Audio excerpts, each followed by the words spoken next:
But what about the city of the day after tomorrow, say the year 2000? I think it will be completely different. In fact, it may not even exist at all.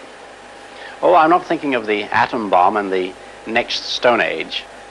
I'm thinking of the incredible breakthrough which has been made possible by developments in communications, particularly the transistor and, above all, the communications satellite. These things will make possible a world in which we can be in instant contact with each other, wherever we may be, where we can contact our friends anywhere on Earth, even if we don't know their actual physical location. It will be possible in that age, perhaps only 50 years from now, for a man to conduct his business from Tahiti or Bali just as well as he could from London.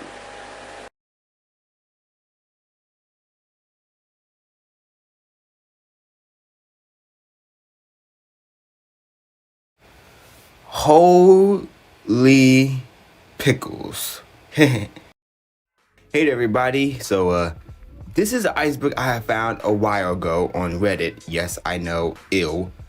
This is the complete internet iceberg. Yeah, the internet. I've been on it since I was like a little dude, a little lad.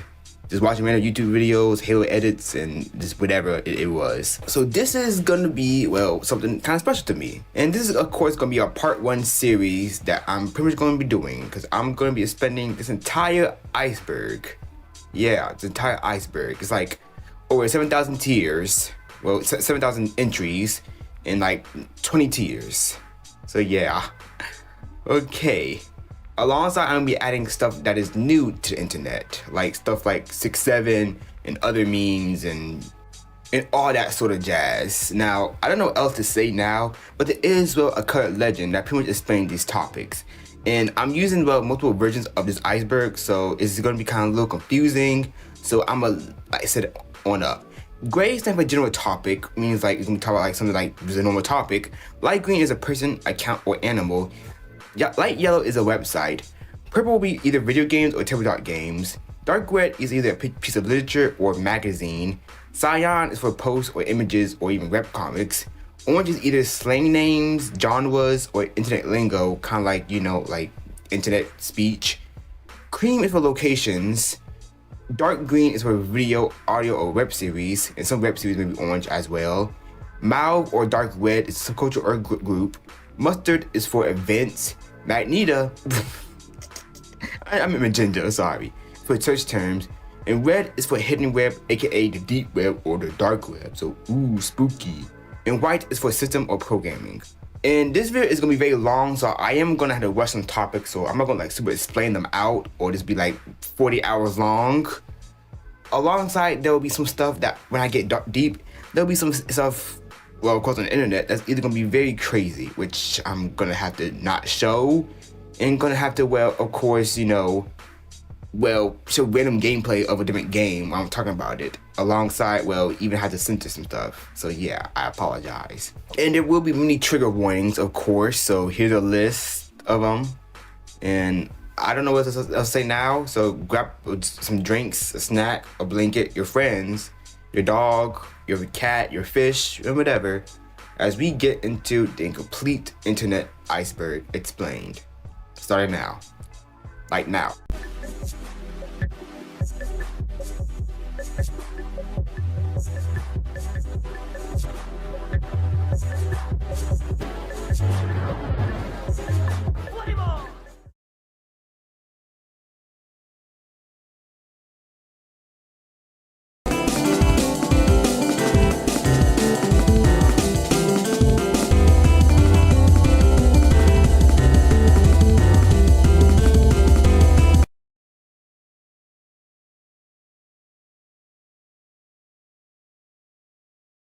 YouTube. YouTube is an American online video sharing platform owned by Google. And YouTube was founded in February 14, 2005 by Chad Hurley and Jod Carman and Steve Chen, who were former employees of PayPal headquarters in San Bernardino, California. It is the second most visited website in the whole world, right after Google.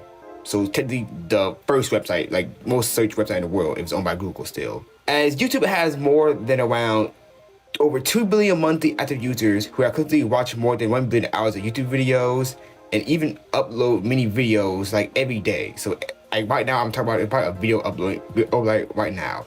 As YouTube was actually bought by Google for over $1 billion in 2006. As Google has soon expanded YouTube businesses from modeling from generating revenue through advertisements alone to offer paid content such as movies and exclusive content only like made for YouTube. So like YouTube TV or YouTube Red or whatever that was. And you can pretty much find whatever you want on YouTube, like music videos, video clips, news, short and feature films, movie trailers, teasers, TV spots, live stream, vlogs, game content, and pretty much many more. Alongside even influencing many popular culture, internet trends, and creating multi-millionaire celebrities, as many YouTubers have pretty much gone on to be, well, really famous and even be like millionaires because of YouTube. But YouTube has been, well, many criticized for spreading misinformation and copyright content, and widely violating users' privacy and censorship, alongside with many controversies, such as YouTube being blocked in many countries, such as China, North Korea, Iran, Turkmenistan, Uzbekistan, Tajikistan, Eritrea, Sudan, and South Sudan. Alongside with many, well, copyright problems on YouTube, many, well, AI stuff going on lately, COPPA, weird channel removals, and many, many more. But YouTube isn't going anywhere time soon, and people still use it. I also have many classic videos up here that a lot of people like. Google. This is an American multinational technology corporation focused on information technology, on advertising, search engine technology, email, cloud computing, software, quantum computing, e-commerce, consumer electronics, and AI. As it has been referred to as the most powerful company in the world by many people, and it's one of the world's most valuable brands. As Google parent company Alphabet Inc. has been described as a big tech company. As it was founded in 1998 by Larry Page and Sergey Brin. Together, they own about 14 of its publicly listing shares and control 56% of it. As the company went public via initial public offering in 2004 and 2015, as Google was reorganized as wholly as an own subsidiary of Alphabet Inc. Google is Alphabet's largest subsidiary and holding company for Alphabet Internet Properties for interest. And after the success of Google search, they pretty much rapidly grew into other products and services as well. And these have ranged from Gmail, Google Earth, Google Cloud, even owning YouTube, and many, many, many more. Even getting into the video game market with Google Stadia, which I literally forgot about. Alongside Google even having many criticism with many privacy concerns, tax avoidance, censorship, net search neutrality, antitrust, and abuse of its monopoly position. Wikipedia. Now, Wikipedia is a free online encyclopedia written and maintained by a community of volunteers known as Wikipedians. The open collaboration in the wiki software, MadeWiki. Founded by Jimmy Wales and Larry Sanger in 2001, Wikipedia has been hosted since 2003 by the Wikimedia Foundation, an American nonprofit organization funded mainly by donations from readers, as Wikipedia is the largest, most read reference work in history, as it's got articles for everything, like video games, celebrities, everything you can think of, almost everything. As it had over around 300 languages and is the world's 7th or 9th visited website. The English Wikipedia, with over 7 million articles, remain one of the largest editions, which together comprise of around more than 66 million articles, and that attract more than over 1 billion unique devices visits and 13 million edits per month, as there's probably an edit being right now as I'm talking about it. As it has been praised for enabling the democratization of knowledge, its extended coverage in unique structures and culture, and Wikipedia has even been censored by many national governments because they include atrocities done by them. Alongside many editors have pretty much worked very hard to actually stop many misinformation, because many editors would edit a whole bunch of fake stuff, so they already have little fact checkers come in and make it all right.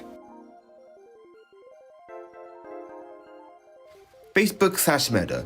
Now, Facebook is an American social media and social network service owned by the American technology conglomerate Meta, created in 2004 by Mark Zuckerberg with 4 other Harvard College students and roommates. Facebook was, well, one of the first and most popular social media websites ever, as Facebook almost have around 40 billion monthly active users worldwide, as it can be accessed from devices with internet connectivity. So pretty much everybody's on Facebook, even your mom was on Facebook, I think.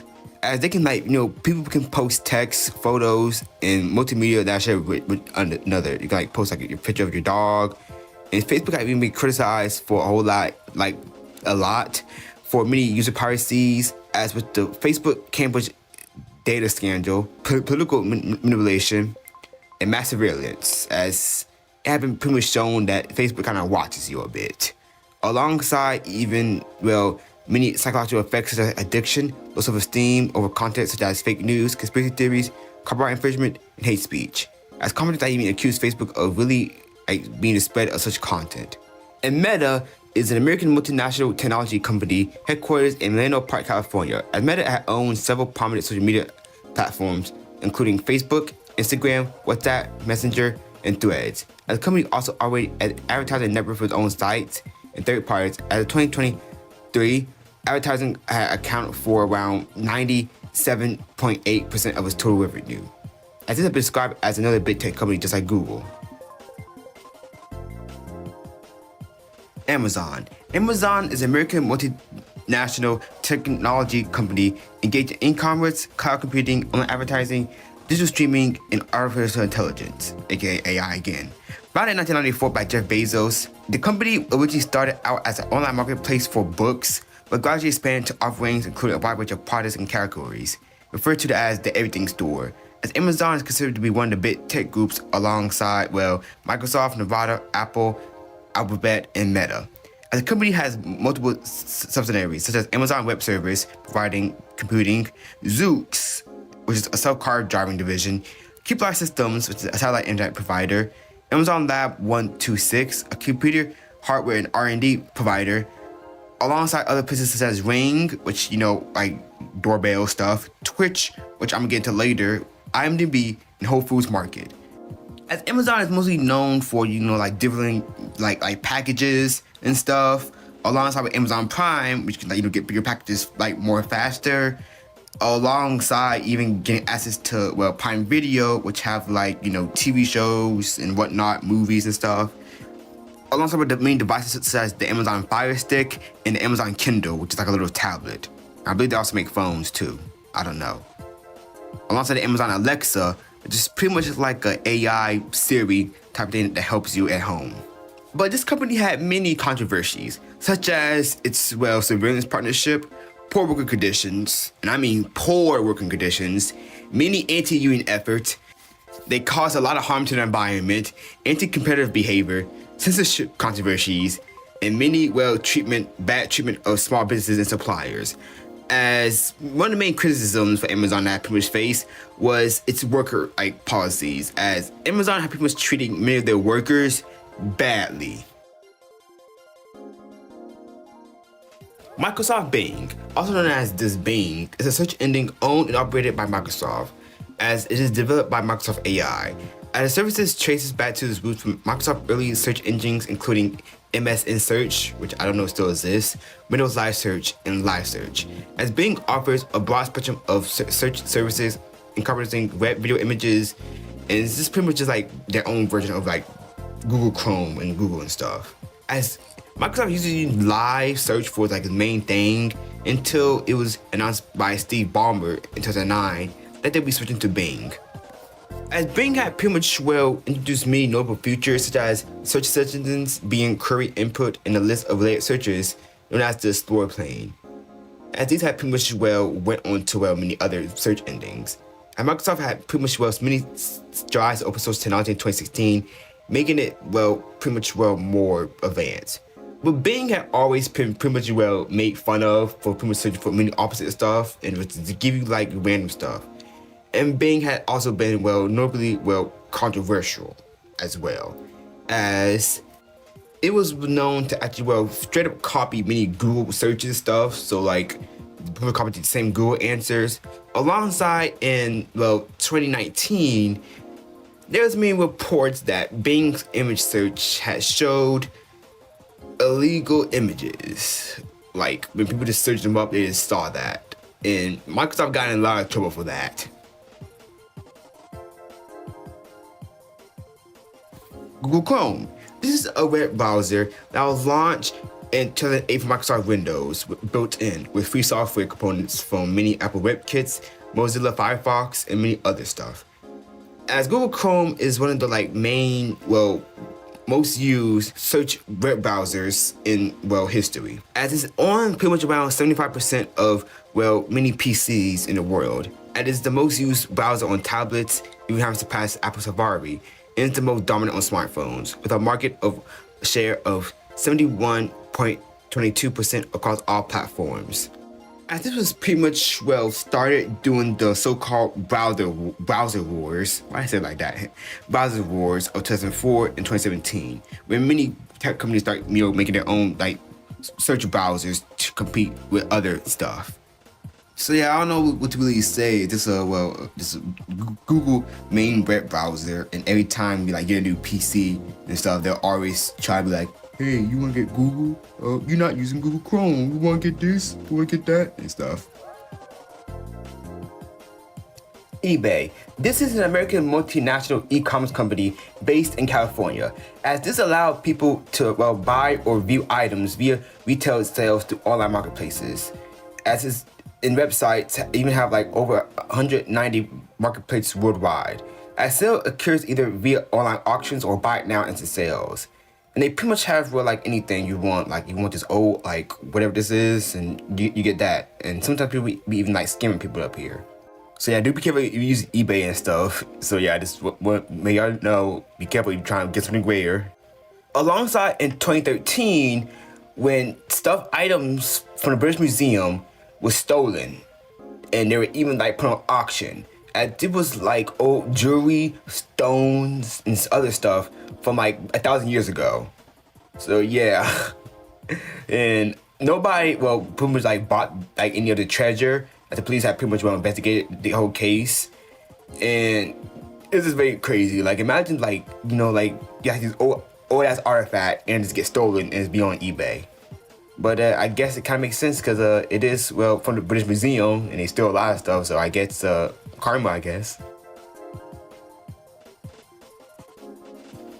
Instagram. Okay, first, who remembers the old Instagram logo? Who remembers that? Now, Instagram is an American photo and short form video sharing social network service owned by Meta Platforms, as it allows users to upload media that can be edited with filters, organized by hashtags, and be associated with a location via geographic tagging. A post can be shared publicly or with approved followers. As users can even browse other users' content by tagged locations, upload your stories and many stuff. As Instagram was launched for iOS S in October 2010 by Kevin System and the Brazilian software engineer Mike Krieger, as it rapidly gained popularity, reaching 1 million registered users in 2 months, and 10 million in a year, and 1 billion in years later, as there's more than a billion members using Instagram. But Instagram had pretty much had many controversy, as there be pretty much the surface of negatively affecting teens' mental health with its policies interface, alongside its alleged censorship, and even crazy content uploaded by many users. As Instagram is one of the largest social media platforms to this day, as all your celebrities are on it and whatnot. So yeah. Also, recently, Instagram had pretty much launched a new thing called Reels, which is pretty much a copy of TikTok. And lately, ever since it came out, it's just been very, very racist. Very, very, very racist. TikTok. Now known in mainland China and Hong Kong as Douyin, I think I said it right. This is a social media in short form online video platform owned by a Chinese internet company ByteDance. As it hosts, users submit videos which can be ranged in duration from either 3 seconds to 60 minutes. But most of these videos are either just very short form content, which I pretty much started the whole short form content.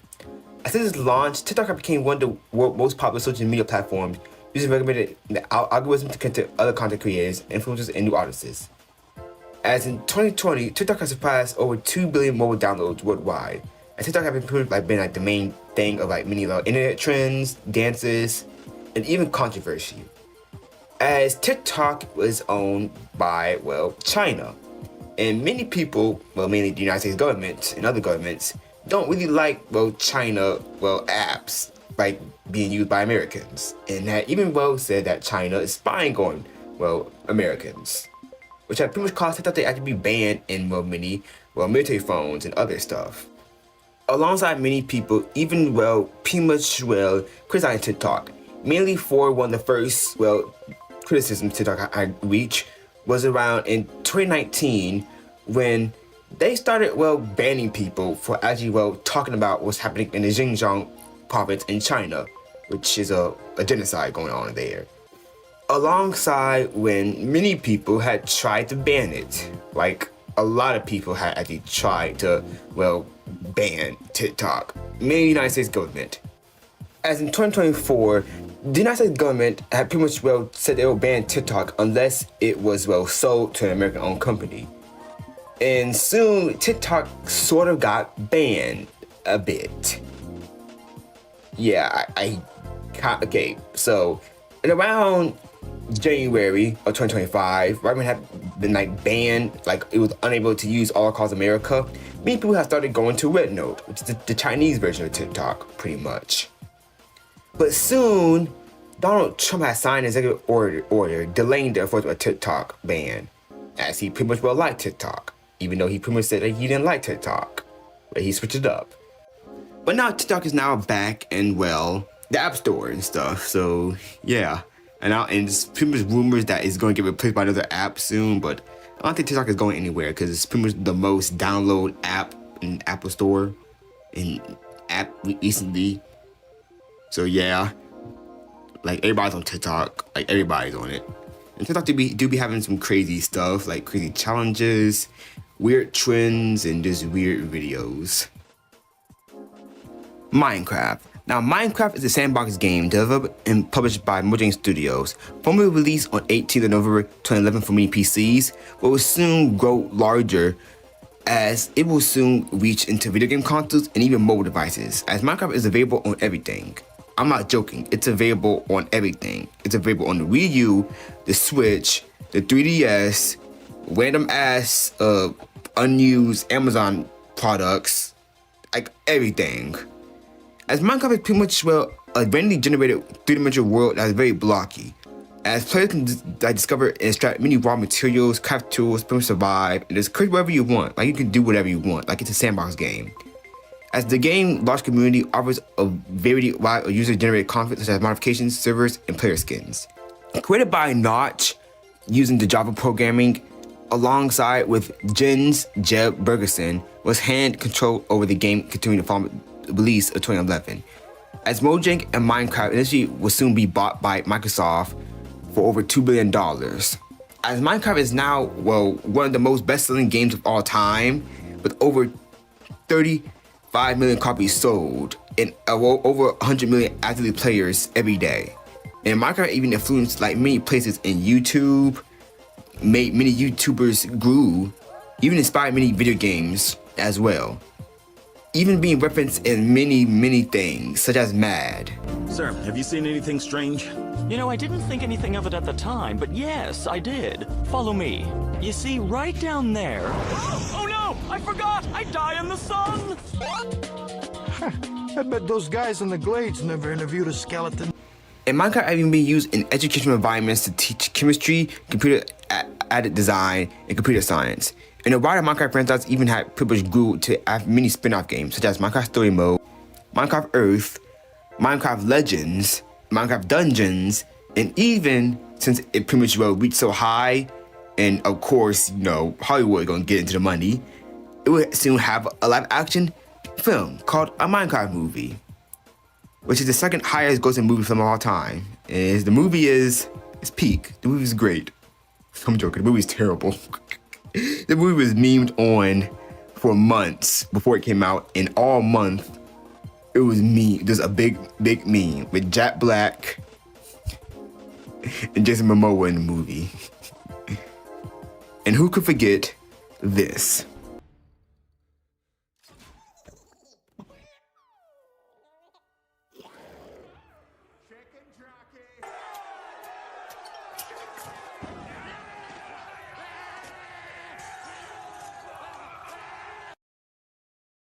Roblox. Now, Roblox is an online game platform and game creation system developed by Roblox Corporation, as it allows users to program and play games created themselves or by other users. Created by David Baszucki and Eric Cassell, if I said it right, in 2004, as it was released in the public in 2006. And this is one of the most popular games ever right now, as the platform hosts millions of created games by many people, as these games can pretty much be be anything. It could be like tycoon games, fighting games, horror games, FPS, just pretty much whatever you want. Alongside even a vital currency, which is very popular, called Robux.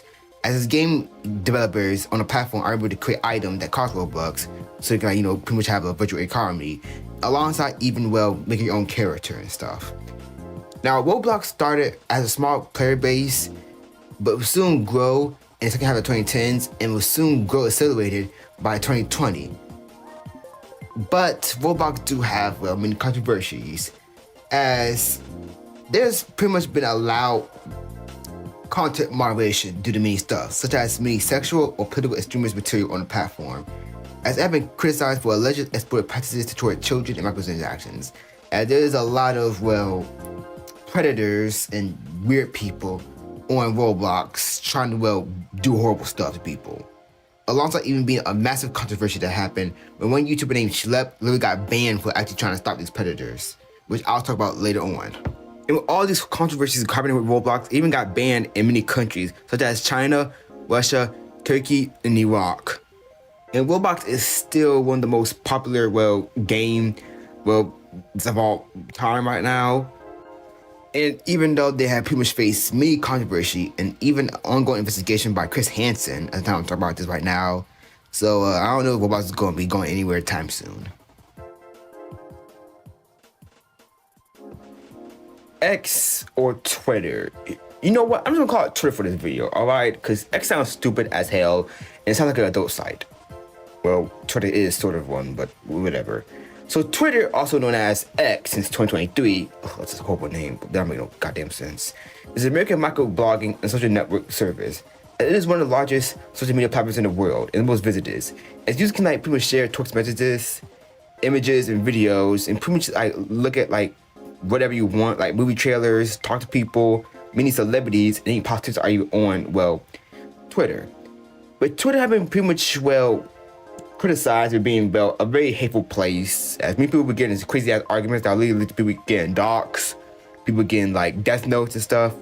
And most people know this recently, as it be soon bought by Elon Musk for around $44 billion. And his stated goal was to pretty much, promote free speech on the platform. As since his, platform had pretty much, made for free speech, the first thing he did was got Donald Trump unbanned from Twitter. And then he turned the place into a crazy misinformation place that's full of AI generated stuff. It's a whole lot of the whole place is AI generated at this point. A lot of racism. Okay, I'm just gonna say it. Twitter sucks. It is a freaking cesspool of negativity. Some funny stuff up there, some memes up there, and some other random stuff, but no. Most of Twitter is just bots. Just bots and stuff. Political arguments and even straight up Nazi shit. I'm not joking. It is so many goddamn far-right accounts promoting anti-everything. People arguing over game stuff, people using AI as propaganda, and I hate Twitter. It is so negative. Alright? Elon Musk, I don't know why he bought Twitter. So yeah, it is full of bad people. It will mess with your brain. So I'm gonna say this, don't go on Twitter just because everybody's using it. It's not worth it, okay? So yeah, that's all I'm gonna say about Twitter right now. That's how I'm gonna describe it. It's just a cesspool of negativity. Locked in a battle of wits!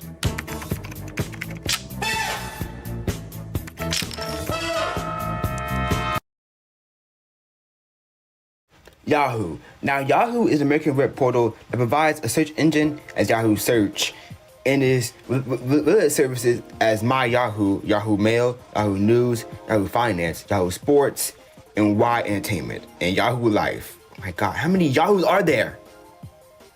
It is operated by namesake company Yahoo Inc., which 90% is owned by Apollo Global Management and 10% owned by Verizon. As Yahoo was established by Jerry Lang and David Fillo in January 1994 and was one of the pioneers of the early internet eras in the 1990s. However, it had used to decline in 2010s as many people have went to Facebook and Google. And even though it is not really well used as much, unless one of your parents are using it, it is still one of the most pioneers and one of the first earliest sites of the internet. Gmail. Now, Gmail is the mail provider by Google and is one of the largest email service worldwide, with around over 1 billion users. It is accessible by a web browser or app or many other stuff. As users can connect like non-Gmail accounts to their own Gmail. This is pretty much like, used to like keep all your emails and stuff. Like if you got like a doctor's appointment and whatever. And yeah, and it's pretty like used for everybody. IP. The Internet Protocol is a network layers communication protocol and internet protocol suited for relaying datagrams across network boundaries. At its rooting functions enables internet working, pretty much establishes the internet. Pretty much one of the main components of the internet.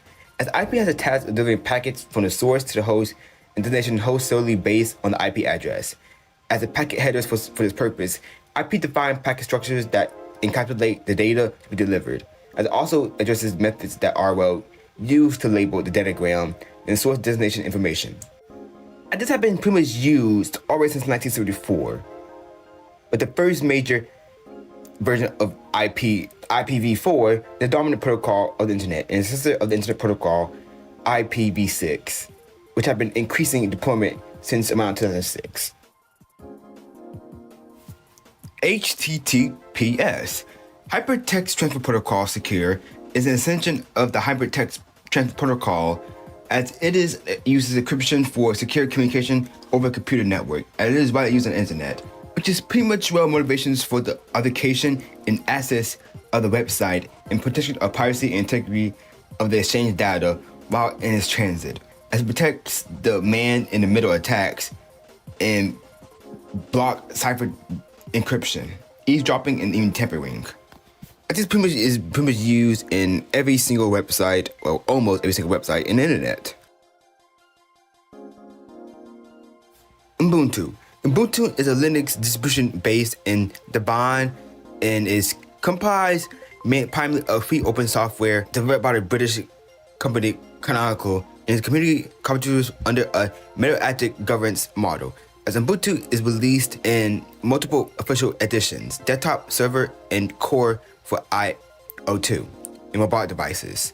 As Ubuntu published a 6-month release cycle with long-term support versions issued every 2 years, as it canonically provides security updates and support until each release reaches its designated end of life, with optional extended support available through Ubuntu Pro and expanded security maintenance services.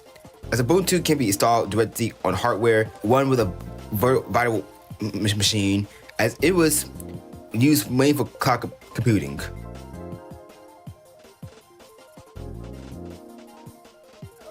Zoom.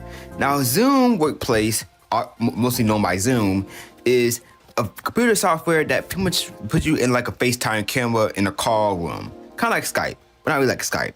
As Zoom was pretty much started out in 2012, as this was very small, but soon it will grew larger in 2020 because we all know what happened in 2020. I can't say it on YouTube, sorry. As Zoom was downloaded millions of times, as it was used by many teachers, jobs, to pretty much still talk to people. As there'll be around 200 million daily meetings in 2020. And we all know those boring Zoom meetings. They're very, very boring, very stupid. And many people even use Zoom still to this day for many court cases as well. Me? Yeah, you. Yes. Nathaniel Saxon, sir. Your name's not Buttfucker3000, you yo-ho.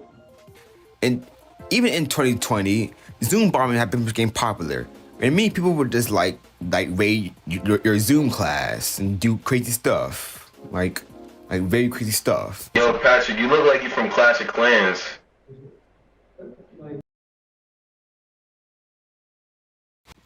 PewDiePie. PewDiePie, or Felix, is a YouTuber, vlogger, and gamer. As he had been around on YouTube since 2010. As he is known for most of his gameplay video reactions, aka his meme reviews, and his vlogs, as he is one of the first YouTubers to actually reach 100 million subscribers. Now, he started out YouTube with many of his horror playthroughs, such as Amnesia and reactions, but he's mostly known for, most of his, videos he had made, such as his meme reviews, as he pretty much, found a meme in his review, his skit humor, his freestyle, and his vlogs, and his typical comedy. Alongside even his Minecraft series, which had pretty much, boosted the popularity of Minecraft once again. But one thing that had pretty much boosted PewDiePie popularity was around in 2018, I believe it was, there was another YouTube channel called T-Series, which is this entertainment company in India.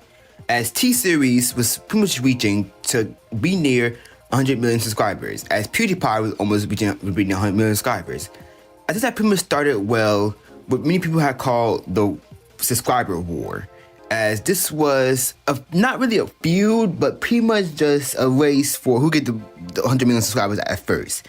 As many PewDiePie fans were literally going everywhere saying, subscribe to PewDiePie, subscribe to PewDiePie, subscribe to PewDiePie, and many stuff. Alongside even making a diss track to T-Series called Bitch Lasagna, which is literally named T-Series, diss track, but yeah, pretty much changed it. Even making another diss track, I don't know, can't say a diss track or not, but I don't know what it is, called Congratulations, as this was pretty much, supporting, T-Series victory in 100 million subscribers. And it even got, a little in trouble because they pretty much said some questionable lyrics. And his meme had pretty much even, went out of control, as people started pretty much hacking printers. And even, many people started pretty much becoming a bit racist to Indians online after this. Especially, PewDiePie music videos even got blocked in India because of this. And in April of 2019, PewDiePie had pretty much asked, most of his fans to stop the war. Because there was a tragedy in the Christchurch shooting in New Zealand where the shooter had pretty much yelled out, subscribe to PewDiePie, before committing the mass shooting. As PewDiePie was disgusted and pretty much ended this whole meme. Alongside, there pretty much been, many controversies related to PewDiePie, not like just like that one, as there'll be many anti-Semitic, rumors and stuff. As there's a deleted video where PewDiePie pretty much paid two dudes, through Fiverr, to pretty much write "Death to all Jews" on a cardboard box moving around. As this had pretty much, made many sponsorships leave YouTube after this. Especially, which a lot of people even know, was the bridge incident. And he was playing PUBG, and he just straight up said the N-word. The hard R, just all out relaxed. And he even got in trouble because of this. And yeah, more sponsors even left YouTube after this. And now PewDiePie pretty much, still uploads a bit, but he's pretty much, retired a bit. As he had soon moved to Japan in around 2023, and is now a father now. And he's pretty much just living his life, just chilling. MatPat / Game Theory. Now, also known as the Game Theorist, or the Game Theory, or MatPat, or Matthew Patcher 13, is a YouTube channel with a global team of employees known as Team Theorist, as their main focus on decoding lore, analyzing, and forming theories on a variety of popular video games, such as Final Fantasy Freddy's, Billy the Egg Machine, Minecraft, Mario, pretty much whatever. There's also many other theories too, like food theorists, film theorists, style theorists, and many others. As the channel usually delves deep into unspoken topics of video games, pretty much making many theories, and sometimes these theories will even pretty much become canon, maybe for FNAF, too. As MatPat is pretty much, one of the main dudes behind this, and pretty much, pioneered this. As Matt pretty much has started his YouTube channel around 2011, and he discussed many ideas of time portals and card mechanics in the video game Chrono Trigger. As soon he will pretty much go on to talk about mini games, as most people know MatPat for, is when he had made many theories about Final Fantasy Freddy's, as he pretty much became a prominent, member in the series fandom, alongside even having his own cameo in the Final Fantasy Freddy's movie as a waiter. Like, this was even the first scene filmed in the whole movie, by the way, of him being the waiter. So yeah. Well, in 2024, he was soon had departed as the regular host on all these channels. I soon, well, pretty much now went on to help establish the Creator Economy Caucuses in the United States House of Representatives. So yeah, that's pretty dope. LOL. Now, LOL is, well, an acronym for laughing out loud, and been pretty popularized on the internet since, well, for a long time. As many people still use LOL and even say the word LOL on, well, in real life stuff. And there's even, well, other variations of it, such as LMAO, laughing my ass off, and ROFL, rolling on the floor laughing, as it's pretty much, well, still being used to this day. So yeah. It was even like added to the Oxford Dictionary in 2011. So that is that important to, well, everything.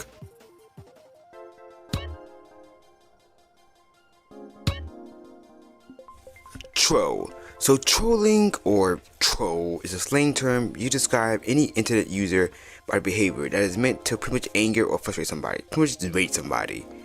Not to be confused with cyberbullying, which is actually being mean to people, but trolling is just pretty much being like just goofing around, just rage baiting somebody, and just pretty much pranking in a crazy way. As pretty much this kind of pretty much started out in many chat rooms on social media, mainly in video games, and somebody pretty much will like just troll around in a video game, like destroy your loot, take all your loot, just pranking around and stuff. Skibbity Toilet. Yeah, we're doing this. So this is a web series created by Alexei Grismov, west of the right, and is released on YouTube videos and shorts on his channel. So this is made by Source Filmmaker, and it's a series that follows between toilets with human heads coming out of the toilet bowls, with camera people, TV people. I don't know what this is. I do not know what this is. Skibbity Toilet pretty much started around as like a little joke thing in like Gmod, Source Filmmaker, when it showed the male 7 face in the toilet with G-Man beside dancing. As this has soon became a viral meme and soon went on to, well, be a web series that is very popular among Gen Alpha. Pretty much starting like Gen Alpha, well, development into like get into unique internet culture. Now, the story just follows crazy lore, which is just insane. Like, it's a war between the Skibbity Toilets, singing human toilet heads, with humanoids with cameras, speakers, and televisions in their head. As there's pretty much just a big war between them. As many people may know that, well, the Skibbity Toilet, like, people, literally just like people from Half-Life, like, oh my god, it's G-Man. It's very interesting. Alongside with them pretty much saying the word skibbity and singing like the mashup of a song Give It To Me by Timbaland and the Dom Dom Yes Yes by a Bulgarian artist Bicep King, which was popular by that one dude dancing in TikTok. And Skibbity Toilet would even pretty much be, well, very popular, as it even got the eyes of Transformers man himself, Michael Bay, as he was in talk with the creator of Skibbity Toilet for the adaptation of Skibbity Toilet TV show in a movie. Yeah. And it's still going on if I am correct, and I don't know if the movie's still in development, but this did pretty much blew up like all around the world. Like there's cosplay of Skibbity Toilet, there's toys of Skibbity Toilet, there's everything of Skibbity Toilet. And I know some people may say, oh, this is weird, but we literally watched crazy stuff in 2010 with Gary's Mod, those Sonic videos, and yeah. Also got to mention there was even a Fortnite collab and a Stumble Guys collab.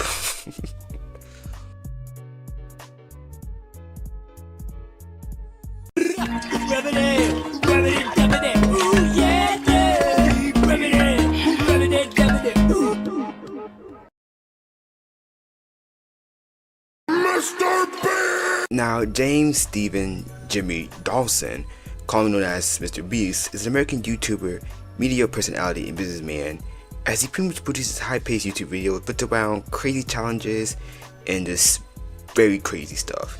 As he's pretty much known for his high production values in his videos, as he's pretty much known for like making crazy videos, like giving homeless people money, doing these crazy challenges, making it look like a Squid Game, and many more. As he's pretty much one of the most subscribed YouTube channels with over 400 million subscribers, as his channel is the most subscribed channel on YouTube. He started YouTube since 2012 when he just made like many like video game videos, until he pretty much grew in 2017 when he had made a video called I Counted to 100,000, and he drew tens of thousands of views within days. And soon he started making more crazy videos and started, well, even expanded the audience with his friends into the brand. As he even founded, well, the Mr. Beast Burger and Feastables, which is like a bootleg version of Hershey's, which I don't know is really good. I don't know if the Mr. Beast Burger good, because is it still open? And even making a fundraiser named Team Trees and Team Seas to pretty much, well, you know, grow some trees and clean the seas. That rhymes. Bars. Alongside even making, well, many videos such as, well, curing people who are blind, which had even made him people got mad at him for doing that for some weird reason. And he even had made, well, a partnership with Saudi Arabia, and he had opened a theme park in Saudi Arabia called Mr. Beast Land, which I believe was only open limited time, so I don't know what it's like because I'm not from Saudi Arabia, but yeah. And he's still pretty much one of the largest like subscribed people on YouTube, and yeah, he's pretty much sometimes even called the king of YouTube. So yeah.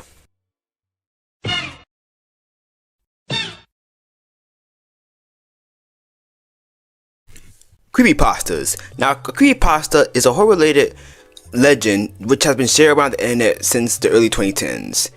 As creepypastas have become a catch-all term for all horror content put onto the internet, pretty much meaning like stuff that is that user-generated paranormal stories. And it's usually called a creepypasta either because these are like long stories that they soon be actually copy and pasted around, and they're very creepy, so hence the name creepypasta.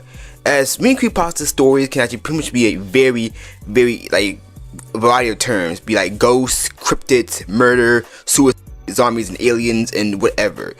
And these, well, entities and characters will actually span into, well, video games, TV shows, and even movies, as there is many creepypastas around the world, such as Jeff the Killer, Slender Man, Ben Drowned, Ted the Caver, Sonic EXE, Smile Dog, Wake, and many more. As the word creepypasta I pretty much originally started in 4chan, which of course around 2004. As creepypastas is still a bit going on now, a bit in the internet. I don't know, I think many ARG and analog horrors have pretty much, well, took over.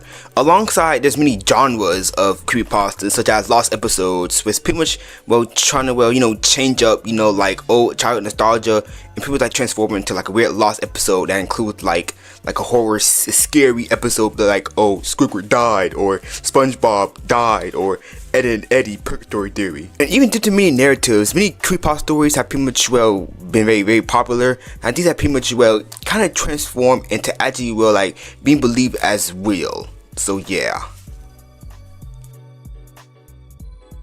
Fortnite. Now, Fortnite is a majorly large battle royale game alongside a creative game, racing game, Lego game, Guitar Hero game. It's like Roblox at this point. So this here is a battle royale game that was created by Epic Games. And this here pretty much blew up around 2017 when it came out as a battle royale game, and has soon just took the whole world by storm, as it is available on everything. There's many emotes and even like influenced many pop culture, as well as many pop culture icons that are in Fortnite, like your favorite streamers in Fortnite, your favorite actors in Fortnite, favorite video game character, like everybody's literally in Fortnite. And Fortnite is still going on strong at the time I'm talking about it, mostly relying on collaborations probably. But Fortnite didn't really start out as a battle royale game, as since 2011 actually, when it was announced in its early alpha, it was actually designated as a tower defense zombie game, as you just, well, you and your friends just build up and stop zombies. But when that came out in 2017 as Fortnite Saved the World, it didn't really got, well, much attention, and soon decided to join on the Battle Royale craze and pretty much, well, popularized it with building. Now you can build in Fortnite and stuff. As soon this pretty much, well, became the main staple of Fortnite, is this, you know, the Battle Royale game aspect. And Fortnite did have many, well, controversies, as it was actually removed from the Apple Store a bit because of, well, many controversies, alongside even, well, removing and straight up not blacklisting many skins, such as the Travis Scott skin after the Astroworld incident, and some Balenciaga skins, which I'll discuss about later. And many people even blame Fortnite being the reason why, well, Battle Pass exists in many games, alongside our many games now are kind of a bit goofy and wild. But nevertheless, people still play it, and it's one of the most popular games of all time. And there's even a Disney mode coming soon, so I wonder how that would work. So yeah, I guess we're gonna watch Disney Plus and Fortnite. Fortnite piracy is gonna go up.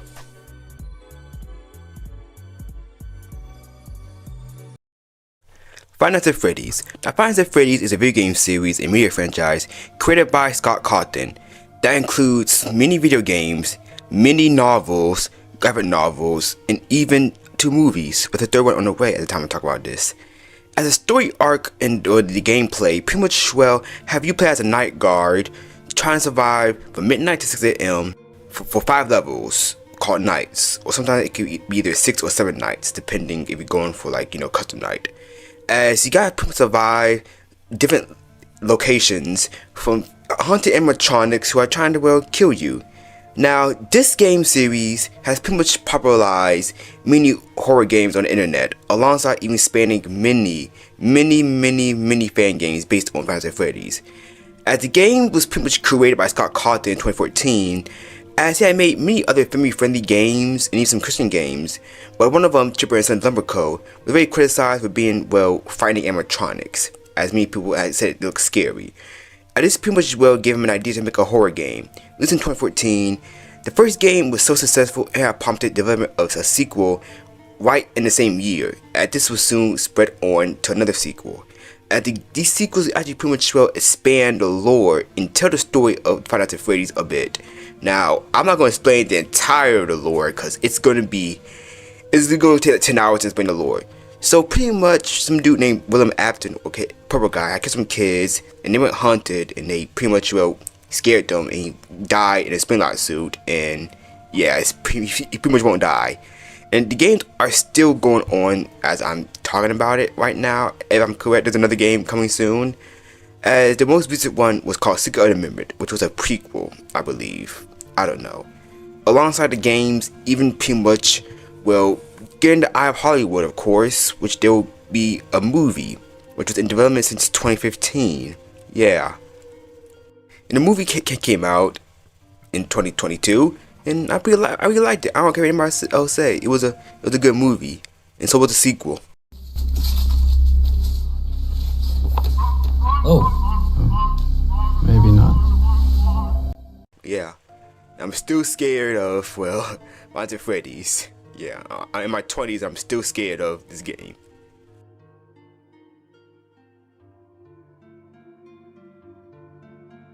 Now, Flat Earthers. Flat Earthers are individuals who reject the overwhelming scientific evidence that the Earth is a sphere, round, and they pretty much well believe that Earth is a flat disc. So yeah, this is just a conspiracy theory that's been going on for years. Now, where did this theory pretty much started? So, many people have believed the Earth was flat since, well, the dawn of time, as they pretty much said that the Earth is flat, and beyond it is an ice barrier wall that we cannot reach to, because the government is trying to hide it from you, and it's not real. The Earth is around a glass dome. I'm sorry, but yeah, the flat Earth theory is actually fake. Like, everybody knows that the Earth is a sphere. Like, it's been proven that since, like, ancient Greece. As the movement had pretty much started more a bit in the 21st century, especially online, where many people have even made many conventions of flat Earth theories. I actually believe that the Earth is, well, flat, which it's definitely not. Like, everybody knows that the Earth is round. Like, yeah, it's been proven that multiple times, 100 times, that the Earth is round. It's not flat, okay? So yeah, you can argue about me about that in the comments, but yeah, the Earth is round, not flat. Etsy. Etsy Inc. is an American e-commerce company with the infamous of selling handmade or vintage items and craft supplies. Etsy can fall under a wide range of categories, including jewelry, bag, clothing, and home decor, religious items, furniture, toys, and pretty much whatever you want. As Etsy is pretty much known to pretty much have like many art designs, like pretty much sell or buy, as they can pretty much range from like keychains and yeah. As Etsy had over 100 million items in the marketplace since 2024, the online marketplace had pretty much connected 8 million sellers with over 90 million buyers.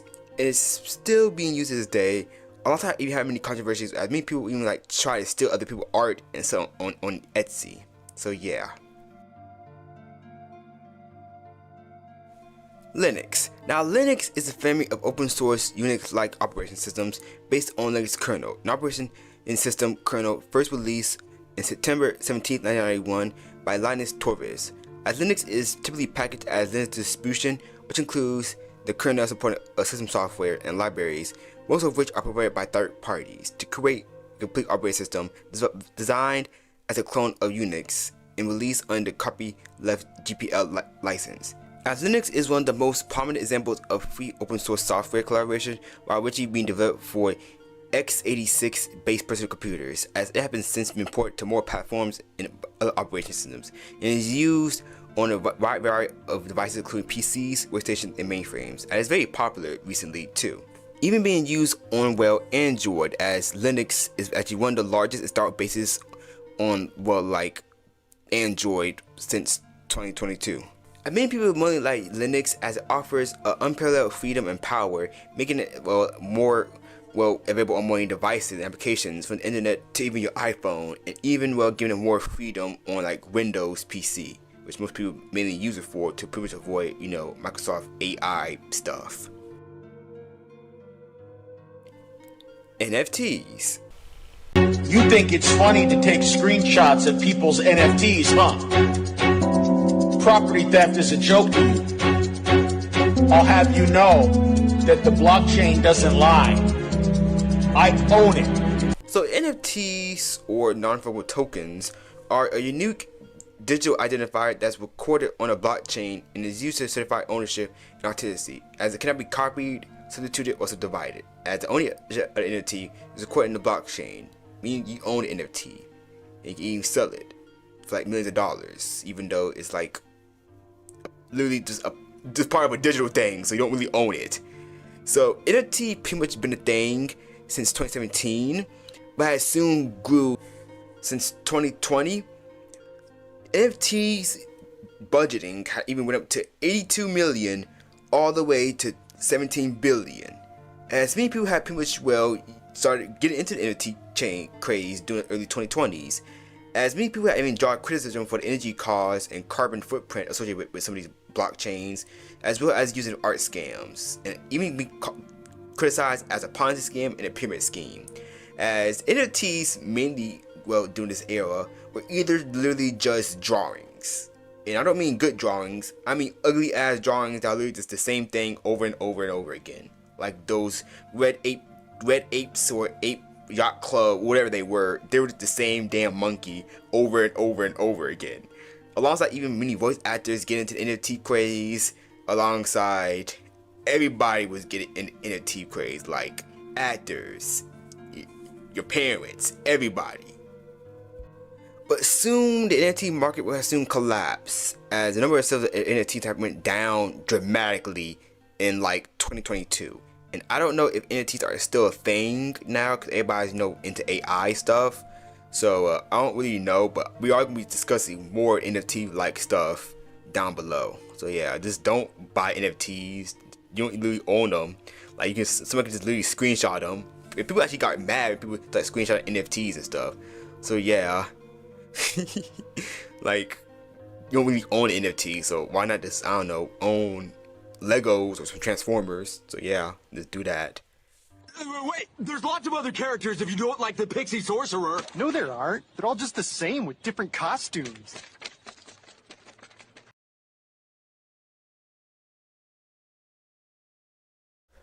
Clash of Clans and Clash Royale. So Clash of Clans is a free-to-play mobile strategy game developed by Supercell on 2013. As it is fantasy themed, where you pretty much, well, is the chief of a village, and you gotta, well, defend your village and attack other villagers, as you pretty much just like, well, go to war with each other. And Clash Royale is its spin-off, as it's like an RTS game, yet it's the same characters from Clash of Clans, pretty much trying to fight each other and get some crowns. That's all I want to explain it, because that's literally the plot of the game. But the game is mostly known for its, well, being very fun and addictive, alongside the fact that they pretty much make some cool animations for the game. Like, these look really movie-like, like, oh my god. And yeah, that's all I gotta really say about this. Like, yeah. And it's actually one of the highest grossing mobile games of all time, and it's super successful for the company as well, serving as the foundation of the company live service mobile games. And they still are very popular to this day, both Clash of Clans and Clash Royale. Friday Night Funkin'. Now, Friday Night Funkin', also shortened to FNF, is a rhythm video game developed by the Funkin' Crew Inc. and is released in Newgrounds in 2020. As this year had pretty much exploded on Newgrounds with its music, its art style, and even featuring many characters from Newgrounds history, such as Pico, even featuring many animators as well. As this game pretty much revolved around a character called Boyfriend, who must defeat a variety of, well, opponents in a singing and rapping contest in order to continue his dating love interest girlfriend. Yeah, that's pretty much the base of the game. As there's 9 levels in the game, and the game is actually pretty much well known for its modern community, which has a whole lot of drama, which I'm not going to explain, but it's really popularized by its modern community, and it's still ongoing, if I'm correct. I don't really know. I've not followed this game since 2020, but it does have really good music, and I do like the art style too.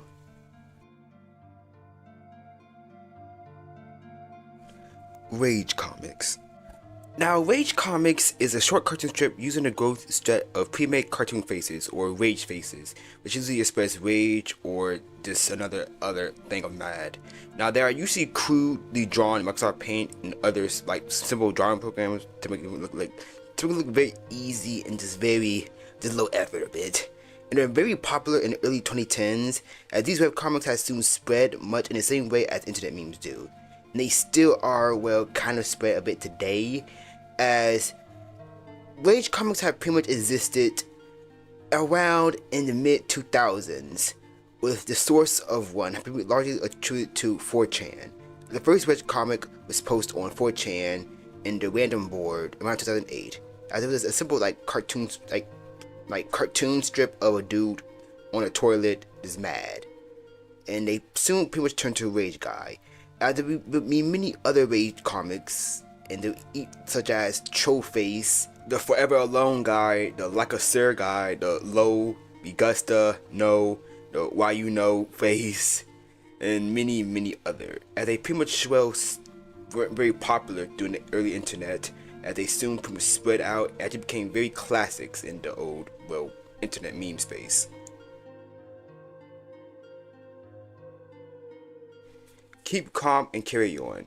Now, this here was a motivational poster produced by the government of the United Kingdom in the 1930s and 1940s during World War II to pretty much raise morale for the public, as you know, during World War II when many places in England were actually getting well bombed by Germany. As these copies that pretty much well boosted the morale of many civilians and soldiers, as it would soon pretty much be well bought again in 2000s, as many people had started their own, well, add their own twist to it, such as keep calm and study history, keep calm and do this, do that, like pretty much stuff that your art teacher or your English teacher pretty much had in their classroom during the 2010s. Rickrolling. Rickrolling is an internet meme and a very annoying prank a long time ago, involving unexpected appearance of the hit song from the 1980s, Never Gonna Give Me Up, performed by Rick Astley in his music video. as his meme is pretty much a bait and switch, usually using a link that pretty much leads to a music video instead of what expected. As pretty much somebody would say, oh, here's a full video of Obama doing the ripping nay nay, and you click it and this the rickrolling thing. As this meme pretty much grew out of a similar bait and switch called duck rolling that was pretty much started in 4chan 2006. As soon as rickrolling had pretty much started in 2007, when a 4chan user Sean Carter uploaded the Never Gonna Give You Up music video to YouTube, as they pretty much paint people saying it's a trailer for GTA 4.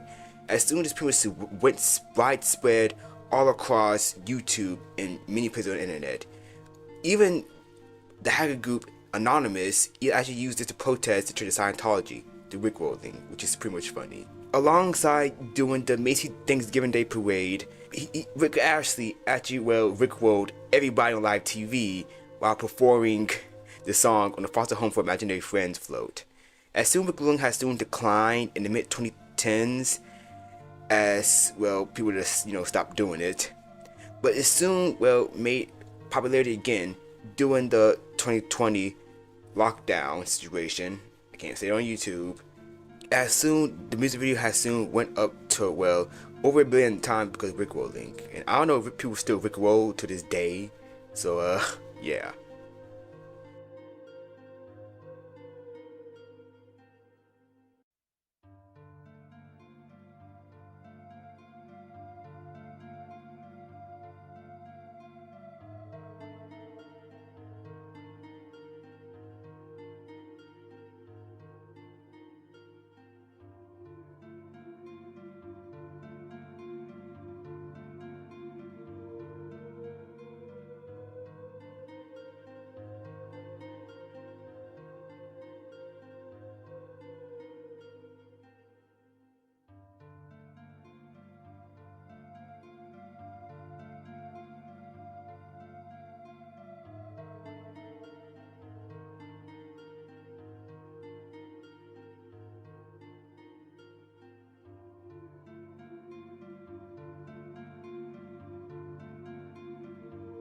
Ninja. Now, Ninja, or Richard Tyler Blevins, is an American online streamer and YouTuber and professional gamer.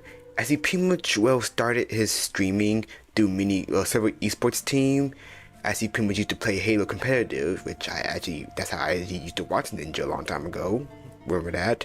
As he would actually soon play many battle royale games such as PUBG, H1Z1, but actually grew popular by playing Fortnite, as many people actually know him when he had played Fortnite with Drake, Travis Scott, and Juju Smith-Schuster on stream, actually breaking Twitch view record, which had over 19 million views.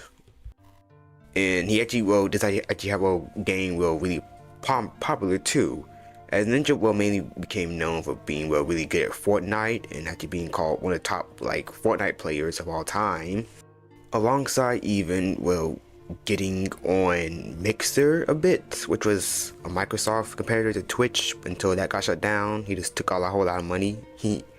And he's still streaming stuff today. Now he's not playing other games besides Fortnite.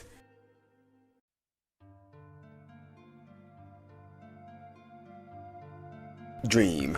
Now, Dream is a YouTuber who pretty much been very known for making many Minecraft content, mainly with his Minecraft Speedruns and Minecraft Manhunt series. As he had pretty much been active on YouTube since 2014, but pretty much started getting more prominent in around 2019 and 2020, as he pretty much got popular by pretty much playing Minecraft very poorly and trying to trick people, which actually worked. And soon, he soon went to being in Minecraft speedrun videos, alongside even starting Dream SMP with other Minecraft YouTubers such as George Not Found and Technoblade. And he'll also get be very popular too, as there be many fan art of him, alongside with his Dream SMP roleplay server. And then he'll also be very kind of criticized and made fun of, mainly because of his music career, as he released his first song called Road Trip, which had gained over 25 million views, but there'll be a song, which is his second song, called The Mask, or Mask, which was pretty much, well, kind of like based off his life and stuff, about how he depicted negative experience taking AAD pills, and he even called them normal pills in a video. And many people actually, well, didn't like this song because they thought it was cringe, and they also made fun of the animation that came with the song. I remember so many memes of it, including the Slush version of it. And there'll also be pretty much, well, many allegations of people trying to find his face, because he, well, didn't show his face a lot, well, ever. As he will soon actually release a face reveal, which actually broke the internet, as many people literally start making memes of him, start calling him ugly and stuff, and yeah. And also got in like other, well, threats because of him too. And he even got into like a big crazy drama when people were saying that he was grooming somebody who was not of age and sexually assaulted somebody. And even got into a fist fight with the voice actor of Gumball, or maybe Gumball. And yeah, and he's still very popular, and that's all I gotta say about Dream.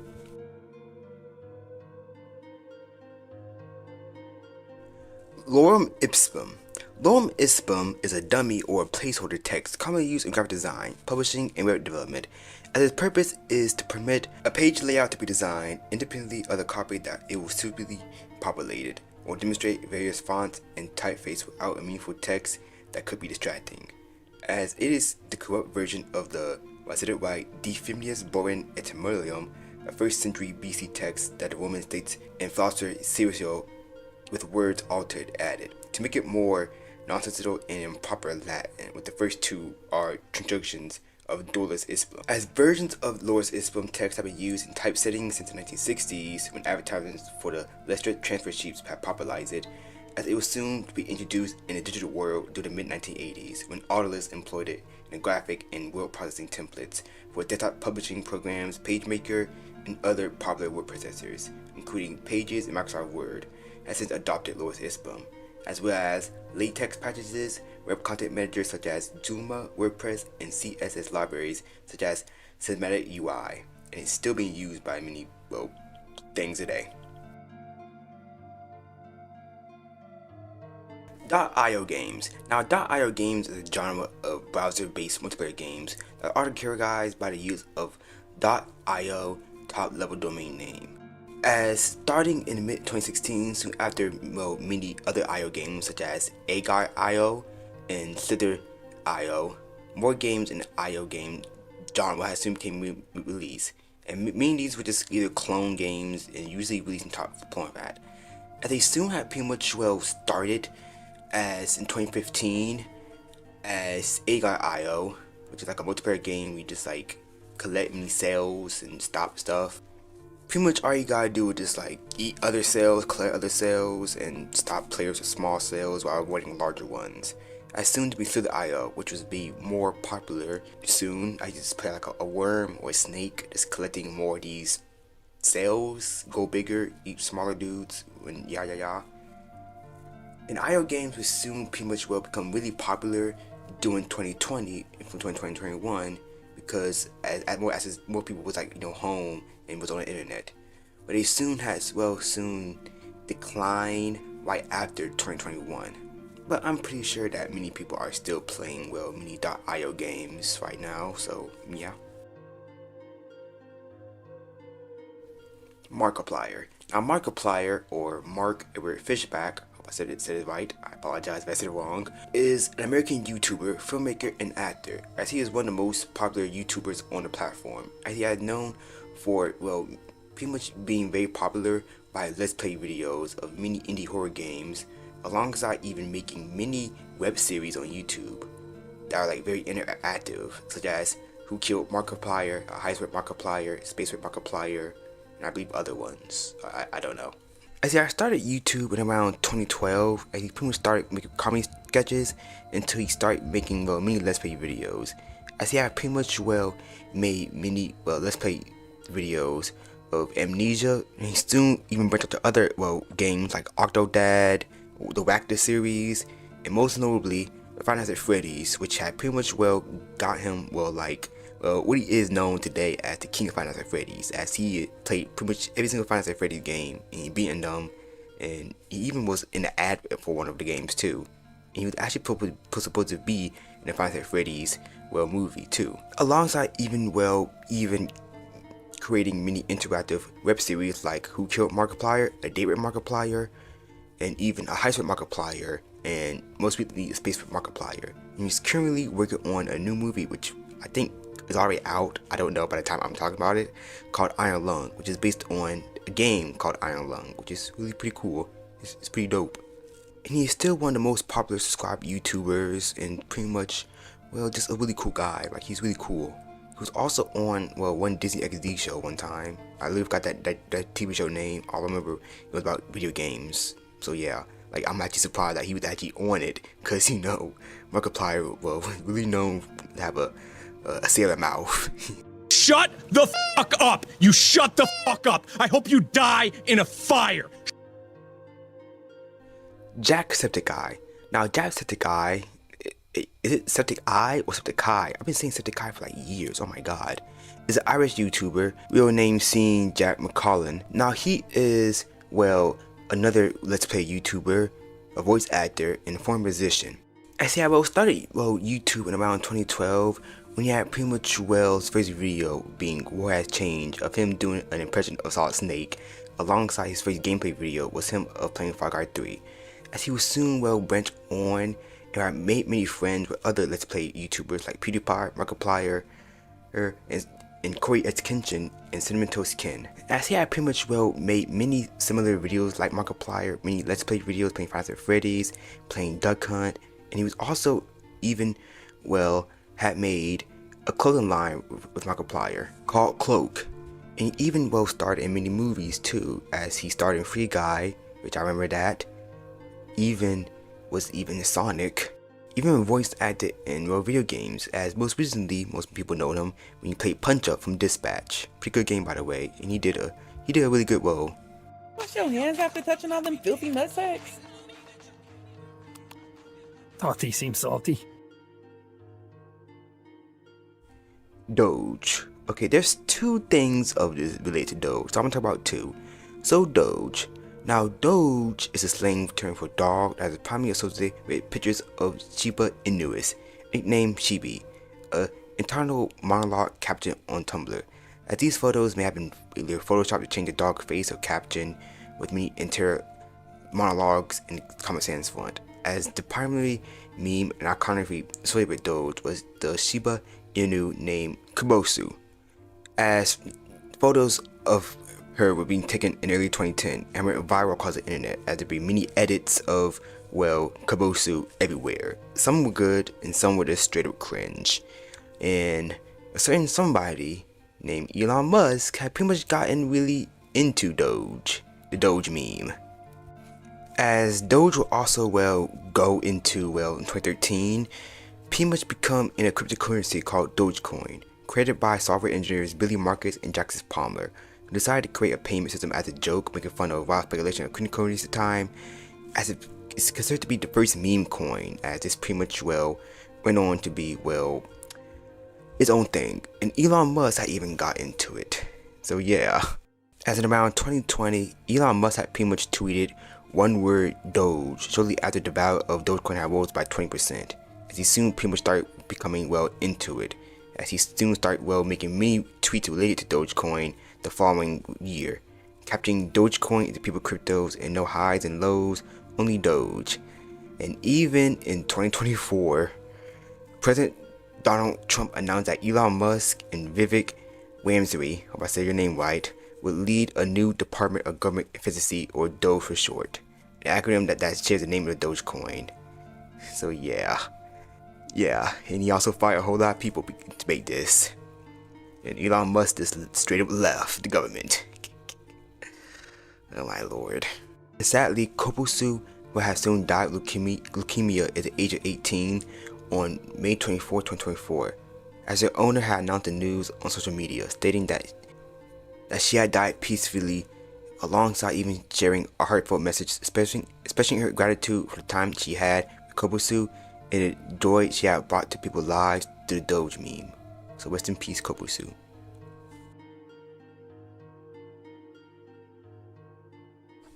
Pepe the Frog. Now, Pepe the Frog is a comic character in a huge internet meme. I won't say huge anymore. Created by cartoonist Matt Ferrer. Designed as a green anthropomorphic frog with a humanoid body wearing a blue t-shirt, Pepe originated in Ferrer's 2005 webcomic Boys Club. The character became an internet meme when its popularity as pretty much grew across websites such as MySpace, Guy Online, and 4chan from 2008 onwards. As there's different types of Pepe frogs include Sad Frog, Smug Frog, Angry Pepe, and Phil's Frog, and You'll Never Frog. By the most popular sentences associated with him are the Feel Goods Man. As this repeal pretty much grew very huge on 4chan, but since I said it's 4chan, which I'm gonna get into later, of course it's gonna be turned into crazy stuff, as 4chan had pretty much turned this into a huge alt-right symbol, especially around 2015. A number of Pepe variants were created by internet trolls to associate the character with the alt-right movement, as some variations like produced had Nazi Germany, KKK, or many other white supremacist themes. As during the 2016 president election, the meme was getting connected to Donald Trump's presidential campaign, as Trump had retweeted a Pepe representation of himself associated with a video called "You Can't Stomp the Trump." As later in the election, Roger Stone and Donald Trump Jr. had posted a parody poster of the Expendables on Twitter called the Deplorables, which included Pepe's face among those of the Trump family.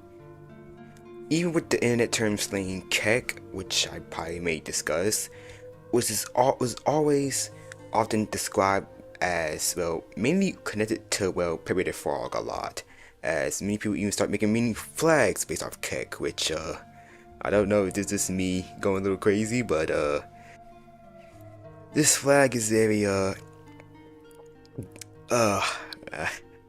can I say it? Very, Nazi looking. Very Nazi looking. Even using this flag to even what resemble Kyrgyzstan, which is a fictional country created by 4chan users that had pretty much become a political meme and online movement, which pretty much, well, this 4chan country, which is going to be very horrible. And even the Pepe the Frog had even, well, pretty much been using many other, well, far right circles such as gropers, which is pretty much just, well, very far right people who are pretty much, well, a group of white supremacists that are followers of Nick Fuentes, who I'm gonna discuss later. Even being used during the 2019 Hong Kong protests, and even though Pepe the Frog is, well, used wholesome sometimes, it still have many connections to, well, many far right, well, hateful stuff, even though that, well, many people just use it as like a wholesome thing. So yeah, it's sort of in the whole similarity with the Mac Tonight guy, which I will discuss later too.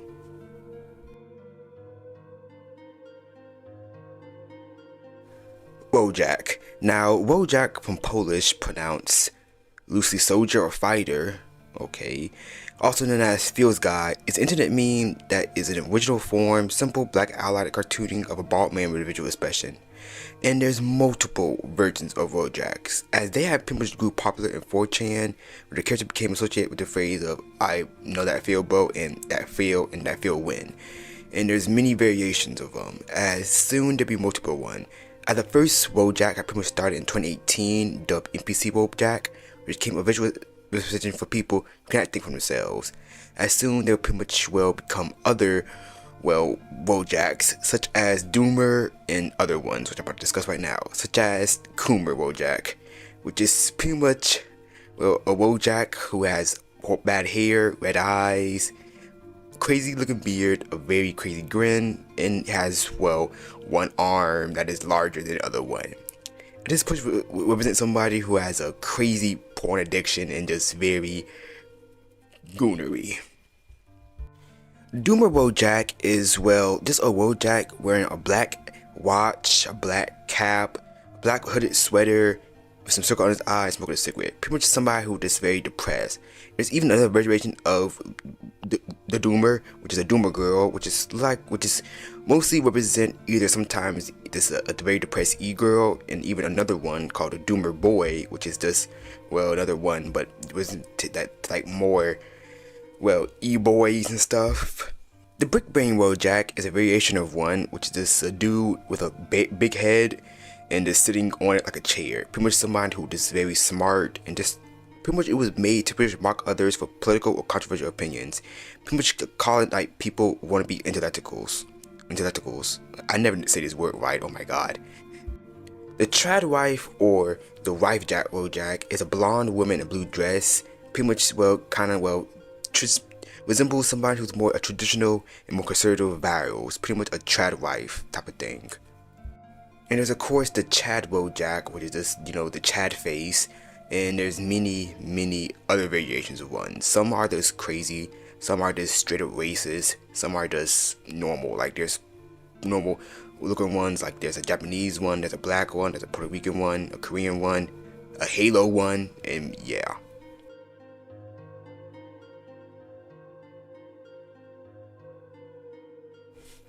Deepfake. Now, a deepfake are images or videos or audio that pretty much been edited using generated by like AI or just very good editing.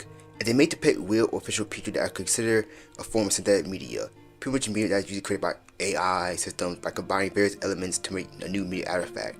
Pretty much deepfakes can pretty much have like many videos of like a president or like some actor. It's like face is talking random nonsense, like they can pretty much be like saying a whole bunch of lies, or sometimes they can just pretty much be like oh I put the Rock body on Kevin Hart body. Look at that, that's funny.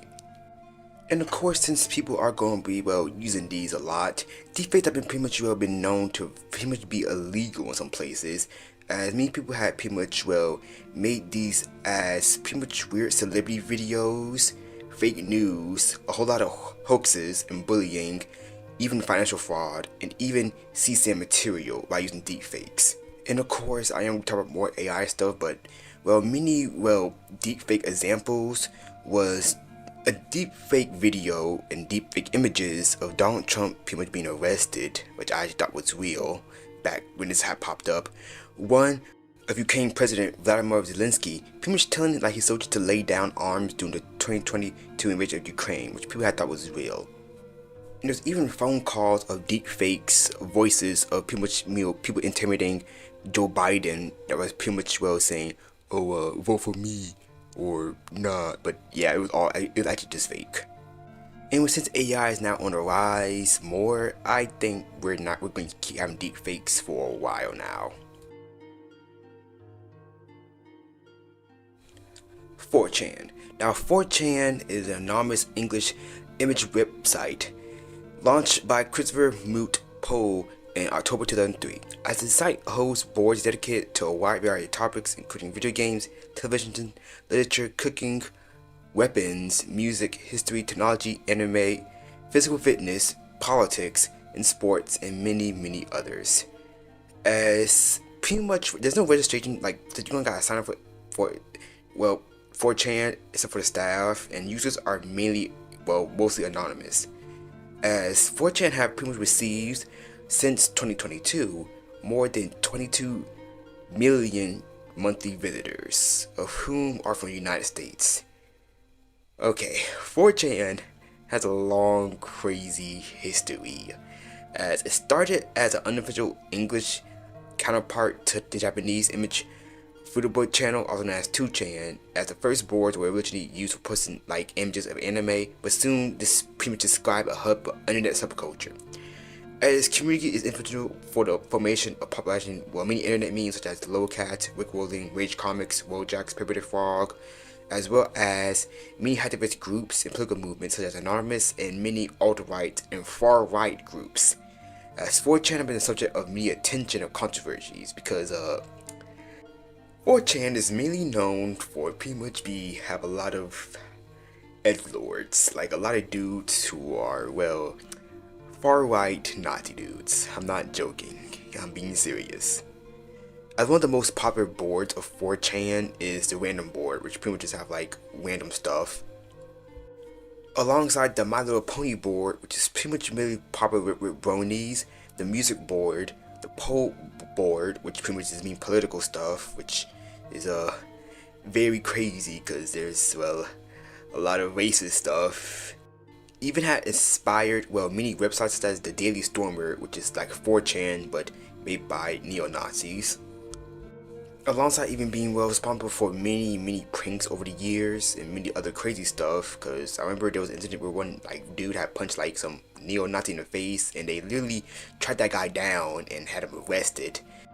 And 4chan is still going on, it's still active to this day, many people still use 4chan. It even got like hacked in 2025 and was even shut down like a little bit, but it's still party up. And I just gotta say, if you use 4chan, might want to go outside or not. I don't care. Just do whatever you want. Just don't be crazy. Don't be an extremist, because extremist people up there.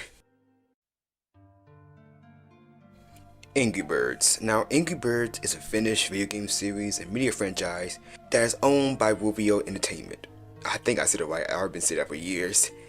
Now, the franchise pretty much follows a flock of birds who can't fly, and they defend their nest from eggs from a species of ground pigs. As majority of Angry Bird games are just puzzle games developed by Rovio for mobile devices, and even have a game on a console, which I really forgot about, and many other spin-off games such as racing, role-playing, Star Wars, Rio, tile matching, Transformers, and also even have, well, a movie, 2 movies. That was pretty good. That's all I gotta say. I don't know if Angry Birds still going on. I do remember when they got in like a whole bunch of drama because they removed all the old games from App Store, like Angry Bird Seasons, Angry Bird Rio, and the old Angry Bird games and stuff. But yeah, I always miss Angry Birds. I have good memories of it. Yeah, the movie was funny though.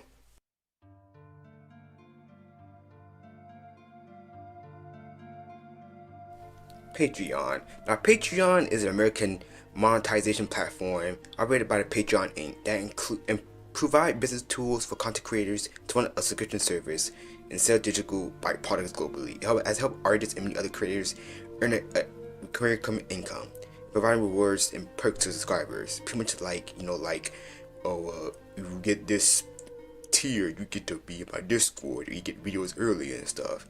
As Patreon is mainly used by writers, videographers, webcomic artists, video game developers, podcasters, musicians, adult content creators, and many more.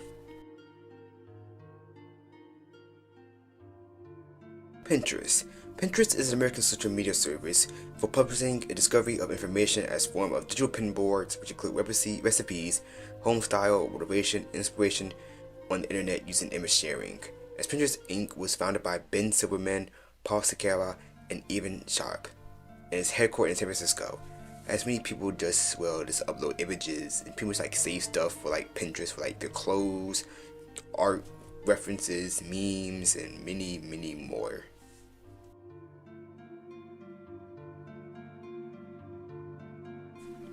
Duolingo. Now, Duolingo Inc.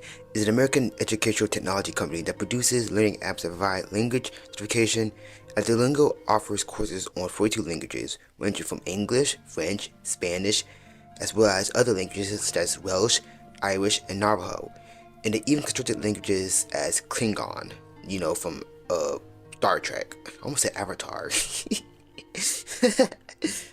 As Duolingo pretty much started in 2011, as it was soon pretty much had around 500,000 people using it. But in the 2020s, Duolingo will pretty much be seemed as a big internet meme and a big joke. Well, not really like a joke, but kind of like part of internet culture. As Duolingo had pretty much made their new mascot, Duo, the mascot of Duolingo, as a green bird, and will soon pretty much get into mini memes. Alongside even having like a very funny social media presence, and they also made a big stunt that the bird had died, but it didn't really die. It came back to life. So yeah, and Duolingo is still being used for learning new languages and stuff. And yeah, I really do like it. I do use it to learn languages a bit, even though I haven't touched it since March of 2025. League of Legends. Now, League of Legends is a multiplayer online battle arena game developed by Riot Games. as this here pretty much started out in 2009 and as actually one of the most popular video games of all time.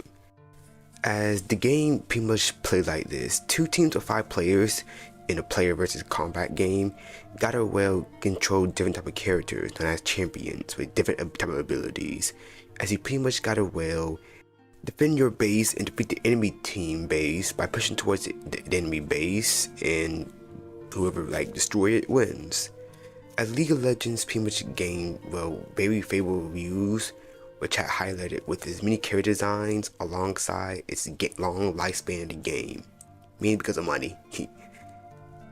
And even been praised for many of its animation, as even though League of Legends look like this, most of the animations for the game promotions and trailers look really good, alongside even having many good stuff within the music sphere, as they pretty much had worked with K-pop musicians, hip-hop artists, and even Imagine Dragons, and made some many popular songs too, such as Get Jinx, Pop Stars, The Baddest, and Giants, and who could forget Warriors by Imagine Dragons.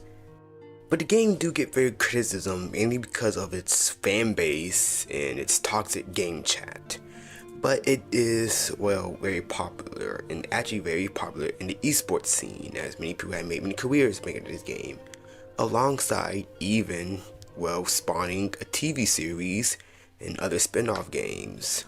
And Arcane, which is a really good Netflix animated series that is pretty much served as an origin story for many characters like Jinx, Vi, Jace, and Caitlyn. And go watch Arcane, it's really good. So yeah.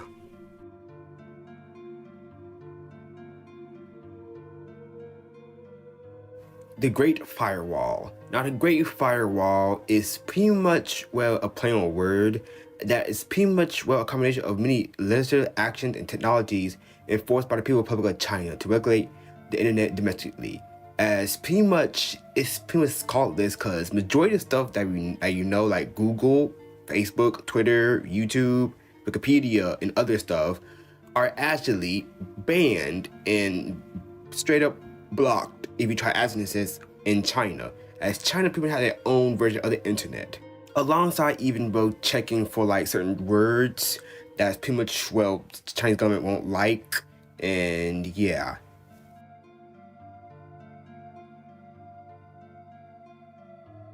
HTTP cookie. I said it too much. HTTP cookie.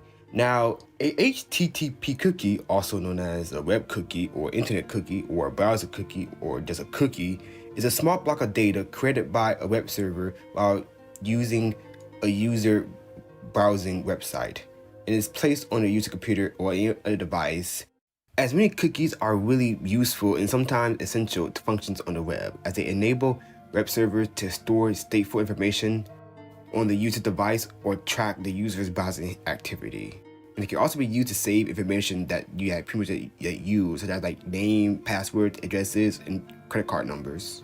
And the term was actually coined by web browser programmer Louis Montelli, hope I said it right, as it was derived from the term magic cookie, which is a packet of data a program receives and sends back unchanged, used by Unix programmers.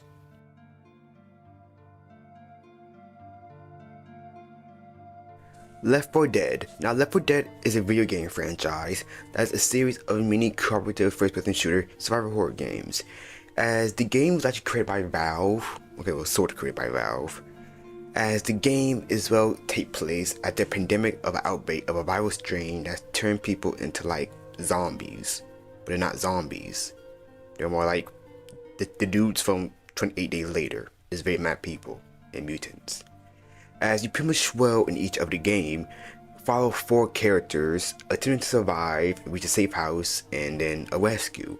As the game pretty much heavily encourages you all to team work together, as there are a variety of weapons, firearms, and thrown objects.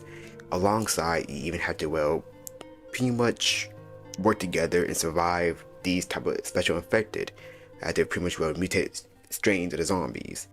And the game is also been very well praised, mainly for its horror aspect, alongside the AI director, as the AI director pretty much well, kind of randomly generalize the game. So if you're like doing good, the game will make it harder. If you're doing bad, the game will make it easier. And if you pretty much just not work together, the game will actually be very, very hard. And it also have, well, many media, such as many, well, comics. It appeared in Resident Evil and Dead Army games. It had many merch, and there was also a canceled sequel called Left 4 Dead 3, which is going to be, well, set to take place in Morocco and be open world. So yeah, and Left 4 Dead is still being played to this day. It's actually one of the most played games on Steam, especially now where there's a modding sphere, as the game has a really good modding sphere. You can like add anybody in it. You can like make the game your own craziness. So yeah, play Left 4 Dead. It's really funny. Overwatch. Now Overwatch, or this OW, is a multimedia franchise centered on a series of a multiplayer person shooter hero shooter game. As it was developed by Blizzard and announced back in 2014, but was released in 2016. And there will also be a sequel to called Overwatch 2. It was released in 2022, but it then soon, well, was reverted back to Overwatch for some reason. It's too much. I can do it. The game is, well, a hero-based combat game. Two teams of players gotta fight over a variety of objectives, such as pushing a payload, capturing an objective, or pushing a robot.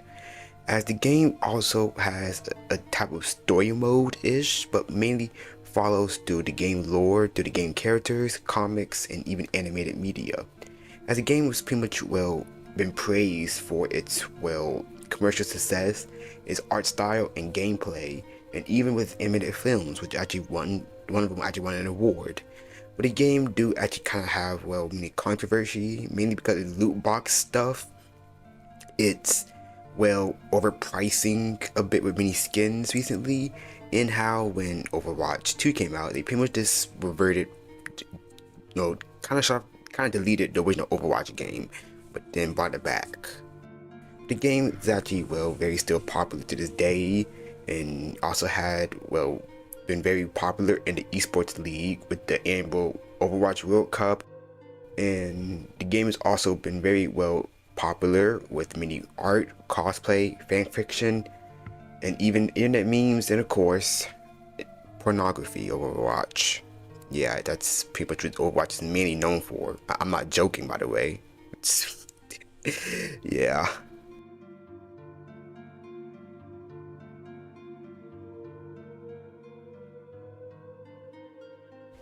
Google Maps and Google Map oddities. So Google Maps is a web mapping platform and consumer application developed by Google, as it options like your average map thing, but also shows satellite imagery alongside even street view, as many people can you can literally just go out and to see the whole world, even on the street. So yeah. And it's also really known for its oddities, as there's really strange things on Google Maps.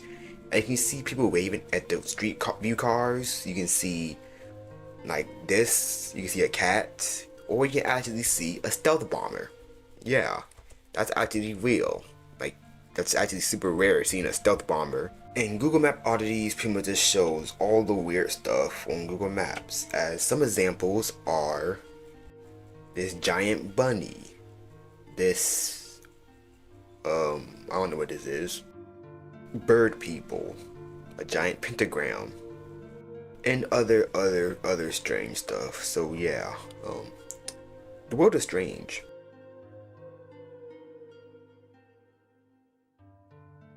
VTubers. Now VTubers, or a virtual YouTuber, is an online entertainer who pretty much uses a virtual avatar by using premium like computer graphics, or sometimes like drawings or stop motion style to pretty much, well, capture their movement.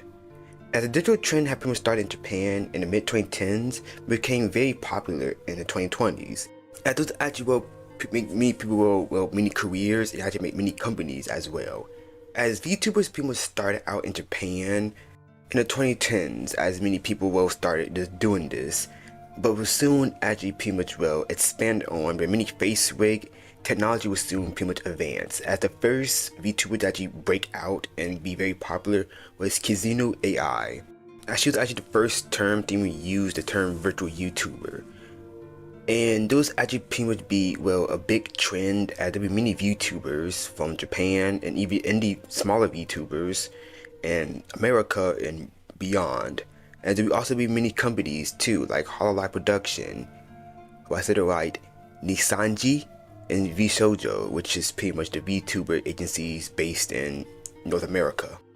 And then in 2020s, there'll be more, well, VTubers pretty much borrowing out, such as Gorgara, I think I said it right, Iron Mouse, Hoshu Moraine, Mary Cape, I think I said it right, and there's many other ones. And also a lot of VTubers are not just, well, based off anime designs, because majority of VTubers are, but some are actually, well, based off anything. Like some can be like stop motion, some can be like based off old cartoons, some can really be like based off video games, and there's a Peanut one. Yeah, there's a Peanut one. Even appearing in, well, many, well, commercial media, as I actually remember the Los Angeles Dodgers really had a collaboration on with Hololive, as they pretty much had, well, many VTubers there. It was really cool. And yeah, that's all I gotta say about VTubers. Y'all are really impressive how y'all make your face rigging stuff and the body tracking stuff, even though that sometimes y'all are a bit goonery and horny. It's very awkward, and I do gotta say this, but there is kind of a weird rise in many alt-right VTubers just being very racist to people. So yeah, I don't know what's up with that. Alright. Spooky Scary Skeletons. So Spooky Scary Skeletons was a Halloween song made by Andrew Gold. It was actually released in 1996, I can't read, as this actually pretty much, well, been very popular, especially in the 2020s, the 2010s, when the song had received many like resurgence because of many internet memes, especially the Living Tombstone had made an electric remix of the video, and even many people even like played this song during Halloween. And I actually remember being creeped out by one video of a guy dancing to this. He really dancing to this, it was edited on. He was wearing a pumpkin head and wearing a skin tight suit. I was actually scared about this. After Dark and Mr. Kitty. Mr. Kitty, also known as Forrest Lemaire, if I said it right, is an American songwriter and record producer and DJ. And he's mainly best known for his, well, song called After Dark, which was actually released all the way back in 2014. But actually became super popular in YouTube and TikTok, and in 2019 all the way up to the 2020s. His career pretty much started out in 2008 when he pretty much been like making like mini series of albums and remixes by various artists, but pretty much well gained many popularity in 2020 as well. His song After Dark like pretty much grew really popular, as there would pretty much be like many edits of this song everywhere, and the song is really chill, as it's pretty much a style of synthwave, synth pop, and witch house and dark wave. Just pretty much like a darker tone of house and electronic music. I mean, people even say that the song kind of feel a little nostalgic and is very chill. And he actually did had, well, very controversy because in 2021 it was revealed that in 2019 he sent a 15-year-old fan photos of himself and very disgusting messages. Yeah. And he actually pretty much, well, even admitted it to it. And yeah, I just did not even know that it was like this bad. But I don't know if he's still making music, which is very bizarre of like, he actually got away with this. So, yeah. We're gonna keep our children away from you, my brother, alright? Stop touching the little ones. PogChamp. Now, PogChamp is an emote and kind of a thing that's pretty much well used on Twitch as pretty much an emote that pretty much expresses excitement, shock, or joy. As the image actually depicted streamer Wayne Gutex Gutierrez with a surprise or shock expression, as it actually pretty much well appeared in a YouTube video back in 2010 when he just made a very shocked face. As it was actually really popular on Twitch and other places on the internet, but they kind of had well changed it and removed it. mainly because, well, the dude actually made me support for the January 6th Capitol Hill attack, which Twitch had pretty much said, oh yeah, we're gonna change it after he said this. So every 24 hours until we find a new one, we're gonna have a new Pog champ. And they pretty much kept replacing it. Like every time there's a new Pog champ and stuff, and yeah. And many people didn't like how they, pretty much changed the Pog champ face. And the current Pog champ face now on Twitch is a lizard. So yeah. Bruh. Now this is just a term that was mainly used by the African American vehicular language, as many African Americans, black people like me, has said bruh if they hear like something crazy, like if somebody do something stupid, or yeah, that's what literally means. That's literally how I can describe it. And soon people just blew up after everybody kept using the word bruh. So yeah, bruh.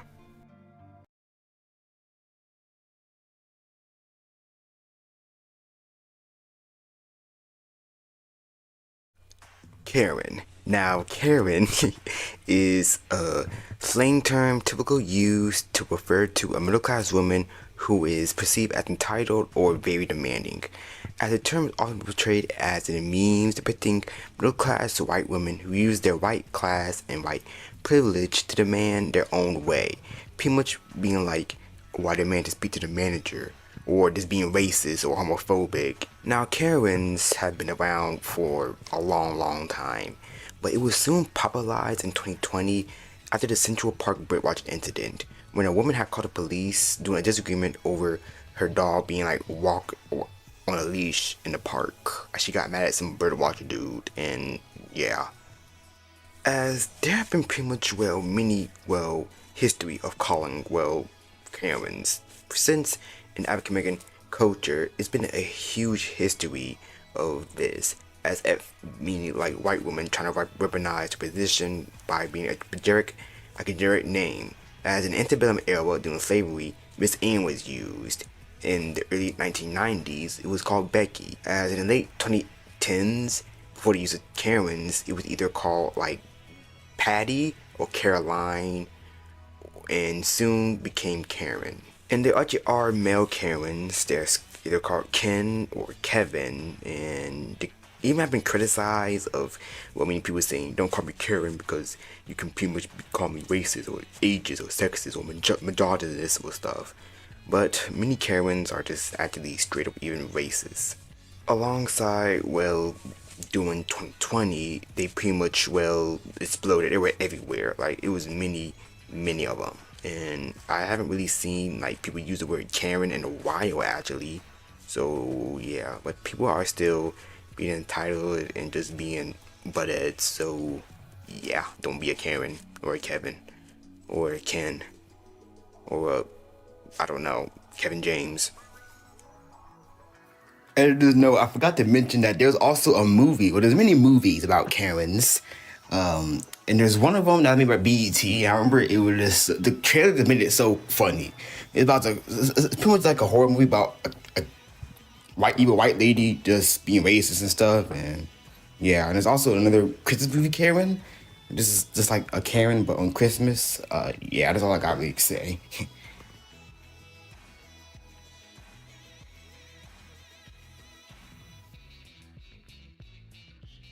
GIF versus GIF.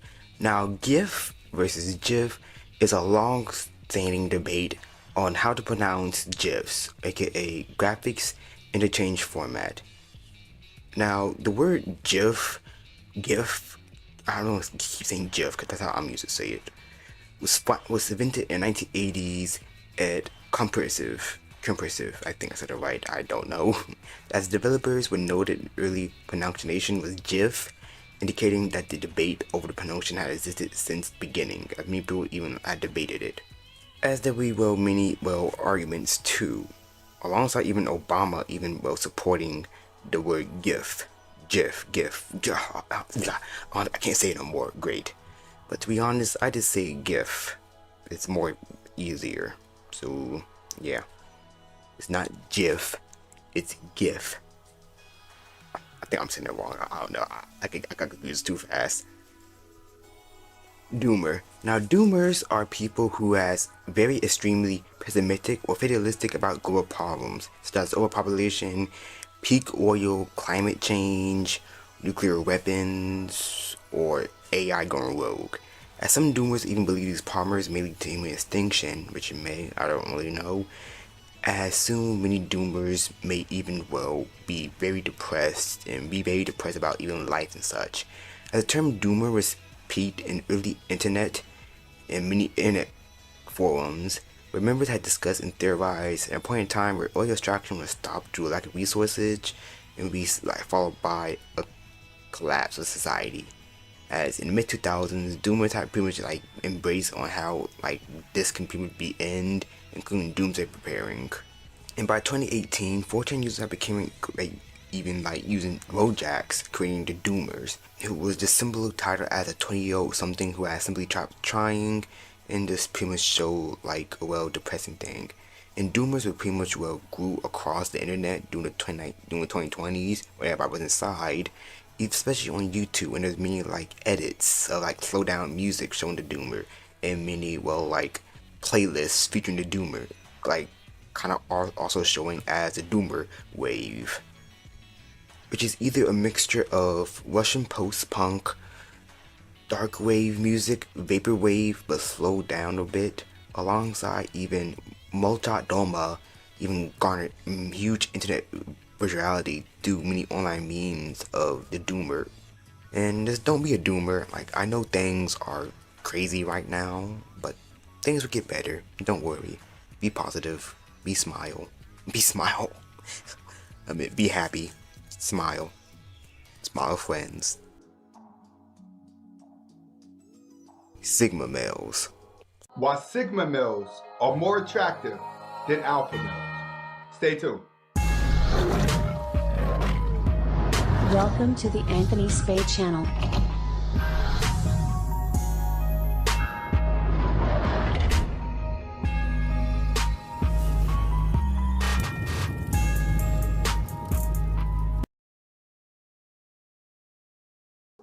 Sigma males is an internet slang term to pretty much describe solitary masculine men that pretty much gained prominence with the internet culture alongside with the manosphere in the late 2010s and the early 20s.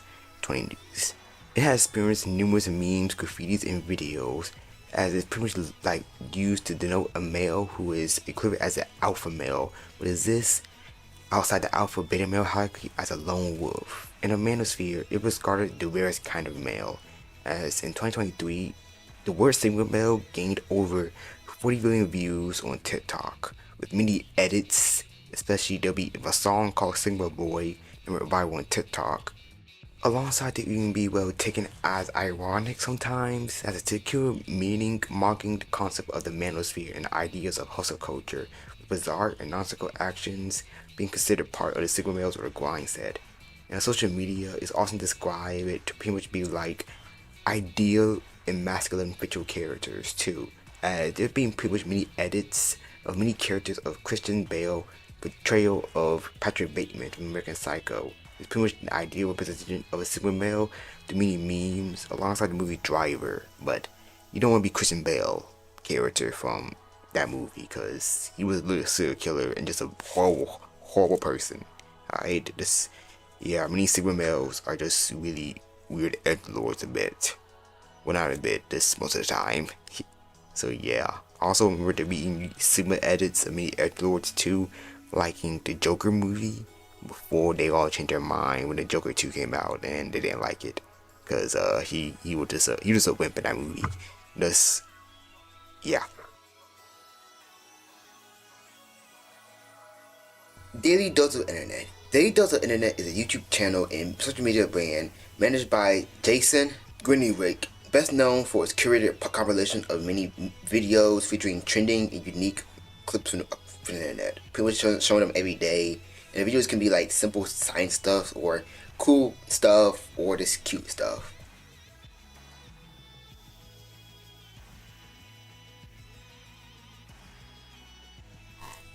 Gucci Gang. Ugh, I hate this song so much. Gucci Gang is a song by American rapper Little Pump. Ugh.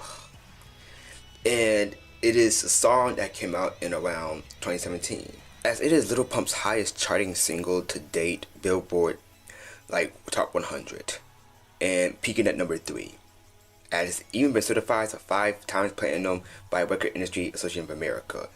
As it pretty much got popular by its lyric, Gucci Gang, as Lil Pump pretty much shows off his charismatic career flow over a trap beat. And the song's not good. I don't care what it says. It's not good. It's annoying. And there's even be a parody of it from Saturday Night Live called Tucci Gang about Stanley Tucci, the guy from Transformers. I'm coming through! Clear the way! Clear the way! I can't. Coming through, ladies! Excuse me! Excuse me, ladies! Excuse me! Oh my God! How do you say get the fuck out of the way in Chinese?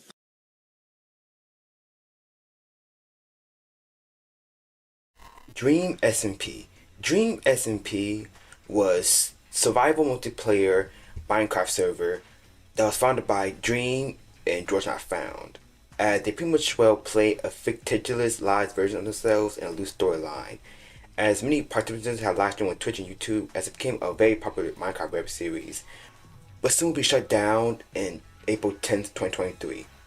It had gained popularity in 2020 as it had a huge collaborations with various Twitch and Minecraft YouTubers such as SnapNap, Tommy Innit, Jschlat, Carl Jacobs, Crack Kitty, Tubo, Wilbur and Technoblade. And I remember this being very, very popular because there'll be pretty much many references on Spotify too, alongside meaning edits and animations on YouTube and TikTok. And also KSI, Laserbeam, Ninja, Lil Nas X, Pokimane, Corpse Husband, and Mr. Beast even would end the server, which is really crazy.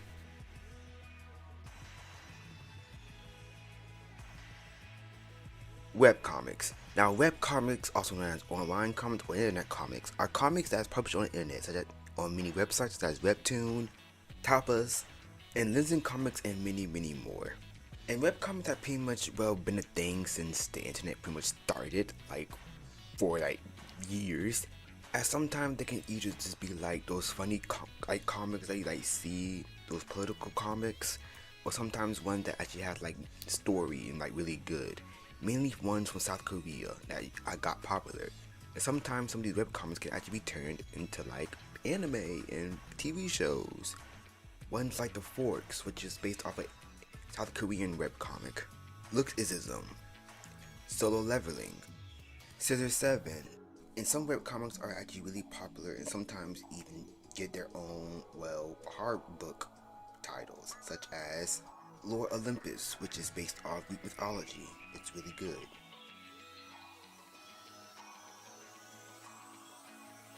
Temple Run. Now, Temple Run is a video game franchise, which is an endless runner where you pretty much just run. As you pretty much play as an explorer who's being chased by a group of demon monkeys. As the game was actually one of the earliest mobile games for iOS devices, as it came out in 2011. And soon will actually be very popular, and it will actually get a sequel in 2013. As Temple Run was actually very, very popular for being an endless runner, as many people had tried to get their own high score. And there's also other versions of it. There's a version of it called Temple Run Brave, which is inspired by that Disney movie called Brave. There's another one which is based off The Wizard of Oz. There's one in VR, and there's even one as a puzzle game. So yeah. And most recently, there has been, a new Temple Run game called Temple Run 3. And that's all I really have to say.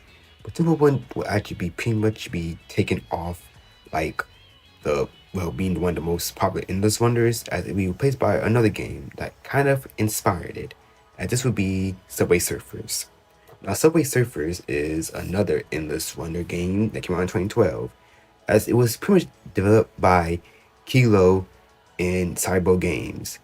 As this pretty much, the player has a young graffiti artist led by Jake, who's pretty much, got caught by police, and you got pretty much run for the police alongside dodging trains. as the game pretty much really known for its music, its many characters to unlock, and its high score. What also kind of got really popular with it is how every update of the game you will pretty much be in a different country. And yeah, I don't know what country it is in right now. I remember one time it was in Dubai, San Francisco, New York, but yeah, this one is pretty funny and also spanned out many memes. There was also an animated web series. It was aight.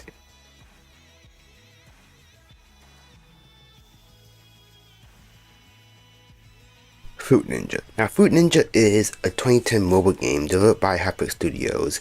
As you pretty much gotta play as a Fruit Ninja, as you gotta slice mini fruit that's thrown into the air by swiping your touchscreen or using the Xbox 60 Connect. Remember that, man? As you pretty much gotta not slice the bombs.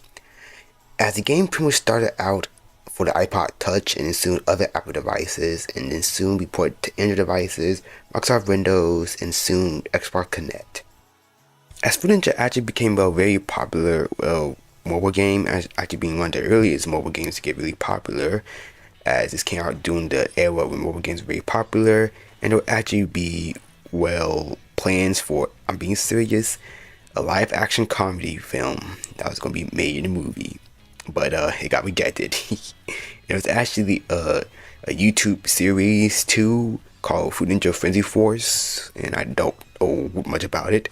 But yeah, it actually got canceled, only ending in 13 episodes, so yeah. And there was also very popular in Dave Busters. Remember that? Yeah. Crossy Road. Now, Crossy Road is another platform game that was released in 2014. As the game was actually developed and published on iOS and Android devices by Australian video game developer Hipsterwell. As the game is pretty much a concept of the joke riding the chicken across the road, as you pretty much it's an endless wonder and inspired by the game Frogger, as you pretty much play as many characters, like it literally got K-pop idols in this game and other animals. As your main goal is just to cross the road or without hitting any hazards or falling into the water. As the game actually got really popular too, alongside even different versions of this game, as there's literally a version called Disney Crossy Road, which pretty much has many Disney characters in it, like people from The Incredibles, Big Hero 6, Wreck-It Ralph, Mickey Mouse, and it was just another game made by the Disney Corporation to pretty much flex how much stuff they own, and it actually got shut down in 2020. And then there was another version of it called Crossy Road Castle, which was a co-op version of it, but only available on Apple Arcade, as it pretty much have 4 players just working together and get a high score. So yeah, I don't know if just people still play this game. They probably still do, but yeah. I'm not gonna lie, that Disney version of it was really fun. And I remember playing a bootleg version of it as a kid that had Walking Dead in it for some reason. And that was cool. Brawl Stars. Now, Brawl Stars is a multiplayer online battle arena game and hero shooter-ish that was developed by Supercell, the same people who made Clash of Clans and Clash Royale. As the game had came out in 2018 on many mobile devices, as the game pretty much have many variety of game modes with a distinct objective, as players had to pretty much choose many characters called brawlers, and each of them had different abilities and playstyles. As there were many game modes called Showdown, which is a Battle Royale style mode, Brawl Ball, which is soccer game mode, Gem Grab, where many characters had to grab many gems as soon as possible, Heist is with 2 teams attempt to destroy opponents' highly safes, Hot Zone was a King of Hill type game, Knockout, which is a deathmatch game, and many, many more. As the game pretty much been very received for its fun gameplay style, alongside even pretty much being one of the second highest grossing mobile game in Europe, especially in 2020, as this game had been downloaded over 400 million times and even made up to $1 billion.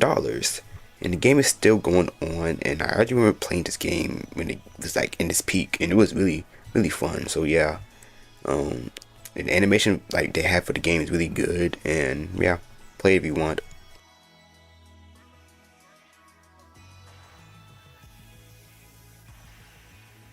Can Your Pet. Now, Can Your Pet is a Flash game as it came out in 2009. As this here is, well, secretly as, well, may look like one of your generic, well, pet games, as you gotta, well, take care of a chicken, but it's actually, well, a horror game, as you gotta do many tasks, and it gives you a special option, and when you click it, your chicken falls to the floor, and, it falls into some saws and dies. Yeah. And then the game show you, well, pictures of chickens. So, yeah. Yeah, the game had even gained like many attention as well. Many YouTubers like PewDiePie had even talked about it, and it's been one of the earliest versions of a cute game, but it's actually just a crazy horror game. So yeah.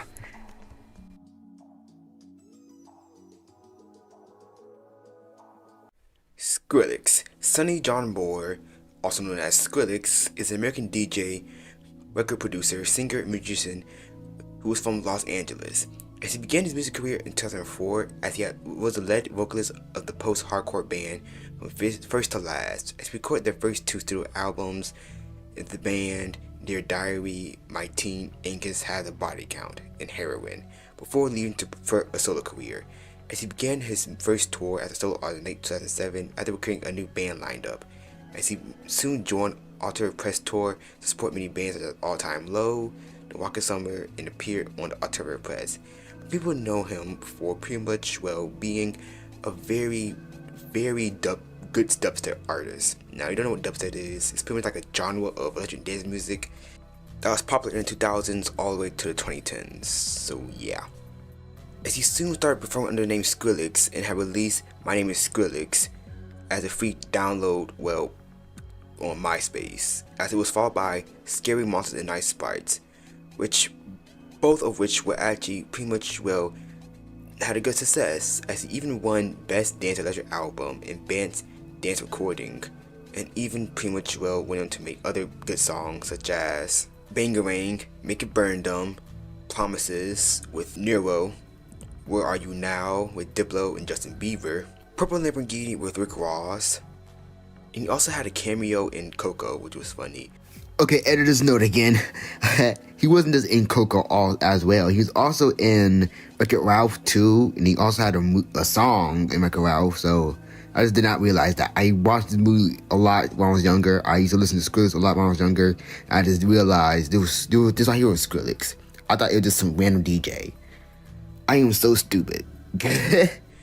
As he pretty much was one of the, well, major dubstep artists during the 2010s, as most of his music would actually be used in many, well, Call of Duty emoji edits. Remember those? Those things always hit in my heads. But yeah. Windows. Now, Microsoft Windows, commonly known as Windows, is a PC operating system developed and marketed by Microsoft. As this group into families cater to many sectors of the computer industry, as Windows for personal computers, Windows for servers, and Windows IoT for embedded systems. As Windows itself is further grouped into editions that can career different users, home for users, professional advanced for professional users, and even for schools, even for like companies, and pretty much used for everything. Pretty much everything uses Windows. As Windows have been pretty much used since the 1980s, with Windows 1.0, I can't read my script. As Windows is the most popular desktop operating system in the world, with 70% of the market shares being used by Windows, as Windows has many versions, as I'm going to speed one of them all quickly. There is Windows 1.0, Windows 2.0, Windows 95, Windows 98, Windows 2000, Windows Me, Windows XP, Windows Vista, Windows Home Server, Windows 7, Windows 10, and currently Windows 11, which there's soon probably going to be a Windows 12. And Windows is still pretty much used, even though it can get a lot of criticized right now because of a bunch of AI stuff. And recently, Windows newly had a major crash in like 2025 when like a whole bunch of airports were actually shut down because of it. So yeah.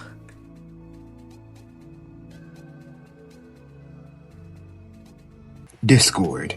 Now, Discord is an American instant messaging and social platform that allows communication from voice calls, video calls, text messaging, and media that can either be private or in public places called servers, as it happens with chat rooms. As Discord was actually started out all the way back in 2015, as it originally pretty much was made for like communication, for like even like playing online with your friends, as you can just use it online. Well, it soon grew as many communities would pretty much start using Discord to talk to each other, as many YouTubers, game companies would pretty much use Discord for this. And it would actually get a big overhaul in around the 2020s.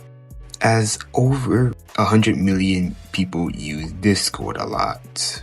And it's pretty much one of the main staples on the internet and pretty much where many people talk to the internet and stuff. And Discord do have been criticized a lot, mainly because some users are just people who don't actually go outside and are actually just very crazy. Alongside even people just straight up literally raiding many servers, straight up doxing people on Discord, many data breaches, and even since it's a little weird, since Discord always have like many communities, some of these communities will actually pretty much be used by many extremist groups, Wolf Division, Nordic Resistance Movement, and the Iron March, which are all neo-Nazi groups that use Discord. And one major concern on Discord is predators, as there's been many horrible stuff that actually appears on Discord, and it's stuff that pretty much always attract people who are predators, as many people actually be caught like groomed. There's been many cases of people actually being arrested because they were pretty much sharing CSAM material or just doing horrible stuff. And in 2025, Discord will actually be super criticized when it started rolling out experimenting age verifications. In 2026, when they had announced that they would implement a major global age verification, many people didn't like this because they pretty much thought that Discord was going to take your ID and would actually pretty much get it leaked, because right before this, Discord had a huge security breach. And many people started looking into this, and apparently it was actually being backed by a company called Persona. Not that Persona, I meant this Persona. And even had funding from Peter Thiel, who is a co-founder of Palantir, a company that have many ties to law enforcement agencies, ICE, and the IDF. And Discord pretty much announced that they will, back out of this age verification thing, but then going to do like a different company. So they're going to still do it, but yeah, I don't know what it's going to be like. So yeah, Discord is just that many people use it, even though it's filled with degeneracy.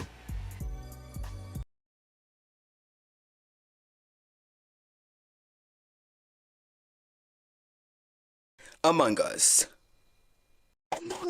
So Among Us is a 2018 multiplayer online, murder mystery game published by Innersoft. The game is pretty much, you play as these little crew spaceship dudes, astronaut dudes, crewmates. I really forgot their name. And they pretty much just, on like, you just gotta do like many tasks on your spaceship while one of y'all is an imposter. Pretty much you gotta kill everybody. Kind of like a mixture of a bit like some murder mystery games like Clue, The Thing, Inspirations, and many other stuff. As Among Us was super popular in around 2020 when everybody was inside, as there's many streams of it, even one senator even played it, as it was just everywhere during the 2020s. And throughout that, there'll also be many memes, like many memes, as they were everywhere. As there was a huge crazy Among Us meme where it always shows Germa 985 face looking creepy, saying when the imposter is suspicious, and it was just astronauts everywhere, crewmates everywhere. People would not stop talking about Among Us. And I don't know if the game is really popular. I'm pretty sure people still play it, and it even had made many inspirations. Even had Nickelodeon even made their own thing about it, and for that made their own bootleg version of it.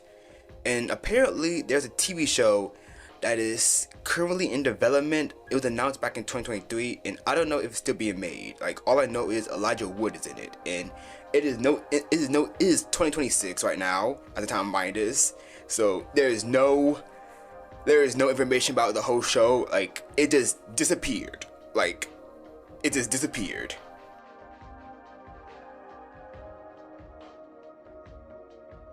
Undertale and Deltarune. Story of Undertale.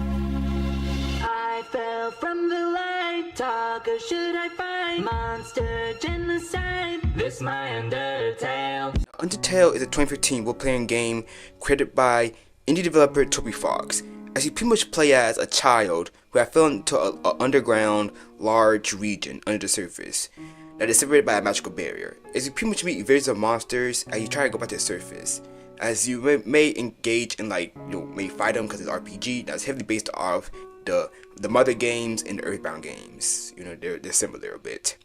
As you pretty much kind of like either spare the monsters or kill them. Like, you pretty much go through a full-on genocide route and a full-on like pacifist route. As the game is mostly known for its be very challenging a bit. Its boss fights, its memorable characters, and its music, which a lot of people know for.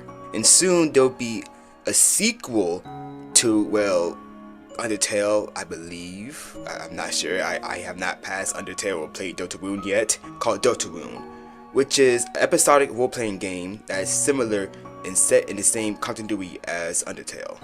As Deltarune has actually been in development for like a long time, since 2012, and the first demos were released in 2018 and 2021, but soon the rest of the game will soon be made in 2025, as there will be soon many memes based off the game, and of course the game will be praised by its soundtrack, characters, and narrative. So yeah, just play these games if you haven't. They're really good.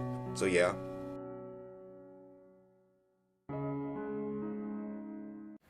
JD Vance face edit meme. So JD Vance, the Vice President of the United States, who also has a thing for Erica Kirk. In around 2024, there will be a meme that will pretty much edit his face to like a baby face in a very creepy way.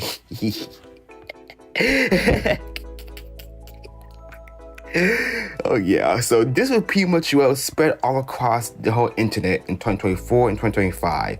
As there'll be many other memes of him as a dude from Shrek, him with the propeller hat and a popsicle, a lollipop, him with his hair like this, him bald.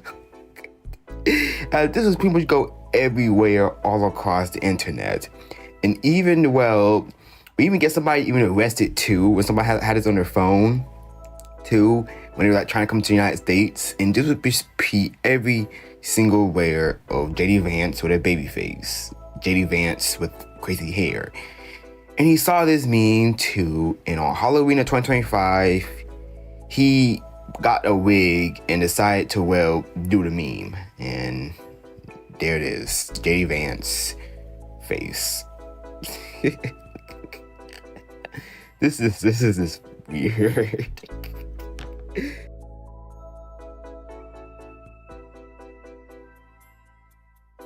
Internet cafes.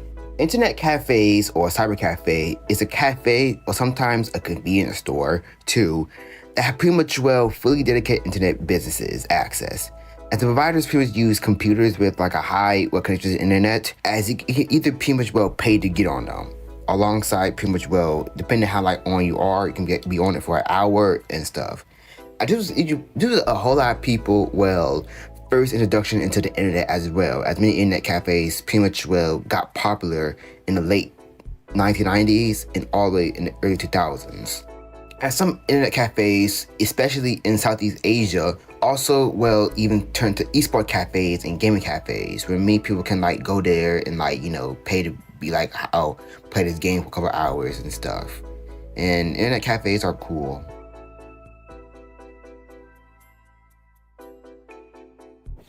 Cyberbullying. Now, cyberbullying or online harassment is a form of bullying that using, well, technology, pretty much stuff like social media and other stuff. Since the 2000s, it has become increasingly common among teenagers and adolescents due to young people increased use of social media. As related issues of cyberbullying can also be controlling and sometimes, well, flaming and roasting people. As cyberbullying can pretty much have many tactics, such as threats, sexual remarks, victim personal information, hate speech, or just straight up bullying, and even like, well, telling people to like, you know, like, oh, I'm gonna kill you and your family and stuff. As cyberbullying had pretty much gained more rise in the 2010s. With people now more online, especially well in 2020 when everybody was inside, cyberbullying had pretty much well rose. Another symbol of cyberbullying is called cyberstalking. It's when somebody pretty much will stalk somebody, pretty much like stalking somebody like, oh, this is where you at on Snapchat, or this seeing like all your posts and stuff. Hate raiding is when somebody, well, let's say go on your Twitch stream or any other like live stream and pretty much, well, say hateful messages like on your chat, alongside even affecting even Discord servers and other places. Spamming is when people create multiple accounts, people send like messages like on and on and on to another person. Swatting is another one. It's when somebody pretty much just like literally like find like where you at and call the police on your house and pretty much get you like the police like to like bust down your door, and some places even get you even killed. Doxing is somebody disclose on your personal data, such as like your full name, your house, your bank account, your phone number, and it can actually lead to dangerous stuff. Sexual harassment is another thing on cyberbullying. Is when somebody will pretty much, well, say weird stuff to you, or somebody will try to blackmail you by pretty much saying, oh, I have this very photo of you. If you don't use it, then if you don't give me no money, then I'm gonna send to everybody. And especially with AI, cyberbullying had pretty much, well, exploded even more. There was a case in a middle school was when two boys had used AI-generated media to pretty much show horrible images of a girl, and the school didn't do nothing about that. So I just gotta say, don't cyberbullying. Don't bully people in person, okay? And if somebody like bullying you, I know a lot of people always say just block them. Well, sometimes cyberbullying can be people that you know in real life. So don't bully everybody. Don't bully nobody, okay? Love each other.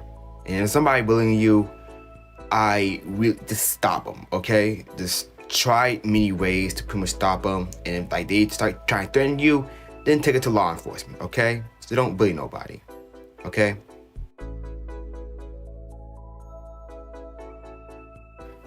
Justin Bieber. Justin Bieber is a Canadian singer and is regarded one to be one of the most prominent figures in music. As he rose to fame in the late 2000s with his debut extended Play My World in 2009, receiving international and establishing him as a teen idol. As he soon rose further to fame with his debut album My World 2.0 in 2010, which topped the US Billboard 200, making him the youngest solo male to do that in 47 years.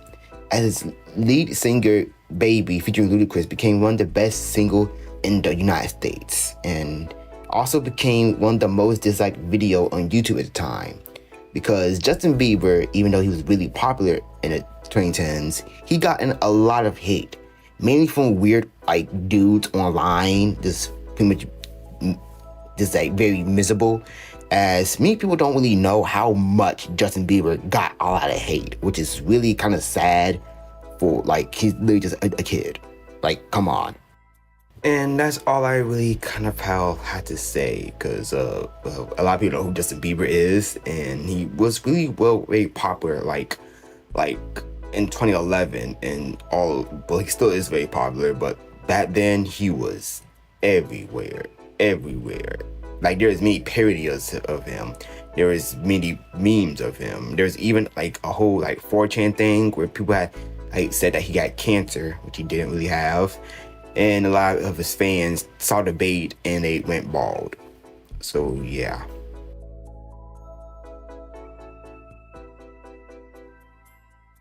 odd ones out. That's how you say it? I don't know. Robert James Wilson, otherwise known as Odd One Out, is an American YouTuber, cartoonist, animator, and author and voice actor. As he's pretty much known for producing and popularizing many storytime animations on YouTube, alongside even creating his own TV show called Oddballs, which I literally forgot about. He also made one mobile game that the guy hate for. I don't really remember. As he pretty much got popular for pretty much, well, making many storytime animations, as he was also part of the animation squad, as he collaborated with other storytime animators, as he pretty much just, well, like draw like stories from his life and stuff. That's pretty much how storytime animation works. And I don't know if he's still doing stuff like this. I haven't watched him in a long time, but yeah. Now let's get on to storytime animators. Now, storytime animators was a popular thing that was really popular in the mid-2010s in YouTube. Now, there are pretty much, well, just animators who would pretty much write stuff from what happened in their life. Sometimes it could be crazy stuff, sometimes it could be like funny stuff, or it could be like straight up dark stuff. Now, there would be many like YouTubers such as Did Animations, It's Alex Clark, Swoozy, Sugar, Wolfie Chew, Elite Animation, I think some other ones, Story Booth, that's another one, and Cypher Den, Ginger Pale, and many others. And some of these guys have pretty much, well, either stopped making YouTube content or they moved on to other stuff. Or sometimes they just, well, straight up use fake stuff. Because some of these stories would be super exaggerated and sometimes they'd be straight up fake. Because I remember there was like a huge like thing going on where there's many fake storytime channels on YouTube. I remember stuff like Stories Animated and some other ones where there was a real story where some guy said that he fell and like got his arm chopped off by a lawnmower because he tripped and his father as he didn't cut it off on like some Final Destination stuff. And another fake one was when a dude said he got his thing bit off by a snake, which I don't know if that's possible. Well, it probably is, but I don't really know. And yeah, and it was just fake stuff that copied from like other storytime animated stuff, and I don't really see people do storytime animations anymore. I don't really know. Like, I haven't seen that in a long time. It probably still is stuff like that, but it's probably just AI generated. So, yeah.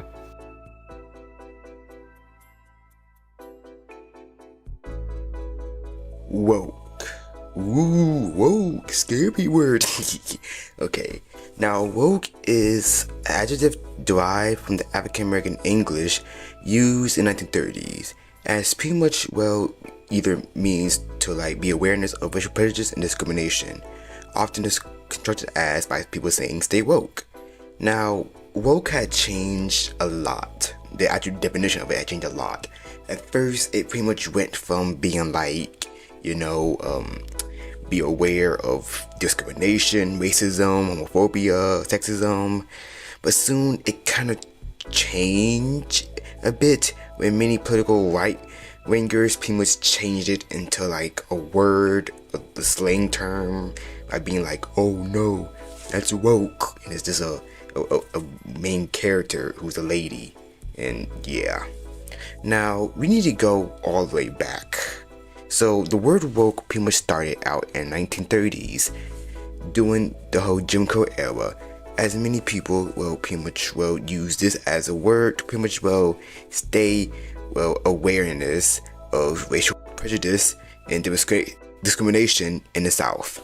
As one of the earliest ideas of wokeness as a concept for many black political consciousness came from Jamaican social activist Marcus Garvey, who wrote in 1923, Wake Up Ethiopia, Wake Up Africa, alongside as black American folk singer Lead Belly had even used the phrase stay woke as a spoken after his song Scottsboro Boys, which told the story of 9 black teenagers and young men falsely accusing of raping white women in Alabama.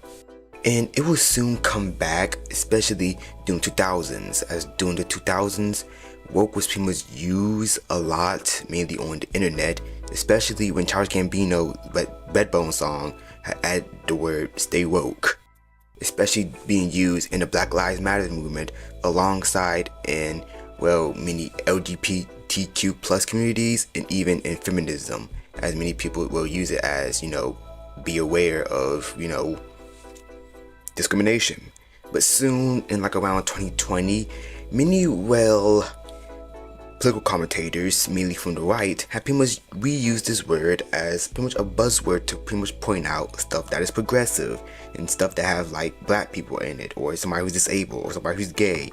As many people just pretty much saying many stuff, such as the meme, go woke, go broke. Pretty much believing that is somebody add like something that's like, well, have like diversity in it. They pretty much believe that it will lose money, as many people always point to Ghostbusters 2016, especially in other terms like with the video game sphere right now, as many people even calling many video games woke just because it's literally about killing Nazis. I remember there was literally a post of some dude saying Wolfenstein is woke because you kill Nazis. Wow. Okay. And even in comic sphere, which is very, very crazy, and many people just even become grifters because this whole stuff, just like people saying a whole bunch of nonsense for money. And yeah, but woke isn't really a bad thing. The term just got like reused, stolen, and just turned into a different meaning. So yeah, stay woke. You made that up. Everything's made up, nigga, stay woke.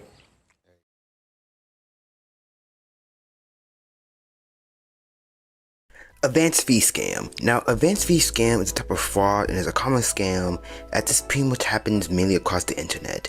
As this pretty much is when somebody said, oh, I'm a Nigerian prince, or oh, I'm a rich dude, I will give you a lot of money if you give me some of your money first. As this is pretty much, well, just a big thing of fraud, as many fraudsters will be used to obtain a large sum of money from you and they never pay you back. So yeah. As one of the most popular one is a Nigerian prince scam, is when a Nigerian prince will pretty much say, oh, I'm a poor Nigerian prince, give me some money and I will give you a lot of money because I'm a Nigerian prince. And it's actually not a Nigerian prince, just some dude from like Nigeria or Ivory Coast or South Africa or somewhere around the world. And it's also even known in Nigeria as the 419 scam, also known as the Yahoo Yahoo, as this is actually, well, the Nigerian criminal code for dealing with fraud. And people still do these scams, surprisingly, in this year, and there are people still falling with the scams. So here's how you can, like, stop them. As somebody be like, oh, I'm a rich dude, I'll give you a lot of money because I'm gonna be nice. Make sure you check their location if you can, if you don't like social media or whatever, and make sure that they don't say they're like in like a different country or whatever. And if they being very secretive and trying to like get access to your like your bank account, you just should block them and report them, okay? So don't get scammed out there, alright? Grumpy Cat. Now, Grumpy Cat was an American internet celebrity that was a cat that was known for her grumpy facial appearance, which was caused by her underbite and feline dwarfism. As she came to prominence when the photograph of her was posted on Reddit by Brian Butson, the brother of the owner, Tabitha Butson, as this pretty much became a very popular internet meme of her grumpy face. As many people will pretty much viral, like make many like Facebook memes of this, and it would pretty much be popular all across Facebook, YouTube, and even Twitter. And there was even, well, appeared in a Frisky sponsorship, and even had many merchandise too. Alongside even again a movie called Grumpy Cat's Worst Christmas Ever, which was on a straight to TV movie in 2014. But sadly, in 2019, following many complications from urinary tract infection, she will soon have passed away at age 7 in 2019. So rest in peace, Grumpy Cat. Real name, Tartar Sauce. Very cute name and a very cute cat.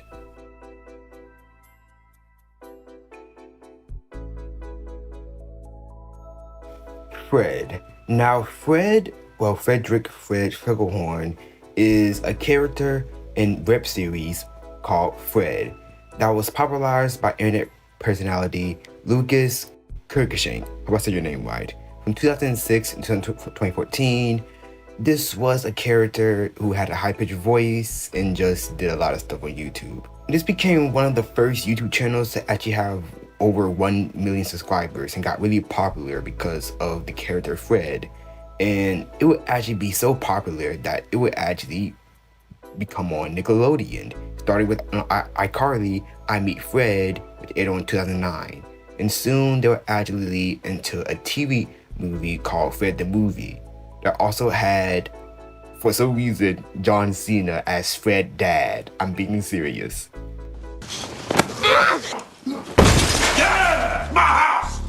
And then it would get popular again as this pretty much boosted the popularity of Fred, as there'll be another movie called Fred 2, Night of the Living Fred, and even Fred 3, Camp Fred, and even a TV show that had ran on Nickelodeon too. And even Fred also appeared in Annoying Orange because of this whole popularity of this web series, as actually being one of the earliest web series on YouTube. And it kind of, well, disappeared in like around 2014, but soon came back up again in 2020 to 2021. And I remember Fred being super popular like all across the internet, and I actually remember every time it just came on Nickelodeon, I used to be so mad. Like, I used to be so mad and annoyed of seeing this. But I only watched it just because John Cena was in it. Like, that was really the only thing, the only thing I liked about this stuff. But it really was popular.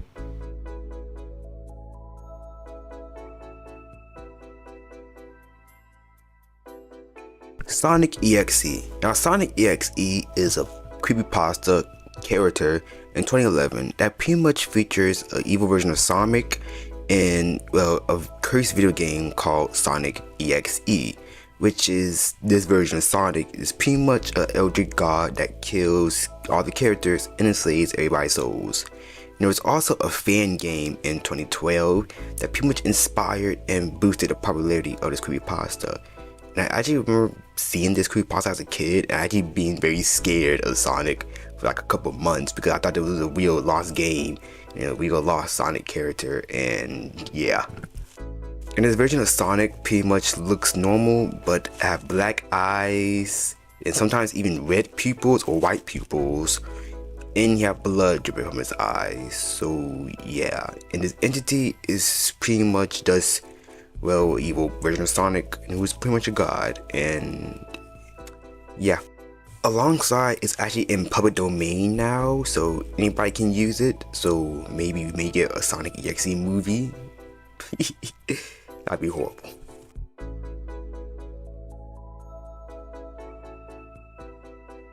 Baldi's Basics Education and Learning. Now, Baldi's Basic Education and Learning is a 2018 puzzle/horror-ish game developed and published by Micah McGonnell. Hope I said the name right. This guide as an education game, it parodies the many 1990s education games by pretty much creating them into like a type of horror aesthetic. As you are in a schoolhouse and you're approached by Baldi. He's bald and he got a green shirt. And you pretty much got like collect me notebooks and solve me math questions. But once he gives you this crazy question that's very unsolvable, and he gets mad and he chases you. So you gotta pretty much just find all the notebooks and escape to school before he pretty much whips you to death.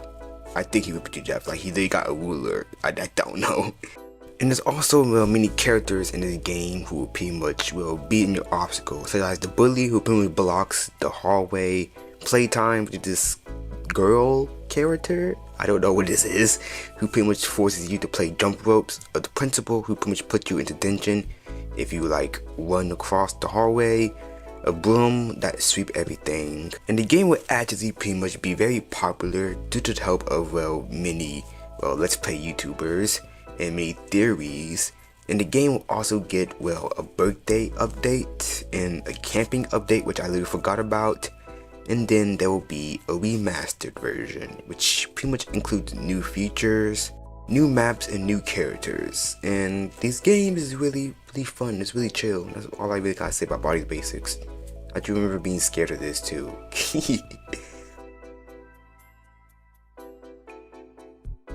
Bendy and the Ink Machine. Now, Bendy and the Ink Machine is a survival horror game developed by Joey Drew Studios. As the game came out in 2017, and follows Henry Stein, who is a retired animator who received a letter inviting him to his old studio workplace, as inside of it is, well, a paranormal ink demon called Bendy.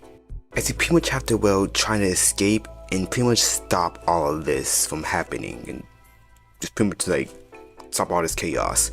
And the game will actually pretty much be very received well, especially with many, well, Let's Players making game videos about this alongside many music, and also Jacksepticeye was in this game. That's really cool. And there's also a spin-off called Bendy and the Nightmare one, which was released on mobile devices, as it was just an endless wonder, kind of like Subway Surfers, and I don't know if it was still going on. And then it will even get announced that they'll be making a movie, and I don't know where the movie's at. So yeah, also something I found really crazy is the creator of John Wick had even said that he wanted to make a TV show based off this. So yeah.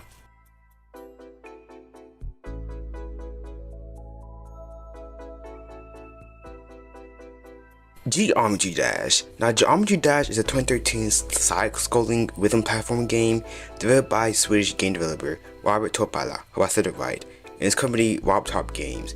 As the game is pretty much well released on iOS and Android, and even on Steam, as you pretty much play as a little icon or block or circle. I don't know, I haven't played this game in years. As you pretty much just, well, like mimic the beat and gotta tap it while avoiding many obstacles. As this game is pretty much well really known for its level creator, as you can pretty much create many like very challenging levels alongside the music in this game. Alongside, there's even 6 difficulties: easy, normal, hard, harder, insane, and demon, which each of them is very challenging. And I haven't played Geometry Dash since I was like little. Like, I remember like literally raging at this game as a kid. It's really fun though.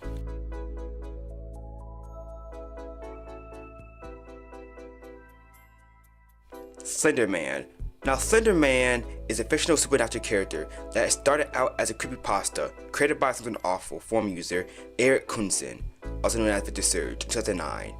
As he is pretty much depicted as a very tall, skinny, humanoid dude with no features on his face, like no mouth, no ears, no eyes, no nothing, white face, and wearing a black tall suit with tentacles coming from his back.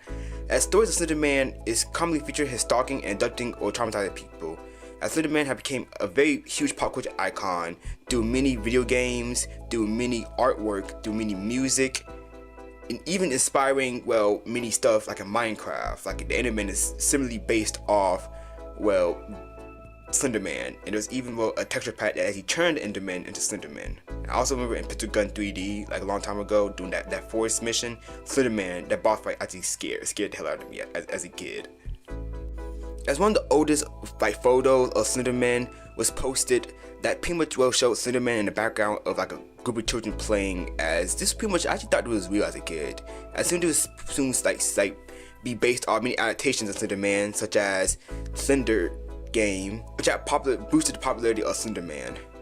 And since I'm talking about Slender Man, of course I have to mention the 2014 stabbing, when 2 12-year-old girls in Wisconsin had pretty much stabbed their classmate 19 times, and they pretty much had said that they did it to pretty much well worship Slender Man, because Slender Man had pretty much said you have to kill one of your friends.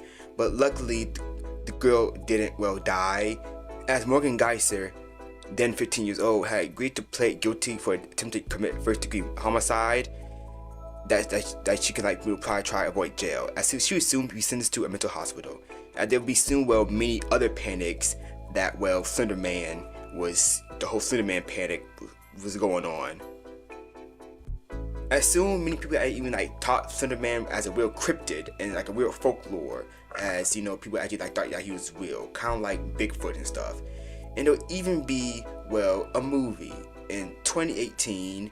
There will be a Slender Man movie, which wasn't good, to be honest. It wasn't good. But nevertheless, Slender Man was pretty much well one of the like first classic internet well myths that pretty much well boosted like many creepypasta stories and many other creepypasta characters.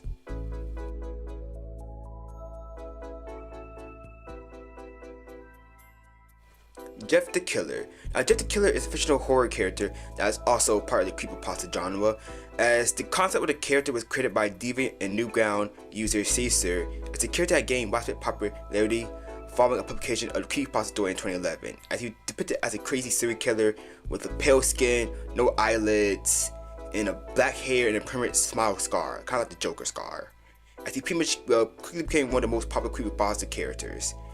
Now, Jeff the Killer has a crazy history. Pretty much his origin story was that he was a serial killer who had killed his family, and he can pretty much be summoned kind of like Bloody Mary a bit. And there's also another version of Jeff the Killer called Jane the Killer, which is a female counterpart of, well, Jeff the Killer, who is pretty much Jeff neighbor, who soon became a serial killer too. But something that's always really crazy about Jeff the Killer is the original image. Nobody know where is the original image at. Nobody has no idea. I'm being 100% serious. Mudahar or the gamers, I even put out a bounty saying that Jeff the Killer, well, whoever finds the original Jeff the Killer image gets a whole lot of money. And people have been trying to find out where did this came from. Someone has said that it came from a girl who had, well, committed suicide, but that actually turned out to be false, as the lady is still here with us today. Another one saying that it was from a Japanese girl from a website from the 2000s, and some people even say that it's straight up from gore or some other illegal material, which I hope it isn't, because that'd be really, really effed up if it was. I mean, people even had said that's just, well, a bunch of, well, nonsense if it actually did came from stuff like that. So we have no idea if where this image actually came from. So yeah, it's probably just lost the time.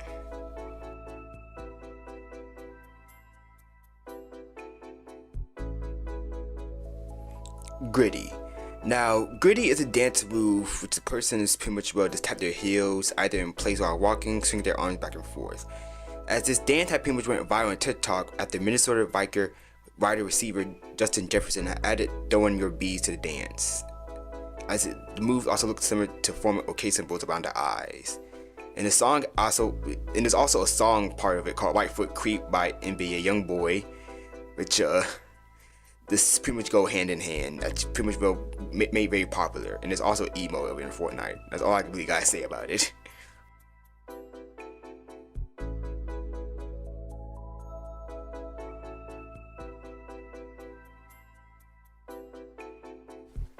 Incels. Now, an incel is a member of online subculture, mostly of males, heterosexuals, who define themselves unable to find a romantic or sexual partner despite desiring one, as they often blame, objectify, and degrade women, and pretty much just degrade everybody. Even sometimes pretty much, well, taking, well, many horrible ways, as they can pretty much become radicalized and just do horrible stuff. As this discourse have been characterized as hostile sexism, anti-feminism, sexual objectification, and dehumanization of women, misogyny, self-loathing, racism, as there'll be pretty much, well, many people to be inspired and influenced by many other misogynist terrorists such as Elliot Rodgers and Alec Minson, as they pretty much rose prominence during the 2010s and even rose more higher increasingly during 2020s. As many of these incel communities pretty much, well, become very extremist and very, well, extreme, crazy, as on many sites such as 4chan, Reddit, and even on Discord. Alongside this even, well, a Reddit group callr/incels, which had pretty much became a very active incel community. As they pretty much just blame women for their being isolated, sometimes even advocated for rape, even being very racist, even some kind calling for violence. And many people who in the incel community even endorse violence against sexually active women and more sexually successful men, harassment of women, and even suicide. And many people even glorify violence by self-identified incels such as Elliot Rodgers, who was pretty much did the 2014 Isa Vista killings, where he had killed 6 people, alongside Alec Minson, perpetrator of the 2018 Toronto van attack, who had killed 11 people. Sung Hai Chu, who was the perpetrator of the 2007 Virginia Tech shooting, who had killed 32 people. Now, incels are pretty much, well, growing more rapidly, mainly because of the whole lonely male epidemic, when many, well, currently now, many males, are pretty much, well, being very isolated and pretty much just online, constantly on like places, listening to people that they just pretty much people do this feed lies in their head, make them all depressed and just feel like and they just become incels. Now, since it's going on, I just want to say this: don't be an incel. I just don't. Like, you're just gonna cause harm for yourself, harm for your mental mind, your body.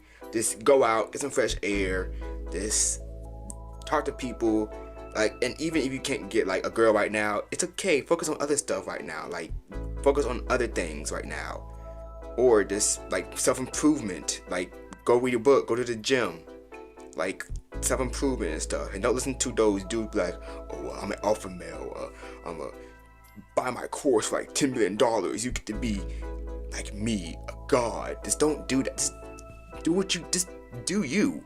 Like, just don't be a follower. Just be a leader, dude. Just do your own thing. Okay? Just spread love and kindness. And yeah, just don't be an incel. Fidget spinner trend. So fidget spinners, it's a little fidget that's like a little spinning thing, and you just rotate it. That's pretty much what a fidget spinner is.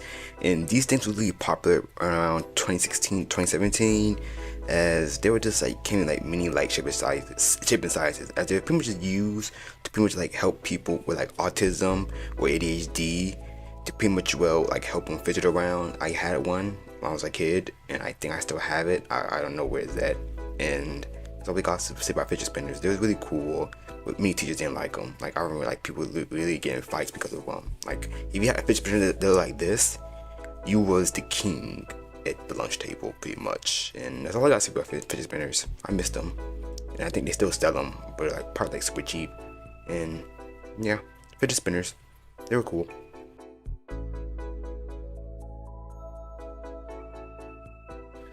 Will Smith Chris Rock slapping incident. So during the Oscars, the 94th Oscars in March of 2022, this was a crazy incident when Will Smith had walked on stage and had slapped Chris Rock across the face. So yeah. Okay, so a little background. So Will Smith was there with his wife, Jada Pinkett Smith, and she was there, and her hair was shaved, mainly because she was experiencing hair loss with, alopecia. And Will Smith was there for being nominated for his acting in the movie King Richard, which was a really good movie, by the way. And Chris Rock was there as one of the hosts, as he was pretty much, getting ready to, show best director features for the best nominees for directors, as he pretty much saw made a little joke, as he pretty much said, "Jada, I love you. G.I. Jane 2, can't wait to see it, alright?" And people was laughing, but Jada Pinkett Smith didn't like this, and she just rolled her eyes in annoyance. And Will Smith probably took this as I'm mad now. And he went up there and he just straight up slapped Chris Rock, and this happened. That was a nice one. Okay, I'm out here. Richard. Oh, wow. Will Smith just smacked the shit out of me. Keep my wife's name out your Wow, dude. Yes. It was a G.I. Jane joke. Keep my wife's name out your mouth. I'm going to, okay? And after this actually blew up, and he also won the award too. So yeah, but many people didn't like this, and many people didn't really care about it, and because of this actually got Will Smith banned from any Academy Awards after, as he soon even apologized on Instagram and Facebook. And he also even got many of his movies, like his movie Emancipation, also got delayed because of the controversy. Netflix had canceled the Bright sequel. The I Am Legend 2 movie got pushed all the way back. And of course, Bad Boys 3. Was it 3 or 4? I think it was Bad Boys 4. I really don't get caught up with them.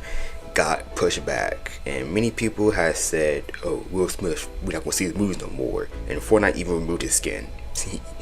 So, Will Smith did got really a lot of hate, but people still like Will Smith now. And a lot of celebrities actually sympathize with him, and it was just a big incident. Like, he didn't like went him there and beat him up. He did hit him, but which is not cool to do, but still. And many people still like Will Smith movies. Like, I remember right when Bad Boys 5, I think it was, came out, a lot of people had thought that Will Smith was gonna get no like money from it, but a lot of people saw that movie. It was a really good movie. And even though Will Smith is kind of doing weird right now with his music, he's still Will Smith. So yeah. Also, the Oscars are boring. Like, it is so boring. Cinnamon Challenge. The Cinnamon Challenge is a food challenge that pretty much will gain viral recognition on social media in the early 2010s, as you pretty much just film yourself attempting to eat a spoonful of ground cinnamon in under 60 seconds without drinking anything. And it's very difficult, and it's actually dangerous, because cinnamon can actually make you like choke and throw up.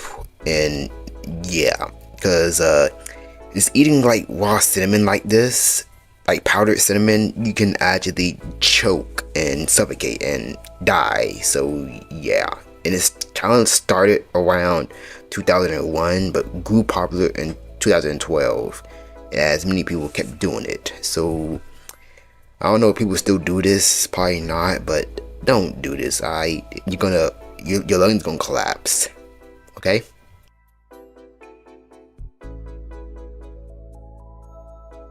Yandex. Yandex is a Russian technology company that provides many internet-related products and services, including a web browser, search engine, cloud computing, web mapping, and many other stuff. As actually one of the largest search engines in Russia, with 72% of people in Russia using it, and even being used in other places around the world too. It started out in 1997.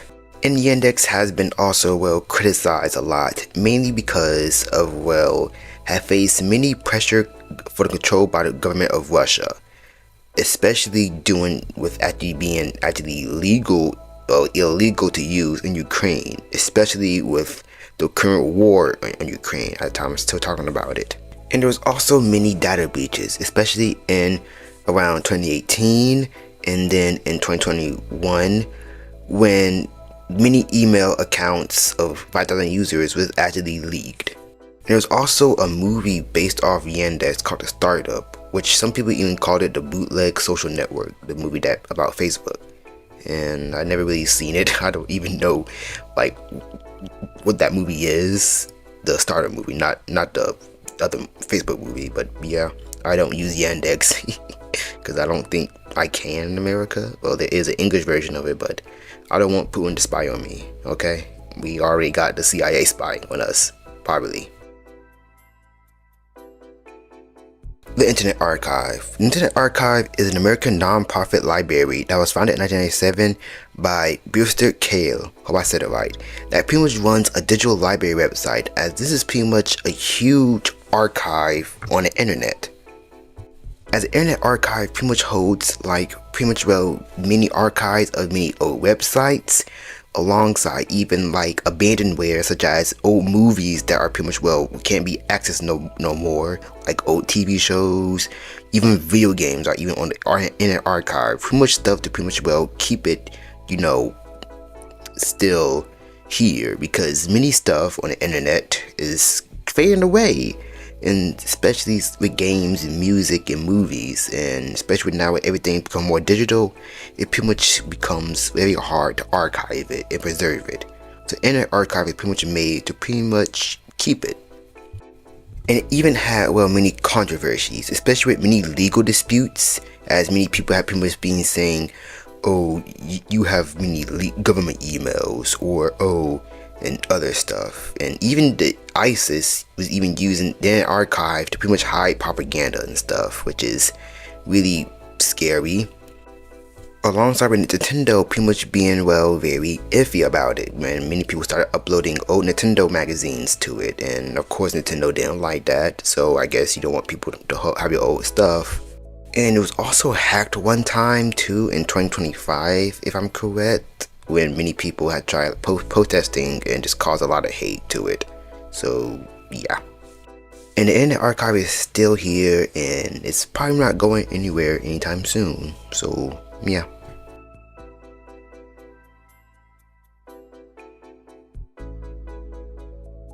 $50 Shades of Grey. I'm surprised it is even up here. So this is a romance novel made by Arthur E.L. James. It became a first installment of the 50 Shades novel series. As this whole series pretty much talks about, well, a relationship between a college student or a college graduate, Anastasia Steele, and a businessman named Christian Grey. And he even shows her into the world of BDSM. Oh my god. And it pretty much was very, very, very popular. And yeah, yes, there was pretty much, well, many fan fictions as well of this too. And there'll also be a movie series too. And I don't watch them. So I don't know what to say. This is a very freaky book series that a lot of people like. And there's also a parody of it called 50 Shades of Black, made by the same people who made Scary Movie. It was okay. Also random, I found out there was an Easter egg reference in the Angry Birds movie, which is really crazy. So I guess the Angry Birds universe, 50 Shades of Grey is canon.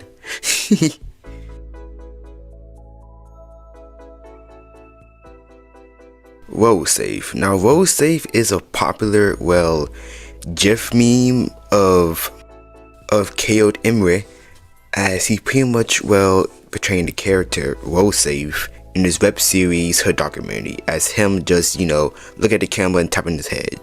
As this image and GIF has been pretty much used all across social media since 2015, as just pretty much making fun of people of poor decision making stuff. And many people have used this and said it's one of the best memes of 2017, and it's still being used in many social medias to this day, but it was everywhere back then. Crying Michael Jordan. Now, Crying Michael Jordan is an internet meme image that pretty much shows image of Michael Jordan crying during his, well, Basketball Hall of Fame induction ceremony in 2009, as this pretty much been used all across the internet as a sign of sadness, sometimes signs of joy. It's a very used by reaction image.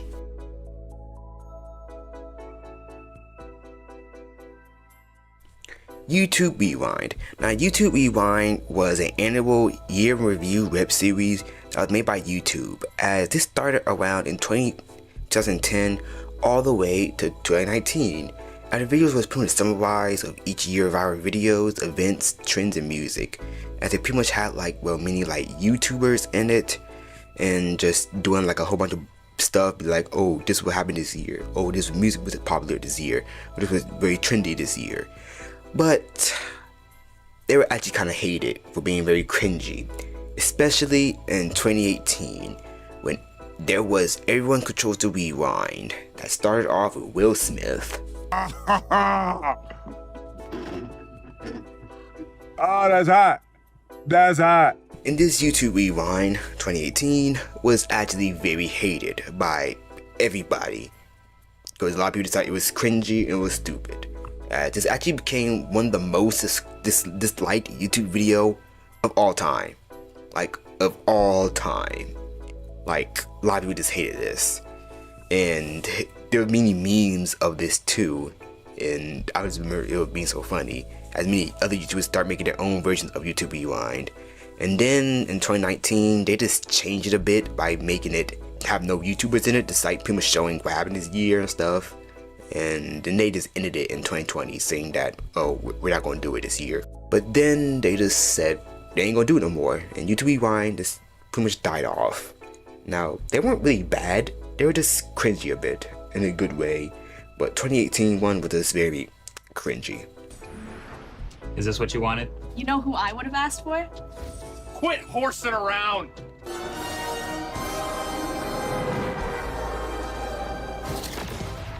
And then YouTube would actually unlist all the videos in December of 2025, making them kind of hard to watch unless you got a link to it.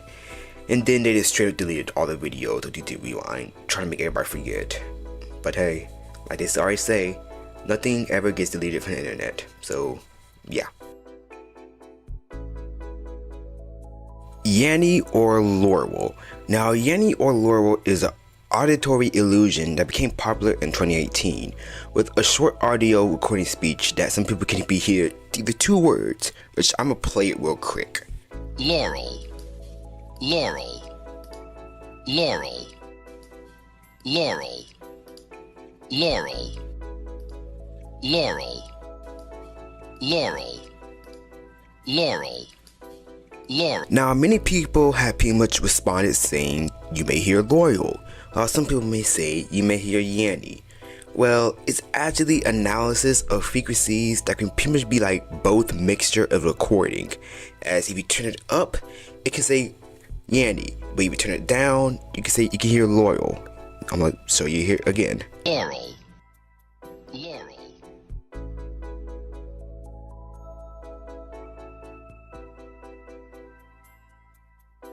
Laurel, Laurel.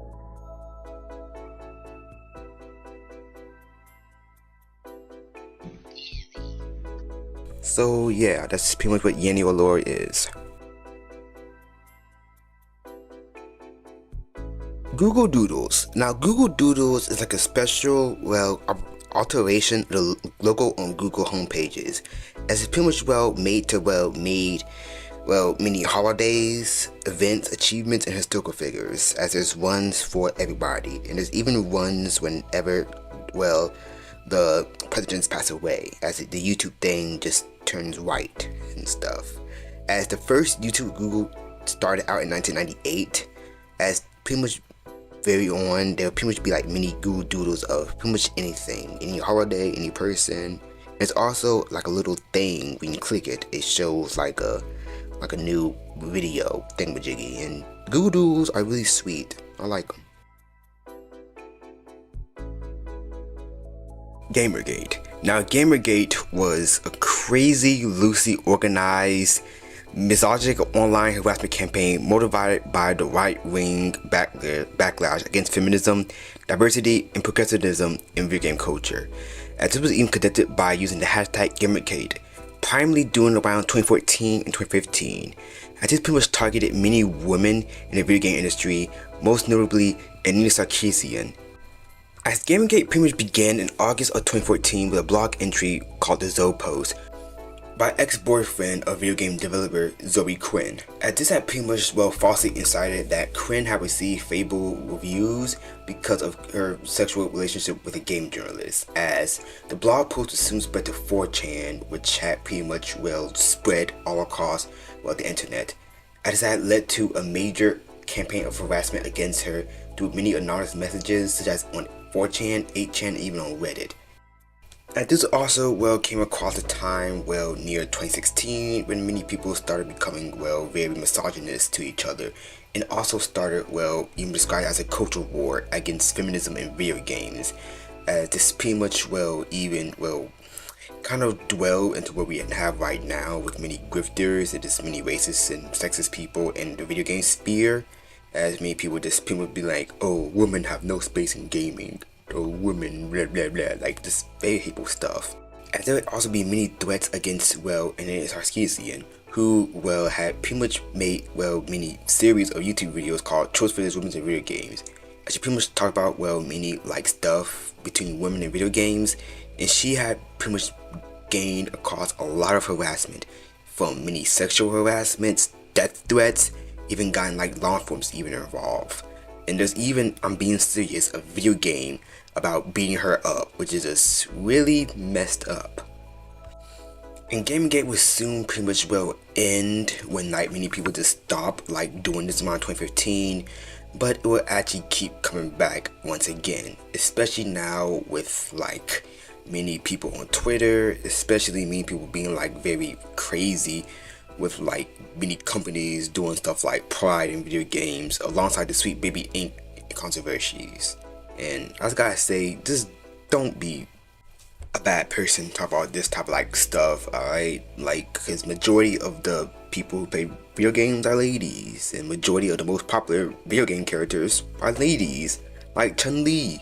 A lot of people like her, even the ladies like her, alright? So don't be a butthole. Love each other.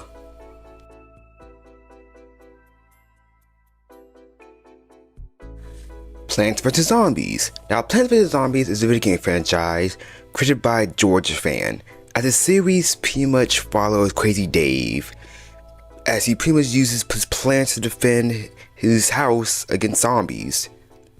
Yeah, that's pretty much the whole game series. As the first game, Plants vs. Zombies, was developed by PopCap Seattle and released by PopCap Games, soon being acquired by EA. As the game came out in 2009 and pretty much blew up for its very, very fun idea of Plants vs. Zombies, including even having like a song at the end. And there'll even pretty much be a sequel called Plants vs. Zombies 2, which have them being in time travel and stuff. And this is where the game series started to decline, as soon the game series would just pretty much become microtransactions, filled with microtransactions. Like, I'm being like $5 to get one plant, like that's literally it. And there'll also be a spin-off series, sort of, called Garden Warfare, which pretty much is like a third-person shooter game where you pretty much play as either plants or the zombies, pretty much sort of like Team Fortress 2 a bit, but it's really fun. There was also a remaster of the game called Replanted, which got in trouble a bit, mainly because there was like AI stuff in this game, and we all know EA. So yeah. And the game series was really cool, and I actually remember really playing this when me and my sister used to play this all the time. And there was also be mini comics too, and even a canceled, movie that would be made by DreamWorks, which really sucks. So yeah, I don't know what to say, but Plants vs. Zombies is really cool.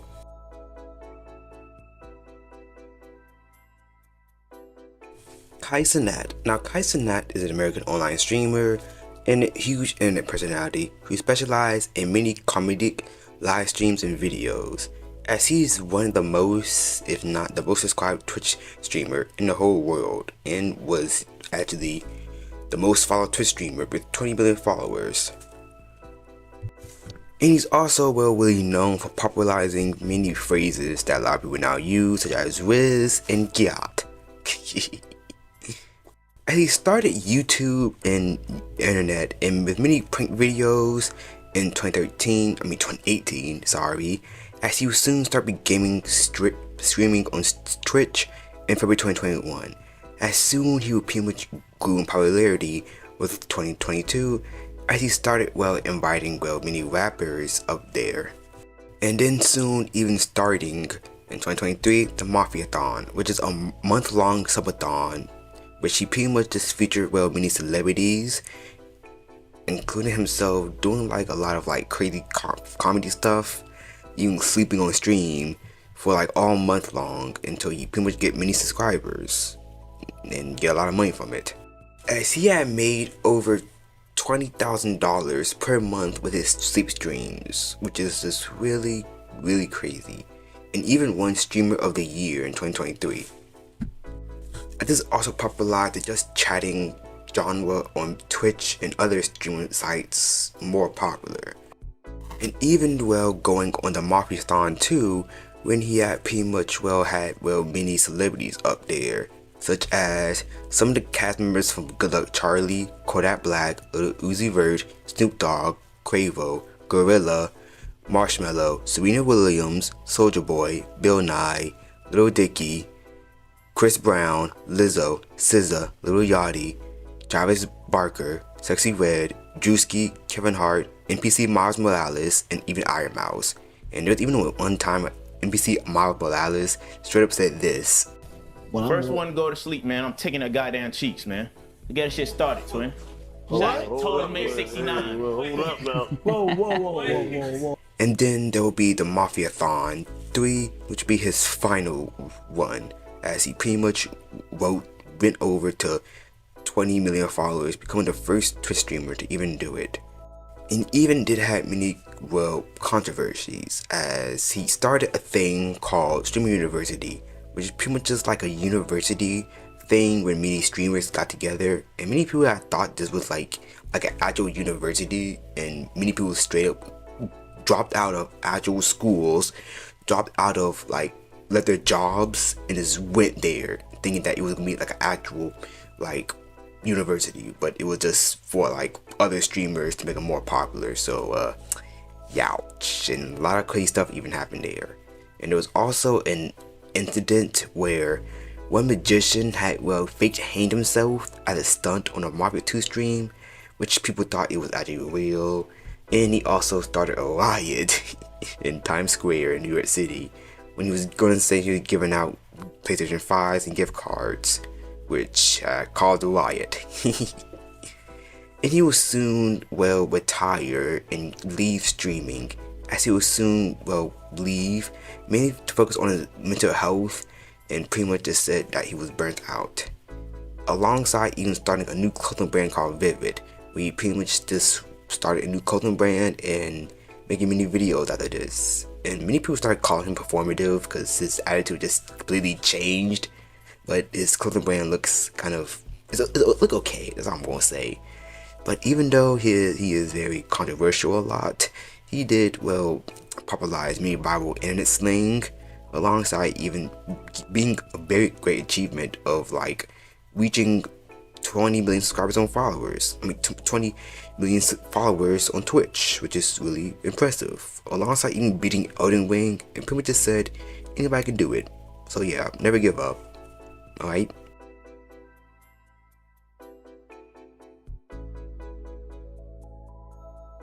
Derp. Derp is an internet slang term for foolish, awkward, or stupid person, pretty much, even being associated with a meme face, aka another rage comic face, called Derp, and sometimes even called Derpina, with somebody just their eyes crossed out or their tongue sticking out.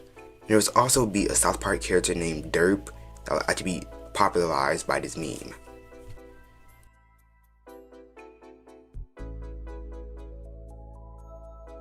Riz. Now, Riz is a phrase that was popularized by Kaiser Nat, as pretty much being used among his friend group as pretty much going across social media. As Riz pretty much means a sort of charisma, as asking somebody to riz up somebody, trying to get a date or something. And it soon pretty much stuck to the internet slang, and even became a new slang term for charisma, as pretty much just riz up somebody. Gyat. Can't believe I'm saying this. So this is another slang term that got popular by Kaiser Nat.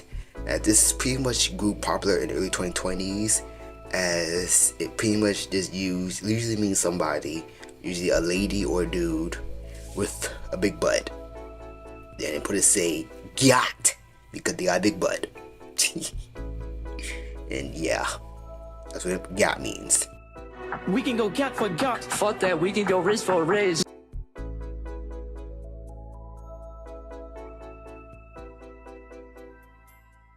Genshin Impact. Now, Genshin Impact is a 2020 action role-playing game produced by Hoyoverse, as the game features an anime style and open world environment, alongside a system that even uses many gacha game mechanics, pretty much being many randomized stuff they gotta pay for. As the game got popular mainly in 2020, since it was available on iOS and Android and PlayStation, and soon Windows, and now on Xbox 360. Xbox Series X. I still got the Xbox 360 stuck in my head. I don't know why. As the game takes place in the fantasy world of Tibet, home to 7 nations, each tied to a different element and ruled by individual gods, as the story follows the traveler, who is the interstellar adventurer less separated from their twin sibling, as you now gotta find them alongside with their guide Paimon and many others as you pretty much journey across this whole land, alongside even fighting in a very RPG-like style game. As the game has received many positive reviews, especially with its open world system and being very impressive to run on mobile devices, but have been many criticized, mainly because of its monetization. I remember there was a person who spent like over $1,000 on this game one time, especially even plagiarized, as many people said this game copied Breath of the Wild a lot, which I can kind of see it a bit. And even having a huge cultural impact, since this game came from China as well. People even had China to be more in the video game market in recent years, especially even popular with online with many music, many fan art and cosplays. Even inspiring, not inspiring, but boosting Hoyoverse to make more gacha games such as Wuthering Waves and Honkai Star Rail, which I will discuss later. And I never really played Genshin Impact. It's looked too complicated for me, but it do look fun and look nice. But that's all we gotta say. Also, it do got a weird fan base. I do gotta say that. It got a weird fan base.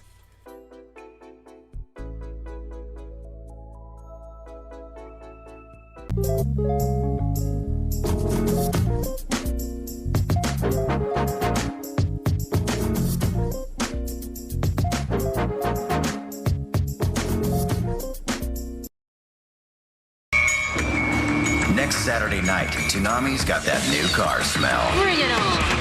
DDC starts uncut at 7:30. The Titans East take on Control Freak at 8. Naruto takes on a powerful ninja assassin at 9 with an encore at 10. And Bobobo at 10:30 will be confusing, but so funny you won't care. What a whack job. Toonami, next Saturday from 7 to 11 p.m.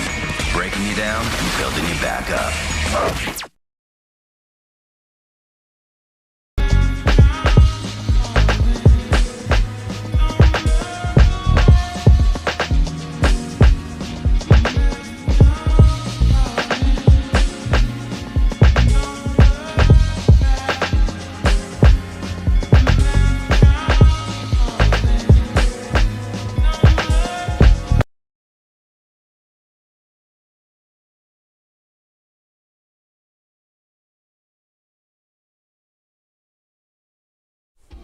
Twitch. Now, Twitch is an American video live streaming service that's pretty much popular in video games alongside broadcasting esports and even real life content streams. Pretty much just people walking around or just sitting in front of their desk just talking and stuff.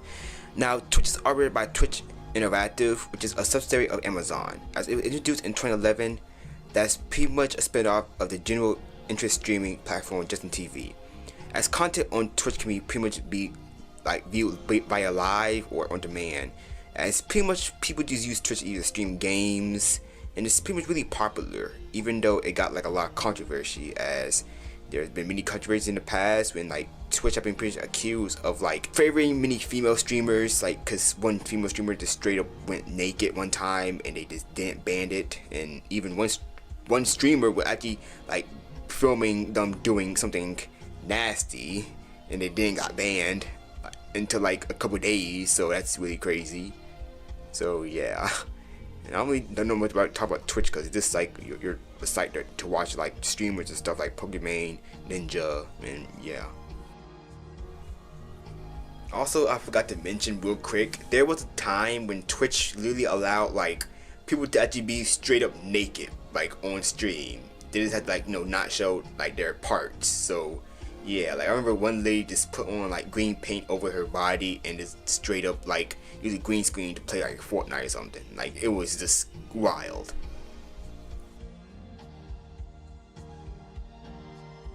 Mac OS. Now, Mac OS is a Unix-based operating system derived from OpenStep for Mac and FreeBSD. It has been marketed and developed by Apple since 2001.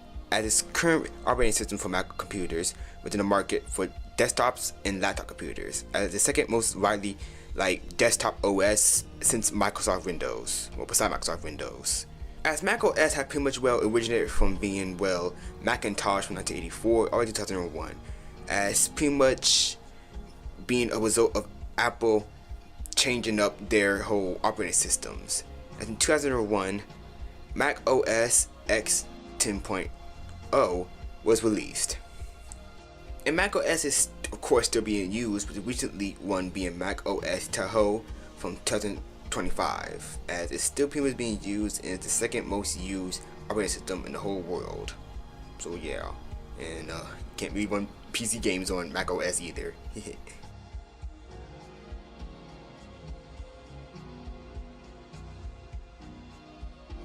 ASMR. Now, an automatic I cannot read my script. Oh my god.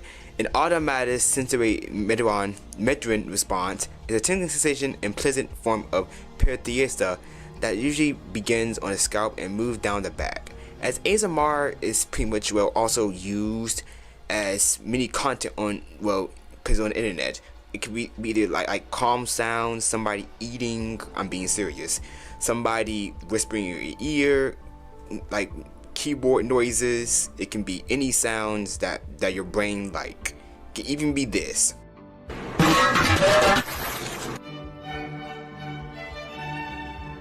So yeah, ASMR can be pretty much be whatever you want, and ASMR pretty much been very popular for like a lot on like YouTube, as there's even ASMR streams, and sometimes it can be either weird, sometimes it can be either funny, and sometimes it can be just straight up gooner stuff. So yeah.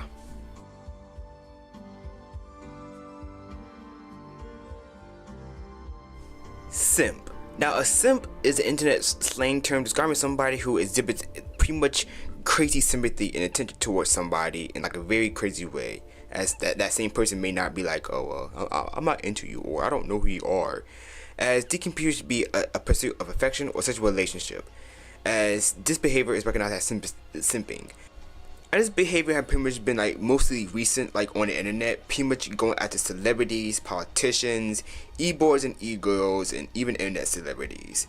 As the term had a sporadic use, gained popularity on social media in 2019, as soon it would be pretty much be straight up on 2020, when everybody was on the internet, like everywhere. And even the Archie comics, Archie comics, that old comic line, their Twitter account literally said that they will actually ban people from YouTube channels for calling people like the character a simp,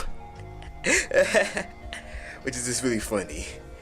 But simping will also pretty much like affect other people too. Like many streamers, like Pokimane, didn't like her fans be called simps a bit, and he got into a crazy beat with Leafy a bit. And there was an incident where Twitch straight up banned the word simp. So yeah, they actually straight up banned the word simp. Like, if you tweet the word simp, you get like suspended or something.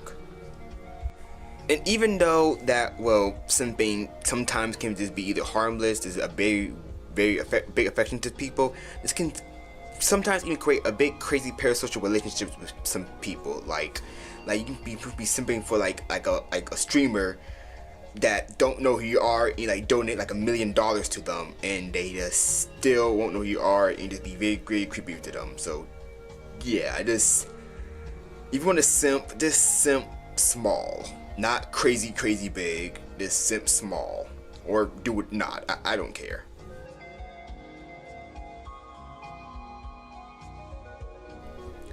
(6'9).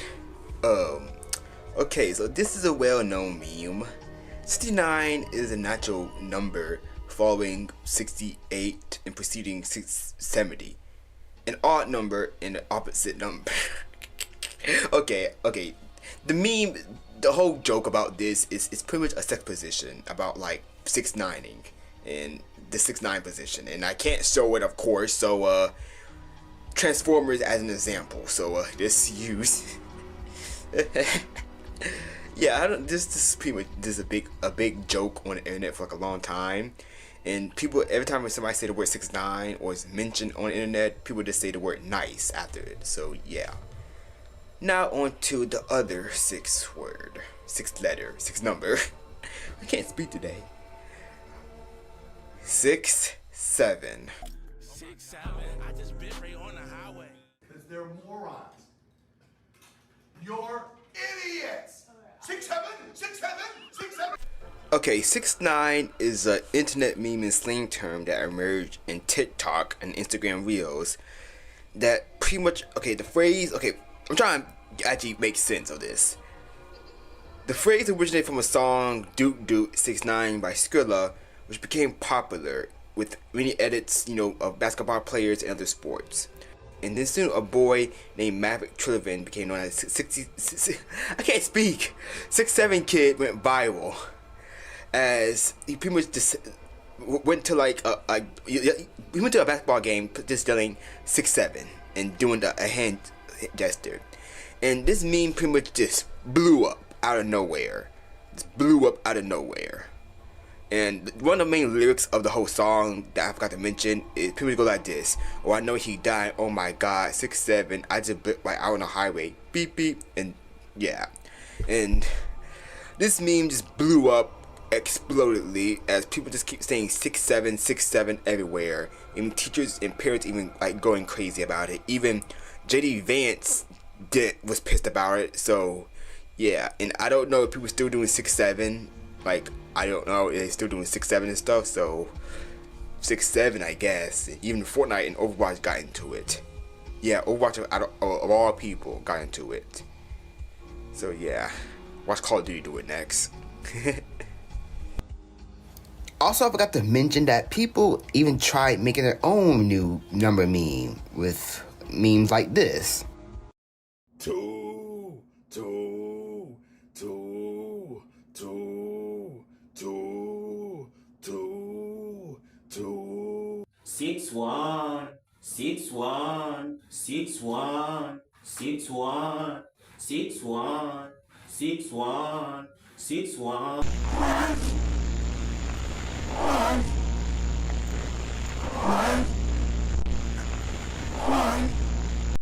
Okay, that last one is actually horrifying. Never mind. That should not be a meme. That's actually scary.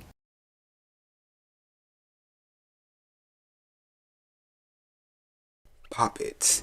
Now, Poppet is a fidget consisting of a usually brightly covered silicone tray with poppable bubbles.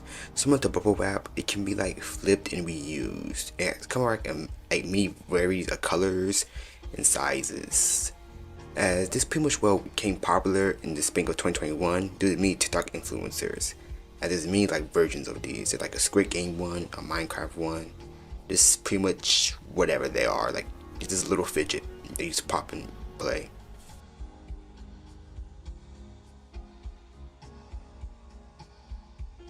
Cuphead. Cuphead is a 2017 indie run and gun game developed by studio MDHR. As the game followed Cuphead and his brother Mugman, as they pretty much went to a casino and they pretty much went in debt and they lost, as they pretty much made a deal with the devil, as they got paid them back in souls of runaway debtors. As this game is pretty much just a running gun game that is inspired by the 1930s and 20s cartoons. Even the whole art style of it is actually hand drawn. All of this is just hand drawn.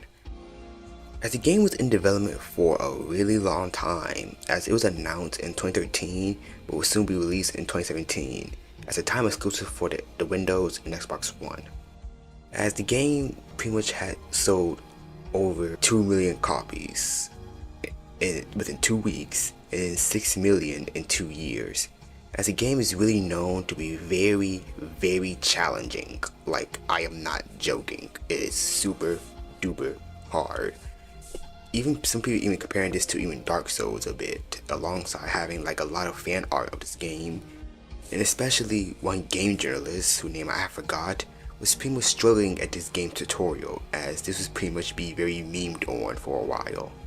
And the game would even get a DLC called the Delicious Last Course, as you pretty much play as another character called Challenge, as this game pretty much go on a new island as you pretty much fight a salt baker. As the game would pretty much even get a me outfit and Smash Bros alongside animated adaptation called The Cuphead Show on Netflix, which I don't know if they make another season. It just ended, so I don't know what happened to that.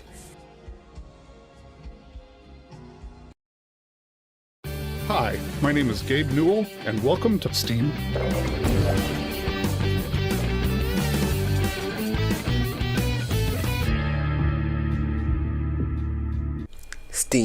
Steam is a digital distribution service and storefront developed by Valve, as it was launched as a software client in September 2003 to provide video game updates for many Valve games, as soon distributing third-party titles in late 2005. As Steam offered various features such as game server matchmaking or Valve anti-cheat measures, social networking, and game streaming services. As Steam client functions include update maintenance, cloud storage, and community features. As you can pretty much like buy and play your games on Steam. It's actually one of the most popular, well not the most, but is the most popular game storefront on PC or ever. You can also like buy like many hardware made by Valve, such as the Valve Index, the Steam Machine, and the Steam Deck. As up to 130 million people are, well, currently using Steam every month and probably every day. So yeah, that's all I really gotta say about Steam. Yeah, I love Steam. They have a lot of good sales too, like a lot of good sales.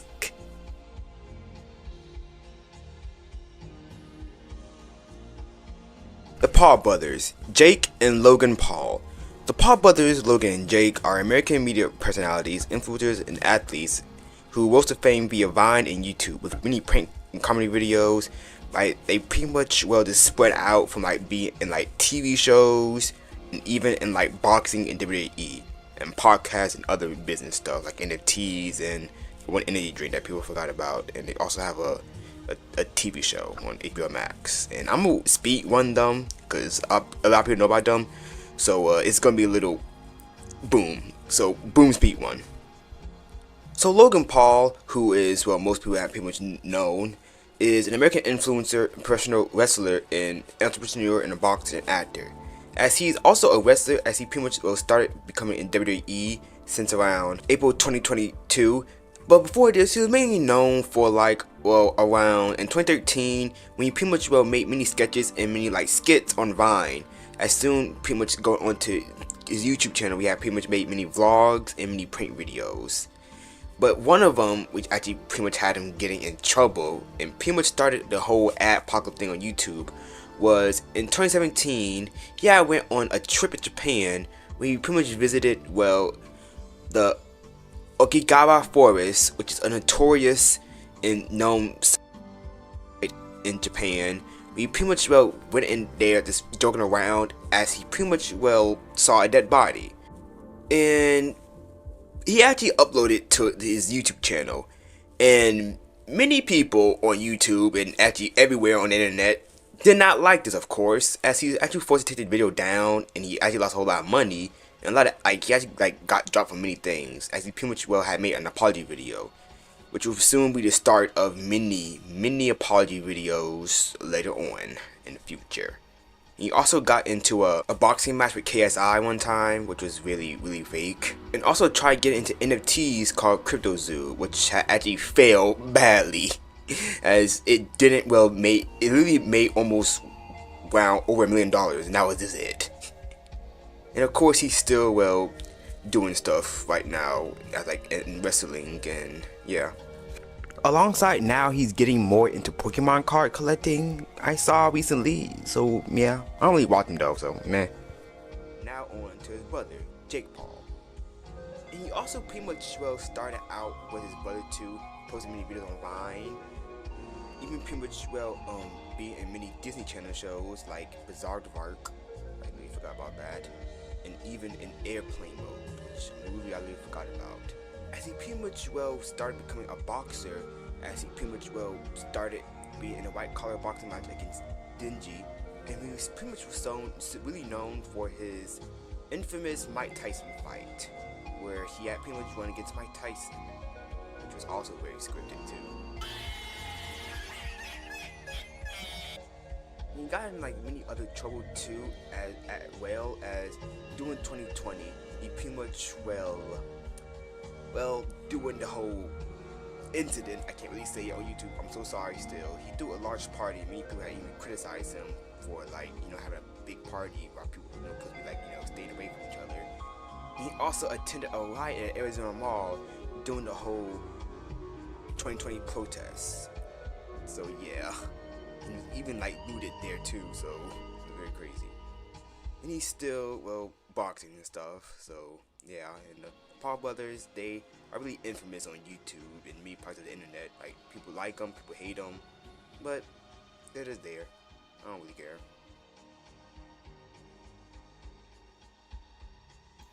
Okay, another editor note, my lord.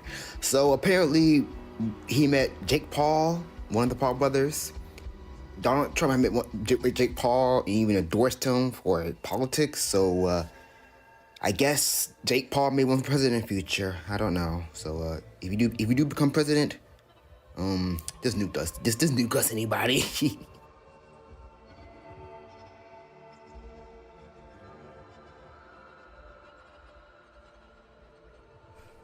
Joe Rogan. Now, Joe Rogan is an American podcaster, UFC color commentator, comedian, and actor, and a former television host. He's pretty much known for the Joe Rogan Experience, which is one of the most popular podcasts in the whole world. As it's pretty much one of the most streamed podcasts in Spotify since, well, 2020. Now, Joe Rogan had pretty much, well, been in his career since the 1980s. He's pretty much been like in many, like an actor in many like TV shows, alongside being a UFC interviewer and commentator. As soon he pretty much started becoming a podcaster in around 2009, as it was one of the like first podcasters in the whole world. As he pretty much just, well, like talk to anybody. Alongside even talk about, well, many political stuff on his podcast, like pretty much stuff about like cancel culture, conspiracy theories, Donald Trump, and yeah.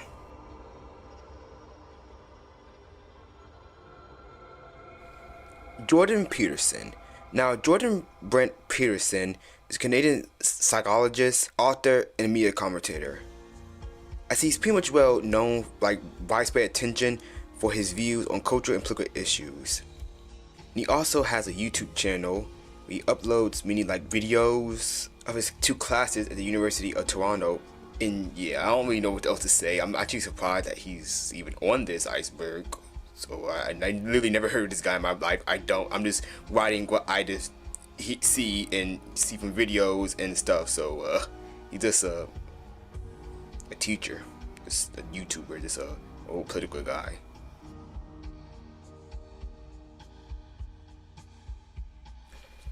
Vsauce. Michael David Stevens, aka Vsauce, is an American educator, public speaker, entertainer, and YouTube, known for creating and many interesting like education YouTube videos on his channel Vsauce, and he's now doing, well, short form content now, which is also really interesting and very educational, as he do, well, many explanations of science, philosophy, culture, and illusions. And he's really, well, been really successful, as he has over around 24 million subscribers and over 6 billion views, as well as a leading figure in many internet driven popularization of science and education, alongside even having, well, a web series on YouTube Red, which is now YouTube Premium, as he pretty much, well, just talked about many aspects in the human brain, mainly the consciousness. Also, shout out to one of my substitute teachers when I was in middle school for showing us Vsauce. Like, I haven't seen you in like years, and I don't want to say your name for privacy reasons, but shout out to you. You cool, Mr. J.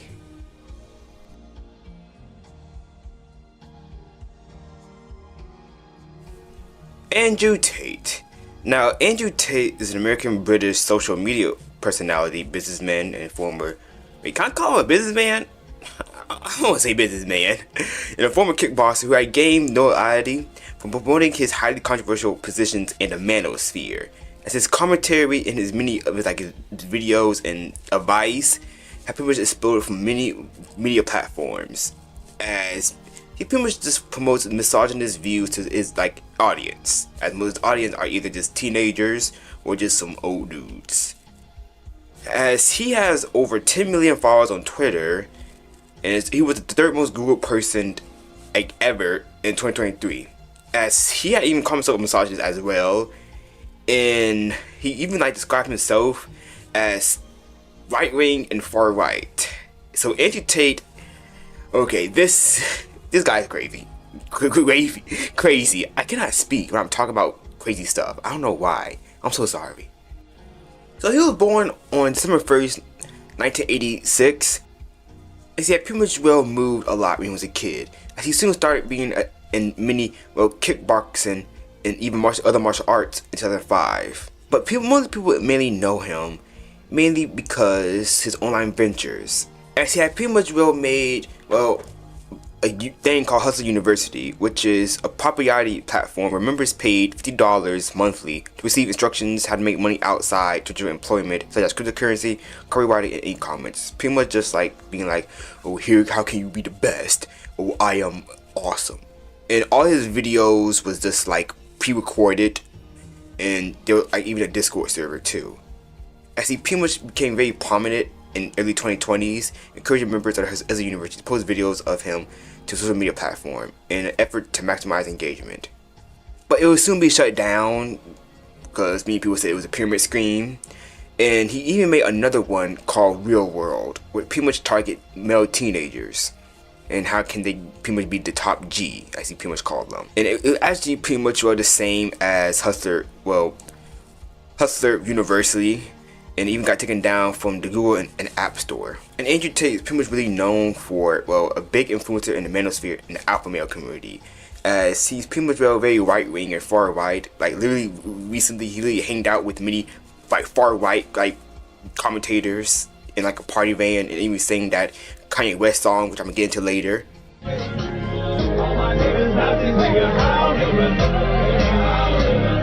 Alongside having pretty much been very misogynist to women, and even straight up giving a Nazi salute too.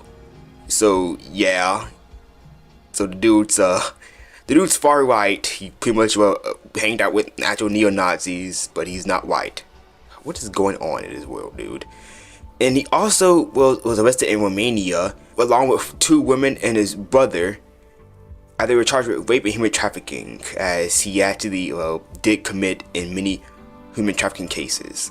As both and his brother had denied all charges and allegations. And they still are Andrew Tate is still here on the internet, just promoting around, oh, I'm better than you, or this is how you can be this or that. So yeah, just don't listen to the guys like this, alright? They're just spreading negativity and a whole bunch of junk, alright?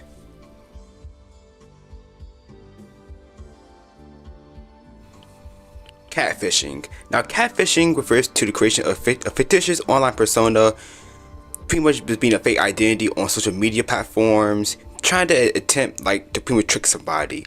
Usually a misled victim into an online relationship, or pretty much be I'm a lady, I love you, give me money and stuff, and it's actually just a grown ass man who is who live in their mom's basement. As many people is usually referred to as catfish, as many people even use many fake photos and lie about their personal lives to get people to be more attractive and for more financial gain, and sometimes even trick somebody just on purpose. As many people will pretty much say, oh, I'm pretty, this is my profile picture, I don't want to talk right now, my webcam is broken, or no, I don't want to do that, la la la la la la la la la la la. Oh, I'm using a VPN by the way and stuff. So yeah. As a whole term pretty much started in the American documentary film Catfish, following executive producer Neb Schulman, himself a victim of catfishing, as he had developed an online relationship with a 40-year-old housewife, mainly presented herself as an 18-year-old girl from the United States. As pretty much even said that the woman's husband compared herself of the catfish being shipped with live cod, as soon pretty much went on. After the whole popularity of the Catfish movie, even became a TV show that is still ongoing, if I'm correct. And many people are still doing catfishes to this day, especially now with AI, a whole bunch of AI accounts now tricking many old people, many old lonely dudes. So pretty much here the signs you can like, pretty much stop being catfish. If somebody is refusing to take video call or talk on the phone, that means it's catfish. If they're using pretty much like many peer-to-peer chat or video chat, the IP may not match the city. Pretty much they may say, oh, I'm from Florida, but actually they're like from like, I don't know, a whole damn country. And they may pretty much well refuse to meet in person, often last minute. And they pretty much may ask for a whole lot of money. Like pretty much saying, oh, send me this money, my cousin need help. And you ain't getting that money back. So yeah.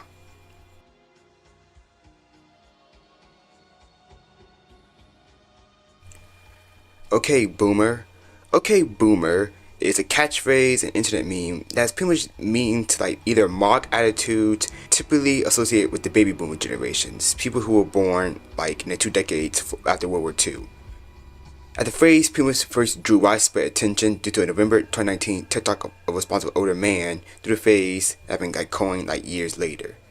Pretty much just saying like, oh, boomers, old people, they just talk about nonsense, so they just say this and okay boomer and pretty much stuff. And one of the first earliest recorded from like okay boomer actually started back in Reddit in 2009, and it soon appeared on 4chan in 2015 and soon became more popular in 2019 due to TikTok. As pretty much many millennials and GZ have pretty much said the term okay boomer, pretty much just like mocking like baby boomers. And then there's also another version of it called okay zoomer, pretty much just making fun of Gen Z. And then there's another one called okay groomer, which pretty much talk about people who try and groom people, just pedophiles. As this was actually made to pretty much make fun of YouTuber Onisi-san, who I will talk about later.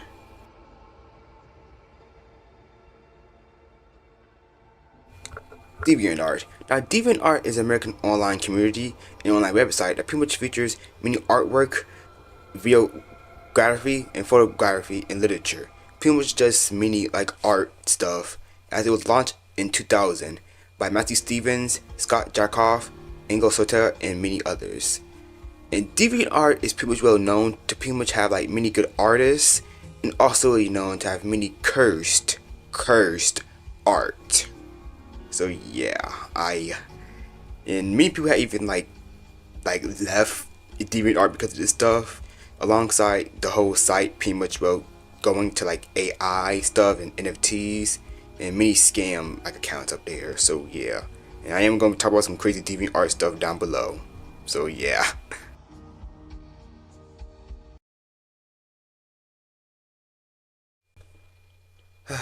Okay. This is on the list, and since it's on the list, I gotta talk about it. The Hub. The black and orange site. Okay, I don't want to say the word, but screw it. The Hub is a Canadian-owned internet pornography video sharing website. Just one of the several owned by adult entertainment Calamonte Alo, formerly known as MindGeek. I think I said it right. I don't know. And this is one of the most visited websites in the world, and the most visited pornography website ever. So there's a lot of gooners out there that's watching this. As pretty much there's like different categories to watch if you're into that. I don't know, like a lot. And yeah, and they also have an award show. I'm not joking. They have a Hub award show. As Kanye West was also there as a host one time, and he even showed that one I Love It song with Lil Pump in their Roblox suit. That song was so annoying. Don't craft a diamond hoe, it's useless. It's useless. Don't craft a diamond hoe, it's useless. It's useless. Don't craft a diamond hoe, it's useless. Also, apparently they even tried, I'm being serious, they actually tried to actually get a commercial for the Super Bowl in 2013, but of course they didn't got it up.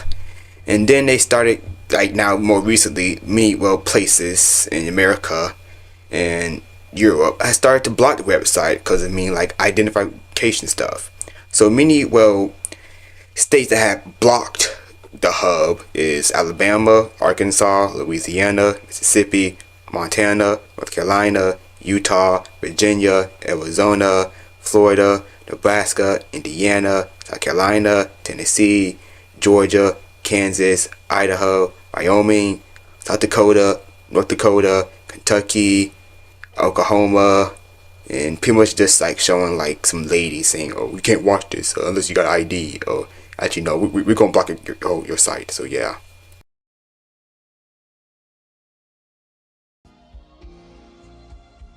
IMDb. Now, also known as Internet Movie Database, is an online database of information related to films, TVs, series, podcasts, pretty much, well, mini-series of, well, media that pretty much include the cast, production crew, biographies, plot summaries, trivias, ratings, and many, well, critical reviews and fans.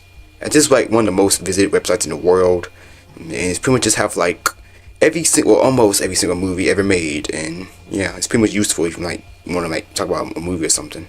So yeah.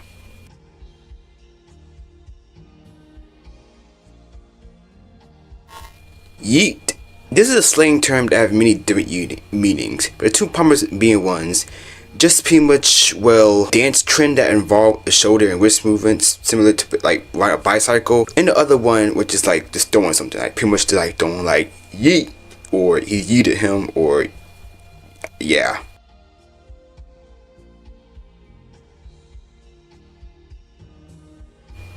Nobody. This isn't the movie with the dude from Better Call Saul. This is just a meme template used online. Pretty much like this. Nobody.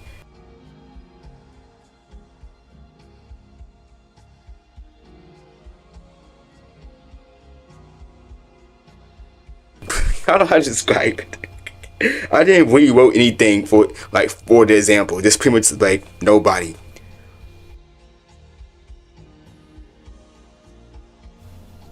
Venmo. Now, Venmo is an American video hosting, sharing, and service provider founded in 2004, headquartered in New York City. As Venmo focuses on delivery of high-definition video across a wide range of devices, operates on a software as a service business model. As a platform, you can provide tools for video creation, editing, and broadcasting, along with enterprise software solutions as a means for video professionals to connect with clients and other professionals. As they have over around 200 million users, as it was initially built by Jake Lodwick and Zach Klein in 2004 as a stunt work project of college humor, took inspiration from the video sharing site Flickr. And it's even seemed as well a YouTube rival, as IAC had pretty much directed more effort into Venmo, pretty much putting a whole lot more money into it right after YouTube was bought by Google. It's still like pretty much used as like a rival to YouTube to this day, and Venmo is like now a private company. E-girls and e-boys. Now, e-girls and e-boys are a youth subculture that had emerged in the late 2010s, but mainly became like more popularized in the 2020s due to TikTok, as it is an evolution of the emo scene and mall goth fashion combined with many Japanese and South Korean street fashion styles. As the term pretty much kind of started around the early internet during the 2000s and early 2010s as another like short term for electronic boy or electronic girl. As it was one of the first things that was used in the late 2000s as a pejorative term against women who perceived to be seeking out male attention. As many early examples of e-girls have pretty much kind of start out in Tumblr alongside in places like YouTube, MySpace, as it pretty much evolved from the earlier emo and scene cultures.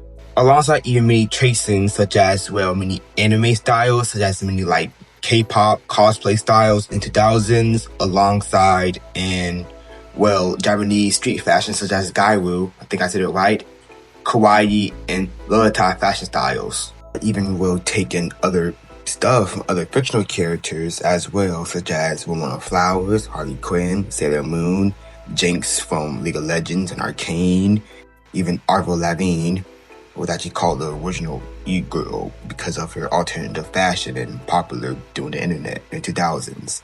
And then there'll also be another one called e-boys, which by the late 2010s kind of has split from the original female culture embracing many elements of mini emo, margos, and scene culture, and also will be even, well, kind of going popular because of emo rap, because of, well, many influence from many emo rappers such as Lil Peep, Lil Uzi Vert, Trippie Redd, Juice WRLD, XXXTentacion, Lil Tracy, and the Suicide Boys. And the subculture will actually gain, well, many, well, widespread attention more, mainly because of TikTok, especially during 2020, as there will be more many, well, e-girls and e-boys, especially even getting very, very, very popular because of Belle Delphine, who was, well, a new popular e-girl and got really popular in 2019. She once sold her own bathwater one time, and yeah, she also posted a crazy video on YouTube, which I'm not going to show. And I don't know what she's doing right now. What is she doing? But yeah. So yeah, e-boys and e-girls are still here, and I don't know if people still like them or not. I don't really know, but yeah. Some of them are cool. Some of them are very, very weird, very strange, and I don't know.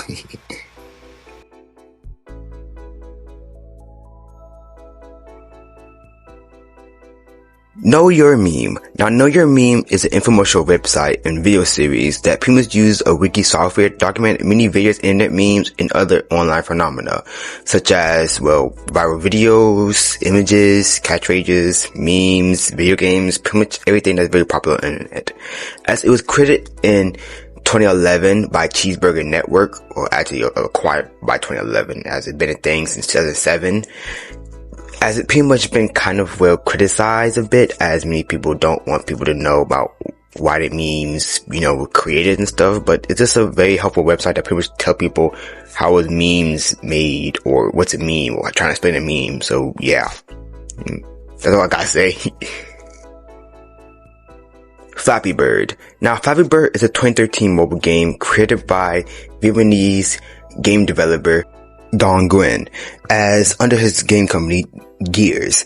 As the game is just a side scroller where you just play as a bird, as your main goal is pretty much attempt to fly between green pipes without hitting them. As you pretty much gotta tap the screen, and yeah, that's pretty much it. There's no end game, there's no ending, that's it. As the game was actually a super hit, as many people had tried to get, well, many high scores of it, and apparently it actually got into a crazy controversy, as many people had really loved this game so much because it was so addicting, and even kind of, well, got criticized for being addicting. Alongside people even criticizing this game for plagiarism, as in the game it kind of had green pipes that are the Mario pipes, and yeah. And Don Nguyen was actually even receive $50,000 a day in revenue because of this. And because of this actually kind of affected his mental health, because, well, he didn't want to get, legal issues because of Nintendo. Alongside many people was criticizing the game for being very addictive, and a lot of media was talking about him, and he didn't know it would be this big. So he had announced in 2014 that he would remove the game from the App Store completely. And many people was actually, well, very sad about this, and after this, many people will actually start selling the game on eBay. And when I mean selling the game, I mean straight up selling the phones that had the app downloaded for up to $100,000. Yeah. Yeah, that is crazy. And there will also be many ripoffs trying to copy Flappy Bird. Some of them were weird. I remember there was a Gangnam Style one and a Justin Bieber one. And I think there was one with Obama. I don't know. I was like a kid. And there would actually be an unofficial reboot, as Dong Nguyen had pretty much didn't, well, reclaim the trademark. And another game company called Game Tech had announced an official reboot that would pretty much be called Flappy Bird.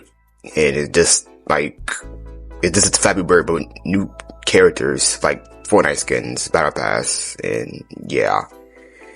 And even though Flappy Bird was just a very popular game, it did receive many mixed reviews, so this would be a little simple game, but yeah.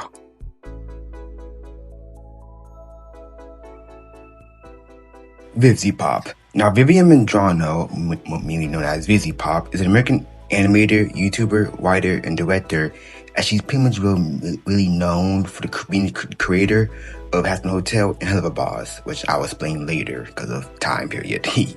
As Vivian Mandrano, or Vizzy Pop, I'm just going to say Vivian Mandrano is more easier, as she had been pretty much on, well, the internet for a long time, originally starting out in YouTube back in 2008, as she had pretty much created a web series, well, web comic, before it became a web series, called Zoophobia, which was about a woman named Cameron who was looking for a job, and she pretty much entered a new world called Safe Haven, which is filled with many beasts and animals and stuff.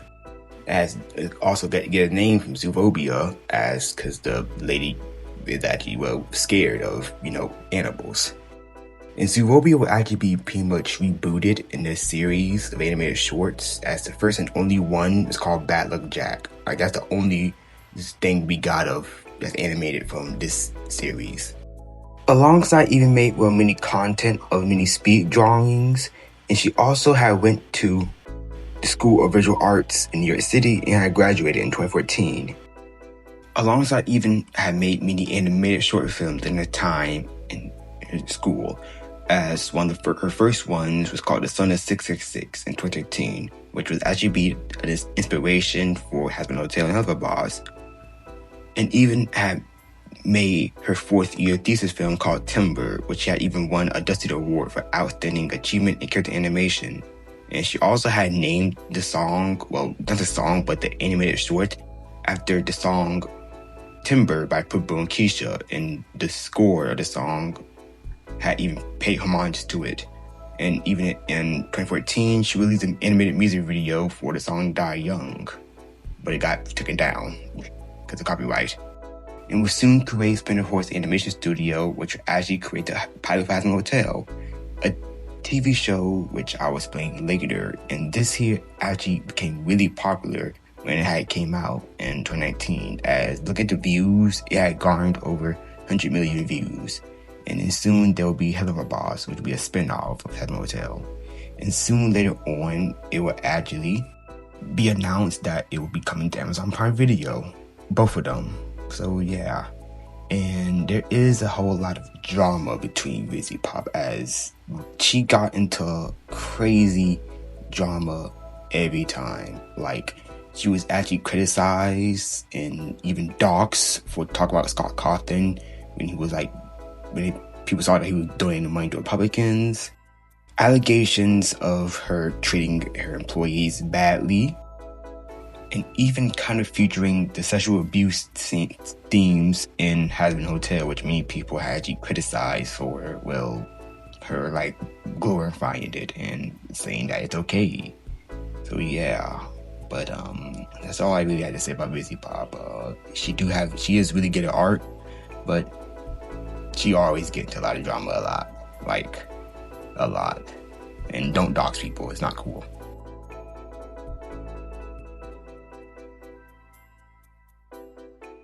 Vanos Gaming. Evan Fong, better known as Vanos Gaming, or Vanos, is a Canadian YouTuber and video game commentator, as he has been pretty much compared and even been praised to be one of the best video game YouTubers of all time.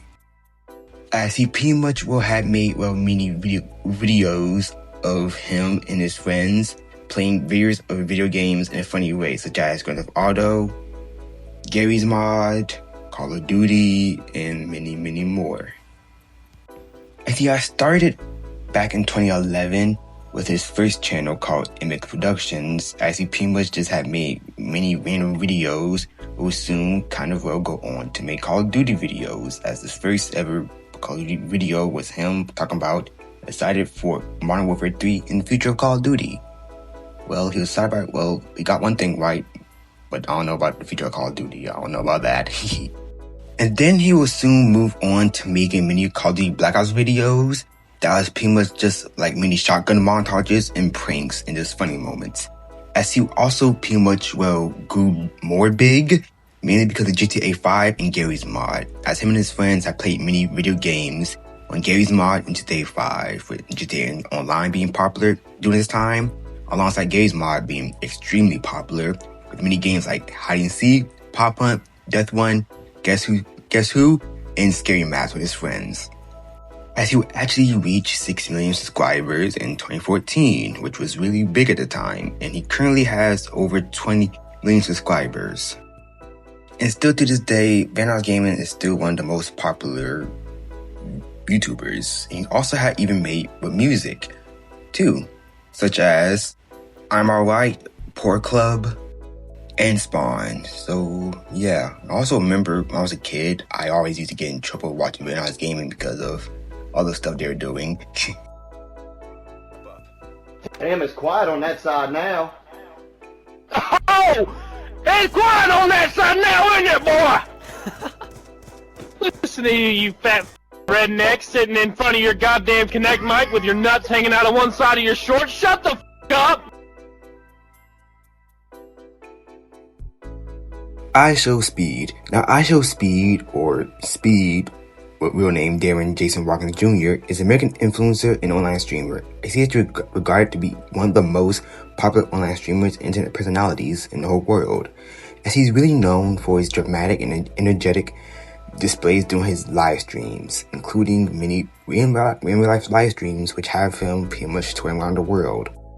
As he started out at YouTube in 2016 when he was making mini NBA and Fortnite videos, but he would soon pretty much gain more popularity in 2021 as majority people had pretty much started seeing him for many TikToks, as he was pretty much described as a meme. And during this time, he'd be one of the fastest rising streamers on YouTube, mainly popular for the way he would rage at games, the way he would literally act, and the many crazy stuff he would do on stream. Like, I remember one time doing one eating stream that he was on, he was literally going crazy, like actually insane. He once lit Pikachu firework in his room and almost caused the whole place to burn down.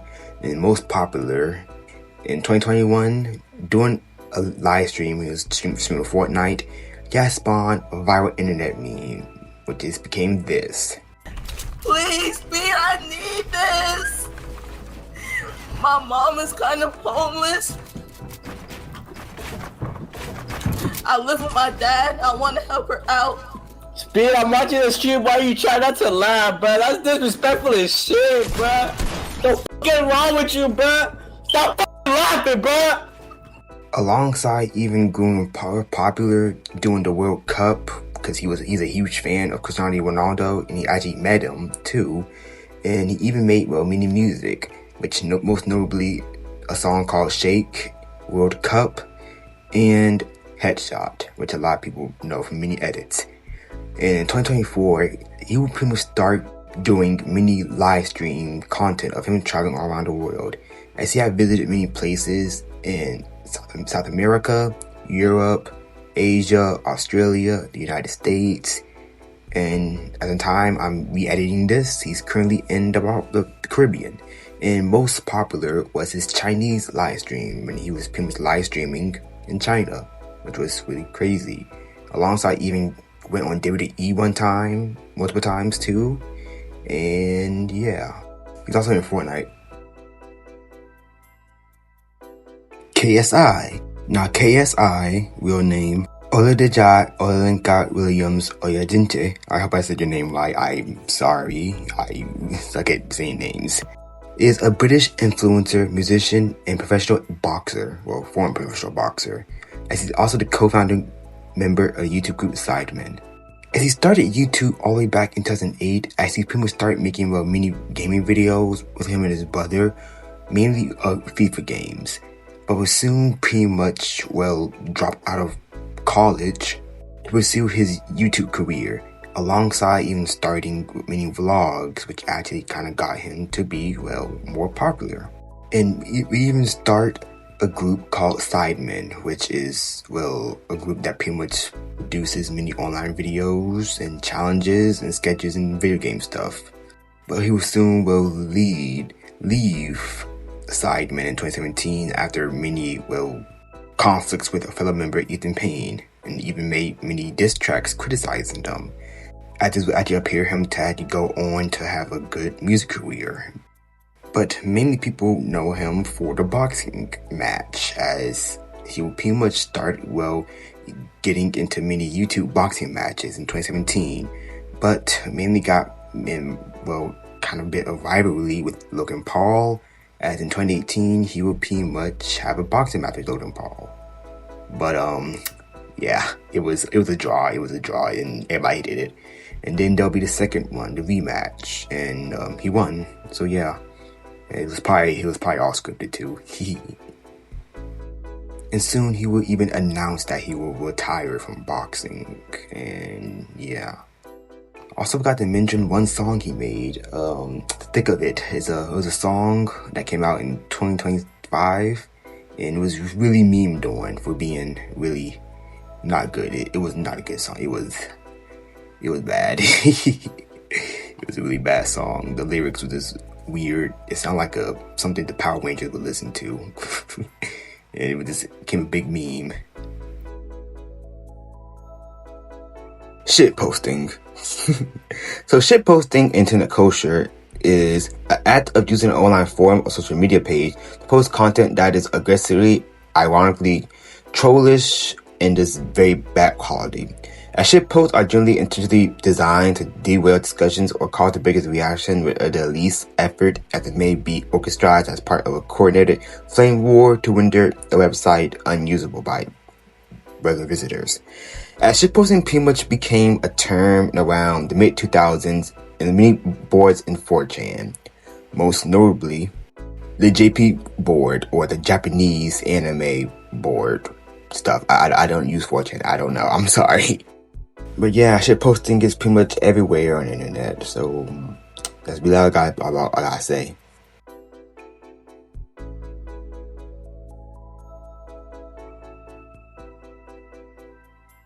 Quora.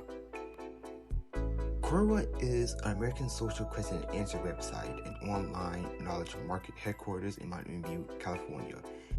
And this was actually co-founded by former Facebook employees Adam D'Angelo and Charlie Cheever in 2009, and answered the question, how did Adam D'Angelo and Charlie Cheever came up with the name Quora? And Cheever wrote, we spent a few hours brainstorming and writing it down, and yeah, Quora. So you can pretty much be like asking any other questions, like ask somebody, why is Mike Tyson tall? Why is Shia LaBeouf? Why is Thanos purple?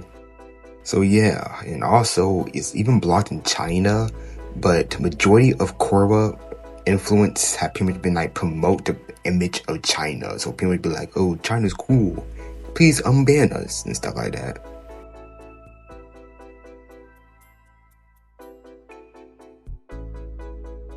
Adobe. Now, Adobe, or Adobe Inc., is an American multinational computer software company based in California. It offers a wide range of web design tools, from Photoshop, video editing, audio editing, animation software, and many, many more.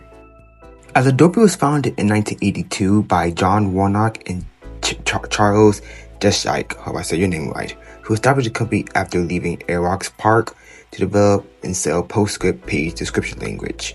In 1985, Apple Computer had licensed PostScript for its use in laser printers, which helped spark the desktop publishing revolution. And Adobe has soon delivered many animation and multimedia through the acquisition of Macromedia, which acquired Macromedia Flash.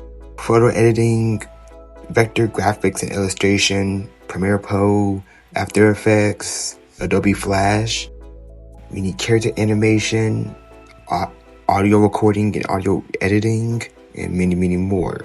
But Adobe has been criticized a lot, mainly because of its cancellation of Flash, which had pretty much caused many old Flash games and other Flash media to be pretty much lost forever.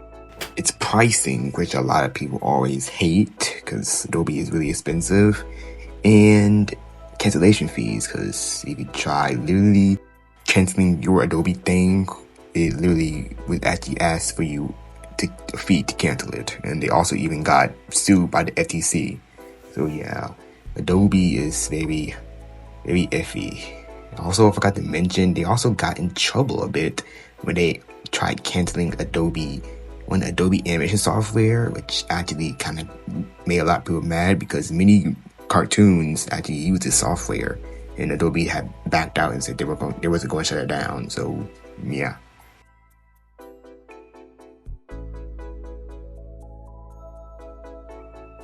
Reddit. Now, Reddit is an American form of social media platform, as many registered users are called Redditors, as many people can pretty much submit to the site, such as links, text posts, and images, and videos, and they can get upvoted or downvoted.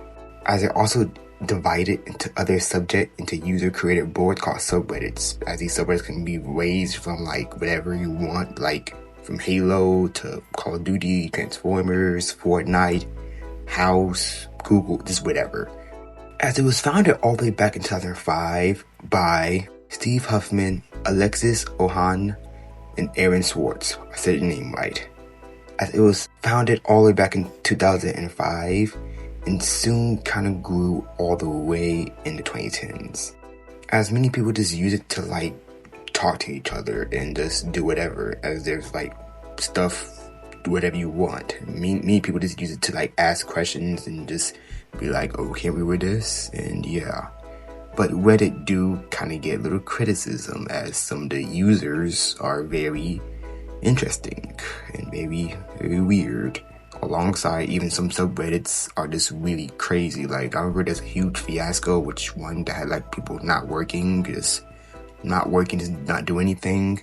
Many subreddits posting a lot of crazy stuff. Even Reddit even caused a huge rise of activism, as many people have pretty much been using activism on Reddit, and even pretty much started the Ask Me Anything trend, as many celebrities, including Obama and Donald Trump, have pretty much went up here and you can ask them anything and they'll probably ask you that.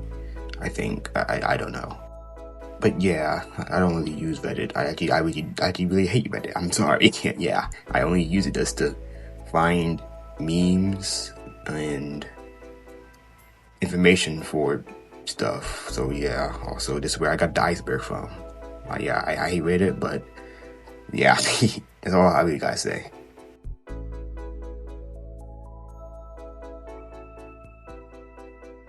Elon Musk. Elon Musk is a businessman and entrepreneur known for his leadership of Tesla, SpaceX, X, or Twitter, XAI, and Musk have been pretty much the wealthiest person in the world since 2025, as he's currently have over $800 billion. Wow. Yeah. As he was born in a wealthy family in South Africa, but has soon moved to Canada, where he had pretty much, stayed there until 2002. As he was pursued many business ventures, such as co-founding the software company Zip2, and was soon co-founded X.com, which was an online payment company, not the X that we know right now, which will soon be merged into PayPal. Alongside, even became, very interested in Mars and pretty much discussed plans to grow and start a colony on Mars. As he would pretty much start SpaceX, which is private American aerospace and AI company that pretty much made many advancements in rocket technology and pretty much tried to send people into space. And I believe he sent a car to space one time. And I don't know where it's at. I don't know. It's probably still in orbit. I don't know. It's somebody in head in Utah. I don't know. He will also work on Starlink, which would be a mini constellation of mini low Earth orbit satellites to provide internet access. And yeah, also I remember during the Russian invasion of Ukraine, he pretty much just sent many Starlink services to Ukraine. Tesla, which will be a company that he will soon work with and will soon own, which had pretty much worked on many electronic cars. And even co-founded Neuralink, which is a newer technology startup. And in 2022, he pretty much started that. He will soon do clinical trials to pretty much put a Neuralink, which is like a chip inside of my brain. And apparently only one guy actually has it. and he pretty much uses it to play video games because he's paralyzed. So yeah, and they also tested it on monkeys and stuff, which actually caused the death of many animals, which was actually kind of illegal. Well, it is very illegal. So yeah. But I know some people may ask, well, why is Elon Musk on the end of Iceberg? He's not on the internet. Well, he is, like, a lot, as he's pretty much really got popular with the internet because of Reddit and many memes, especially since he, well, always talk about playing video games. He say he likes anime and stuff. And he also dated Grimes and named his child, I don't know what this is. I don't know his name. And most recently, he also had bought Twitter for $44 billion in 2022, which he pretty much renamed the company to X and laid off many people and unbanned many people who was crazy. And this pretty much the straight up support many crazy rhetoric, on Twitter. And he's been made Grok, which was a very very controversial Twitter AI. And now we gotta get on to the politics of Elon Musk. Elon Musk's politics is very confusing because he had donated to both Democrats and Republicans, as he heavily supported Barack Obama. He then soon supported Hillary Clinton, and then even Joe Biden. But soon pretty much has said, oh, I don't like Joe Biden no more. It has soon started pretty much supporting Donald Trump heavily. Like, very, as the first thing he did when he bought Twitter was unban Donald Trump. And he started pretty much supporting many crazy stuff on Twitter, like retweeting many far-right conspiracy theories, and even went on Donald Trump campaign run as he was just there, being around, and even became a part of Donald Trump thing. And during the Trump inauguration, he pretty much had a speech about him going to Mars and stuff. And then he did a very controversial salute, as he pretty much said, my heart go out to you, and then do this. And yeah, and many people pretty much went crazy for this, as many people kept saying, oh, he was doing the Roman salute. Oh, ancient Romans did that because they were strong. He was calling us ancient Romans, and because we're strong and stuff. Okay. Number one, I know history a lot. The Roman salute is not real. It was never real. There's no evidence ancient Romans did this salute, like, ever. Number two, that's actually inspired by the fascist salute, which was actually coined by Mussolini and soon went into Nazi Germany. So yeah, and many people may even said that it was not a salute or a fascist salute, but we don't really know because Elon Musk do allow many white supremacist accounts on Twitter, and he even visited a very far-right German political party campaign, which has ties to being very far-right in Germany, and even the concept of Doge, which was the Department of Government Efficiency, which actually had cut off a whole lot of support food, like that was pretty much, going out to the U.S. aid, as this actually cut and had led to the death of over 400,000 children and 200,000 adults worldwide because of this. So yeah, but it will soon kind of just be for nothing because a lot of people actually lost their jobs because of this. And yeah, because of he had a little crazy feud with Donald Trump, as he pretty much had left office after he pretty much just dipped Donald Trump, and he pretty much just criticized the Trump administration, big beautiful bill, calling it a discussion abomination, and had a crazy feud with Donald Trump over Twitter, and even saying that Donald Trump has ties to Jeffrey Epstein, which grass is green.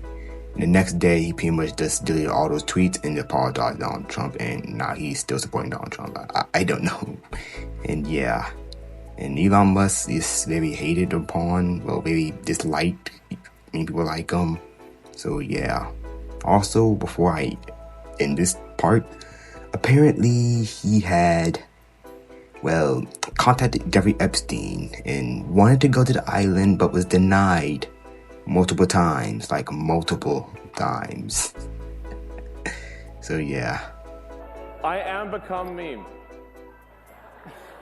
Yeah, pretty much.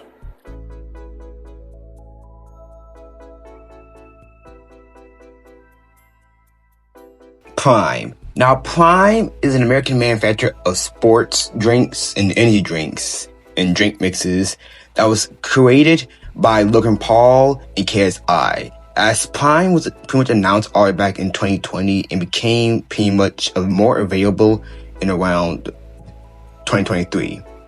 As this was pretty much followed by a massive social media hype, causing this to have to be sold out pretty much fastly.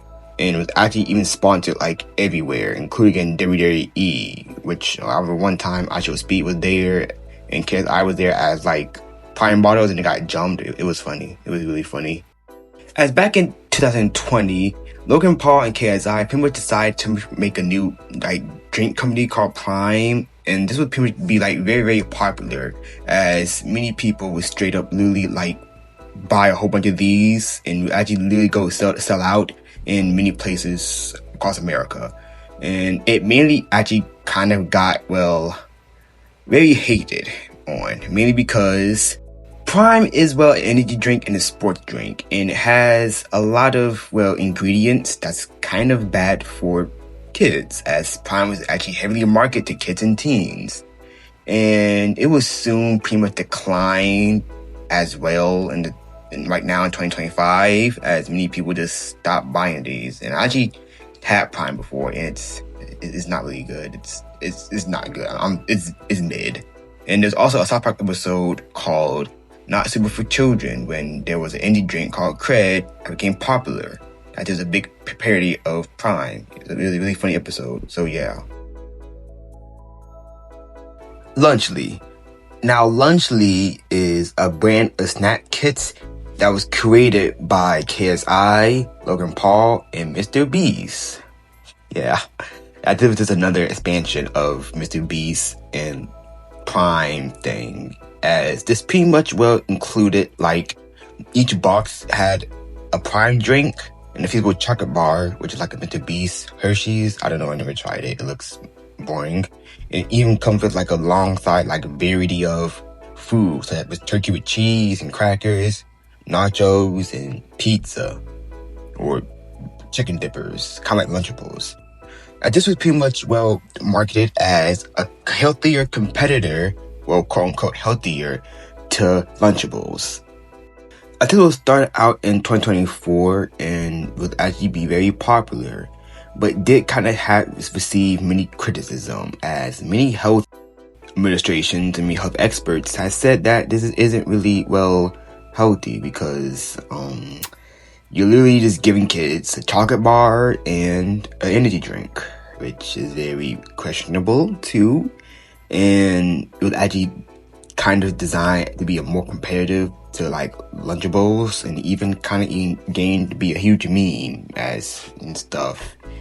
And yeah, also Dan to the M, who I will discuss in a minute, I actually expressed many opinion about this, saying that selling this crap to kids is not good, and it was actually getting into a little feud with him and KSI and Logan Paul, which he just really ignored and stuff. So yeah.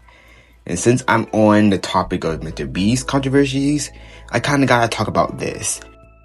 Dogpack 404 and Mr. Beast drama.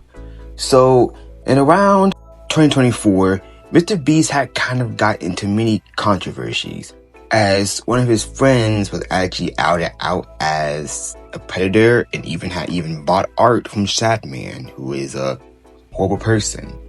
And one former Mr. Beast employee, will name Dawson French, will actually kind of start making many videos, pretty much criticizing Mr. Beast and saying that he's a horrible person, as he would actually garner up to 14 million views in a couple of weeks, and would soon create many videos just getting in a big feud with Mr. Beast, saying that Mr. Beast had hired a predator, Mr. Beast worked with a guy who was in porn or something like that, and he even get a cease and desist from Mr. Beast's team. But after this, he even made a third video of he revealed Mr. Beast's CEO that the guy was like very crazy. But apparently, most of the stuff was actually misinformation and was actually had very false claims. He actually claimed that Mr. Beast had shared illegal images, and then he just disappeared. Yeah, I don't know. I don't know if he's... Yeah, I don't know if he's still here on YouTube, because he just disappeared. So, yeah. And, yeah. Mr. Beast probably took him out. But yeah, you can love Mr. Beast or hate Mr. Beast, but he did questionable things, and he also had made one theme park in Saudi Arabia, which is probably made by slave work in Saudi Arabia. So yeah. Dan TDM. Daniel Robert Middleton, or better known as Dan TDM or the Dire Minecart, is an English YouTuber, gamer, and author.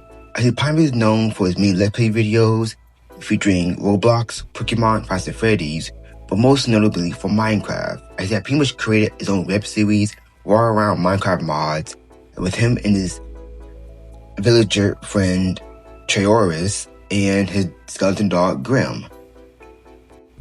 And also, released many, graphic novels, which I remember I had, and even was voiced in the UK version of Robert Breaks the Internet. It was also in the Minecraft movie, and he's still, making many videos to this day. But I actually remember him, always making those Minecraft mod videos, which I thought was really cool. Yeah, I also gotta say he was also in Black Mirror, in Minecraft Story Mode. Remember that? When Minecraft Story Mode had YouTubers? Yeah.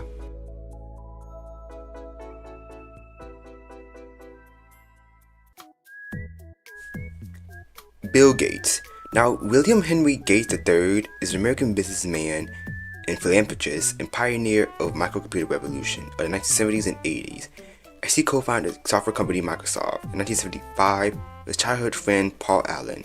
As Bill Gates would soon be, one of the youngest billionaires in 1987 at age 31, as this followed Microsoft's initial public offering the previous year, alongside even pretty much being the world's first centibillionaire, pretty much meaning if you have over $100 billion, which he did. As he would soon co-found Microsoft in around 1975, and even though he's not really doing major stuff at Microsoft no more, he also has a charitable foundation named the Gates Foundation, where he pretty much goes around the world donating many many poor nations, alongside even being friends with Jeffrey Epstein. Yeah.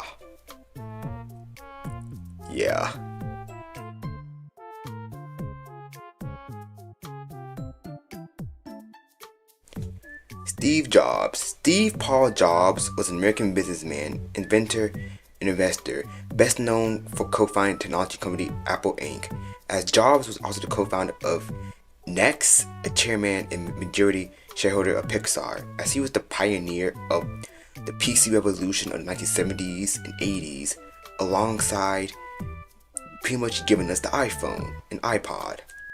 As Steve Jobs had attended Reed College in 1972 before withdrawing that same year, in 1975, he traveled through India seeking enlightenment before studying Zen Buddhism. As he and, I hope I said it right, Wozniak, I hope I said your name right, I apologize. Him and Steve Wozniak had pretty much founded Microsoft. I hope I said your name right. In 1976, they further developed and sell his Apple I personal computer.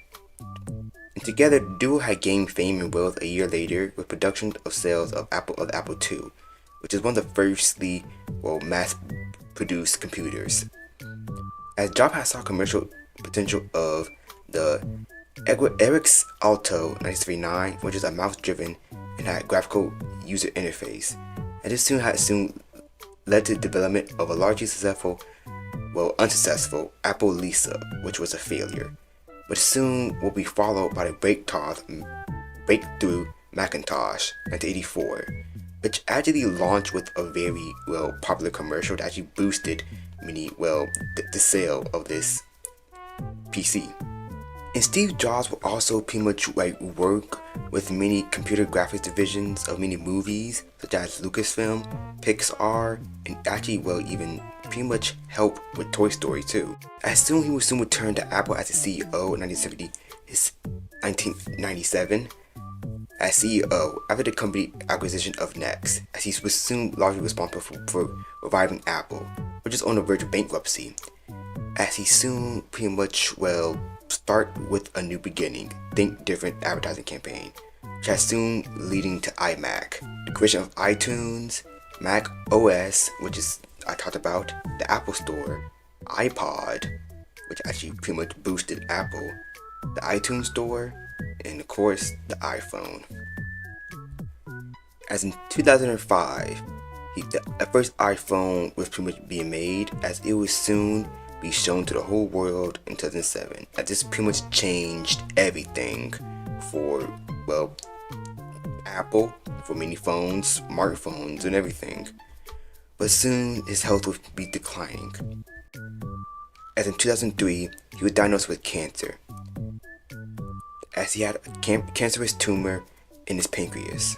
And for 9 months, he had actually refused to undergo surgery for his cancer, until around in 2004 he would soon have surgery for it. But his surgery would soon come back. And in 2011, he would soon resign from Apple, and his health was not looking good, as he would soon die of a tumor-related respiratory arrest in 2011, as he was actually awarded the Presidential Medal of Freedom, pretty much the highest civilian award of the United States. And even though that Apple pretty much get criticized for pretty much being very greedy, he kind of changed technology a bit. Like smartphones are now everywhere. A lot of people now use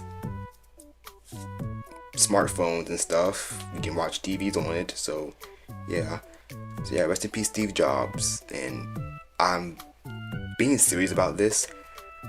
Right before he died, the Smurfs Twitter account had made a Smurf version of Steve Jobs for his a nice little thing for him. But when he died, when they showed this, he died a day after this, which is very eerie.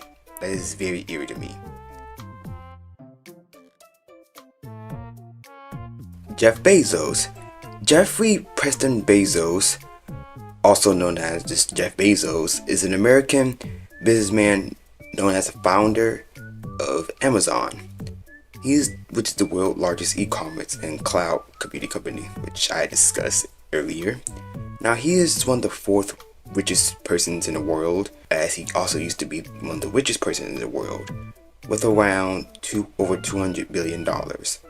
He was born in Albuquerque and raised in Houston and Miami, as he soon graduated from Princeton University in 1986 with a degree in engineering, as he even worked on Wall Street in a very related fields, as he was soon found Amazon in 1994, as at first pretty much becoming there's a online bookstore, but soon pretty much everything like a big online store. Alongside, he even founded the aerospace manufacturer suborbital spaceflight services Blue Origin, which, if I'm correct, they also did that one rocket ship when they added Katy Perry on it. I think it was. I don't remember. I really don't remember. I really don't know. And he's also known for creating a crazy toxic workplace environment at Amazon, which is why a lot of people don't like working at Amazon, as even pretty much being mean to employees. As one journalist, Bastone, had pretty much said Jeff Bezos had made many remarks to his employees, by saying crazy stuff to them.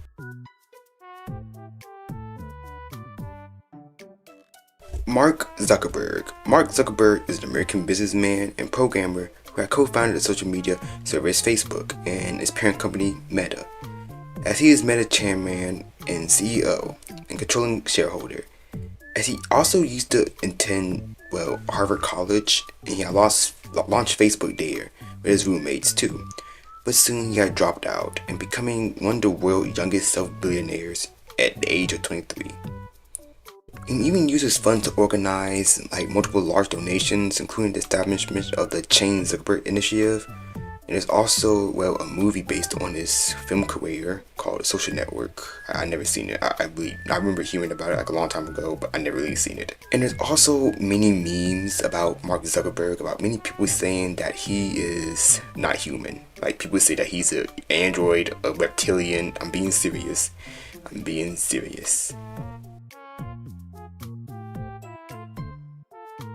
Lunchly. Now Lunchly is a brand of snack Feastables, which is Mr. Beast's popular candy bar, and Prime, an energy drink. And they designed this for kids. And it's actually got like a lot of controversy as many people just start like being all black about, you know, why they giving like a straight up energy drink to like, you know, kids, and even had like a big meme about it when like people would be saying that this is just like slop food, and they're like, you know, showing it with KSI song and Thick of It, which was a really bad song by the way, and this big meme about it, and even got into like a little drama a bit with Density M and Mr. Beast and KSI and Logan Paul got into a little Twitter feud.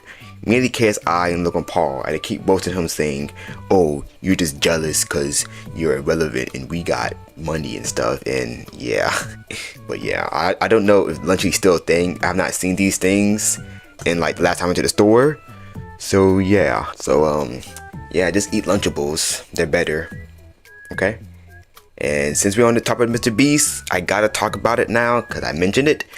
We are going to talk about Dog Pack 404 and Mr. Beast drama. So, Mr. Beast had got into a little controversy a bit. Now, in 2024, many people have started coming out saying one of Mr. Beast's friends, Ava Chris Tyson, said that they had, well, pretty much been grooming them and just saying weird stuff to them when they were underage. And this kind of got like a lot of backlash too, as Mr. Beast kept like literally defending them and pretty much said that, oh, they're gonna, you know, take some time off and stuff. And then other news came out when they pretty much saw that they had, well, a poster of not simple art made by an artist known as Shadowman, who draws children in a very weird way. And it was literally featured in a Mr. Beast video. And this had pretty much got attention of a former Mr. Beast employee named Dogpack 404, real name Dawson Finch, as he was a former employee of Mr. Beast, and he pretty much, well, made, well, a video of accusing Mr. Beast of his company against fraud, and this pretty much, well, blew up in the first few days when he had made videos about this.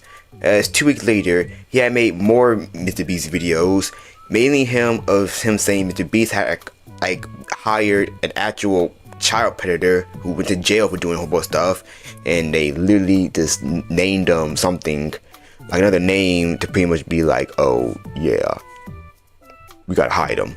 And then soon made another video about him, how like Mr. Beast had a guy who was in like gay porn or something like that, and he even got a cease and desist letter from Mr. Beast demanding that he should, like, you know, remove it.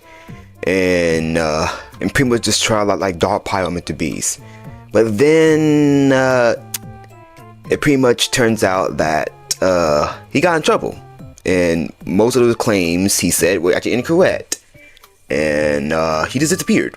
Like, I remember he just disappeared and left YouTube. So he probably was just some angry employee who got like mad at Mr. Beast and just started like attacking him, and that's all I gotta say.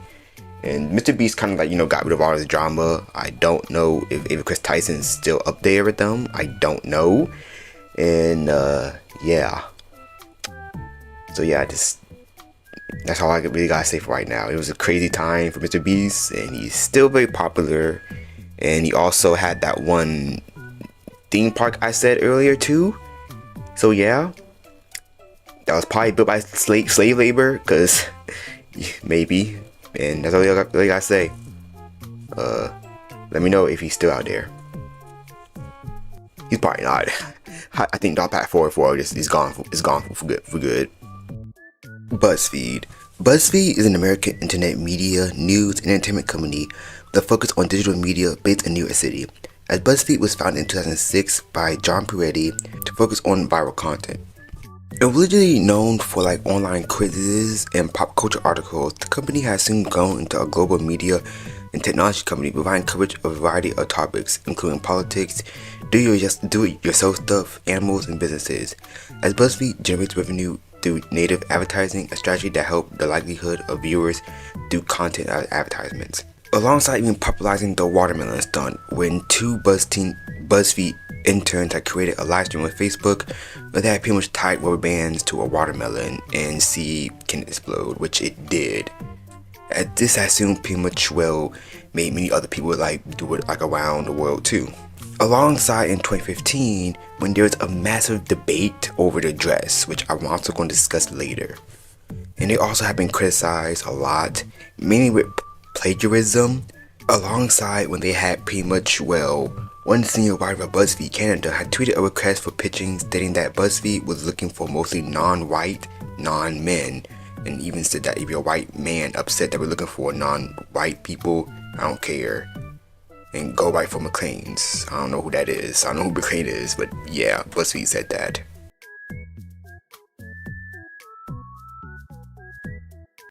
I better get a tweet out before I go dark for a few hours. About to see the new Kevin Hart movie. Just kidding, I'm white and went to college. Hashtag Baywatch movie. Some people stand in the darkness.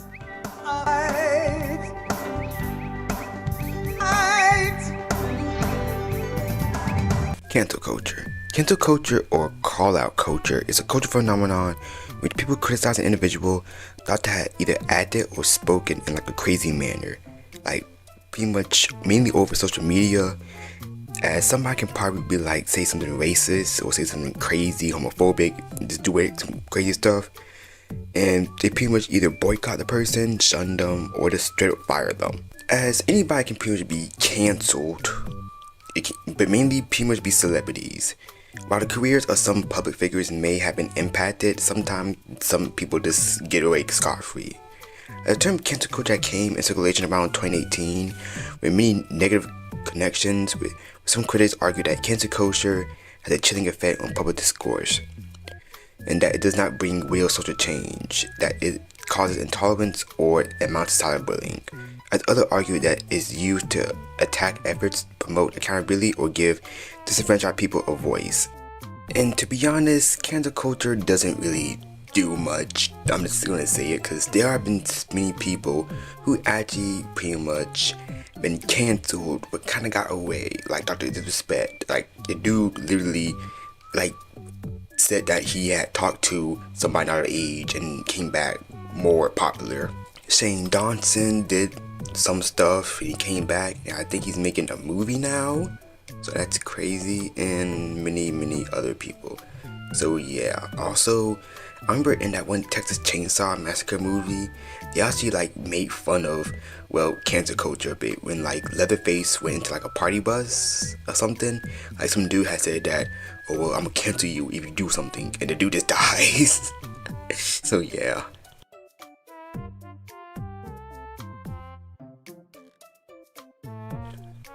VidCon.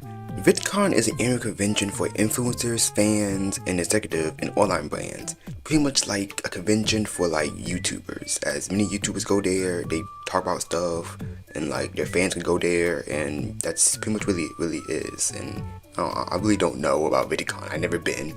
It looks cool though, but probably expensive though. So yeah, maybe if I get popular and big, I'll probably go there. Neckbeard.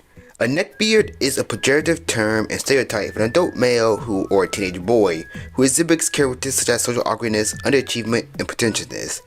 The term is derived from the neckbeard style of facial hair, where they pretty much may neglect many social norms of facial hair care and identify with a nerd or gamer or geek subcultures. And sometimes even pretty much being reference to Discord mods, Reddit mods, and overweight dudes who just be on the internet 24/7, don't leave their mom basement, and they got a neck beard. That's literally at their neck, and yeah. Alongside being like, well, associated with many like racist and crazy internet users, even like the creepy ones. So yeah. But I don't know, not all neckbeards are probably not, well, bad. Well, I don't know. I don't know. I really don't know. I don't know if some are bad or some are probably straight up EDPs. So yeah, even South Park had pretty much made fun of it one time, alongside Miserable Gumball, even Megamind with How. Remember that dude? He wasn't really a neckbeard, but he was just an incel. So yeah. Also, many like incels are even like associated with many neckbeards, cause yeah, just look at them. Lenny face. Lenny face, or Lenny, or Len, or Face 2, or Lenny face. Man, how many names does this even have? Is an emoticon created with the Unicode character symbols. The face is offered meaning like to spam the like forum image boards similar to the Japanese word desu. On 4chan, it became known as the Lenny face. As one of the earliest appearance of the emoticons was posted to a Finnish image board, Yaluta, I think I said it right, in around 2012. As soon it pretty much spread right out to the internet, and yeah, as it pretty much just well made a face. And Lenny face even have, well, other meanings too. Like sometimes it's pretty much either like used as a funny meme, or sometimes even used to pretty much insinuate sexual activity, which is very goonery and strange, but yeah.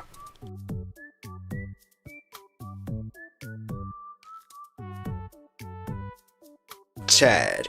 Now, the Chad meme either refers to many internet archetypes representing an idealized or exaggerated alpha male, while originally being used mainly on 4chan to describe a stereotypical successful fat boy named Chad Thundercock.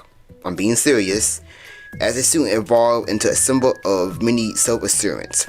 As the term had come into use in many incel forums, and as the internet slang pretty much referred to sexual active or supposedly a genetically superior man or alpha males within the manosphere. In internet culture, Chads are generally viewed as top of the line, pretty much the best of the manosphere. And they're pretty much like drawn like all muscly, having weird chins, looking like a Minecraft character pretty much. As one such like depiction that pretty much popularized them is Virgin vs. Chad, an internet meme that soon came from the R9K board in 4chan, which pretty much shows like a comparison to, well, a dude who's called the Virgin who acts normal compared to the Chad who's over the top and the best. As Chads are sometimes even portrayed as opposite to Omega or Beta males and are physically attractive, as the Chad term is pretty much used interchangeably with Slayer due to their characterization of being gifted and privileged, sometimes being depicted as shallow, airheaded, arrogant, and overly sexual. And there's also, well, a female counterpart of Chad called Stacy or Trixie, and the Giga Chad, which is related to the internet meme of the Chad, pretty much shows a black and white image of photographs of muscle male models as pretty much, well, higher than the Chad. As the Giga Chad is pretty much, well, Ernest Kalamov, who is a Russian model, as he's pretty much mainly seen in many of these Giga Chad profile pictures, and sometimes these dudes are really annoying, I'm just saying, and sometimes it's pretty much being, yeah. Alongside the Yes Chad or Nordic Gamer Wojak, which is a bearded blonde dude who pretty much responds to criticism or strange questions by pretty much be saying yes. And apparently, the Chad image of this came from Transformers. That's funny. I don't really know.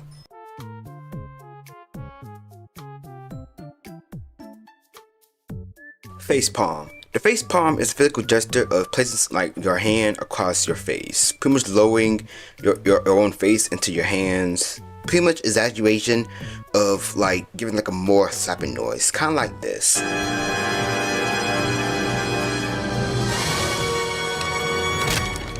All right.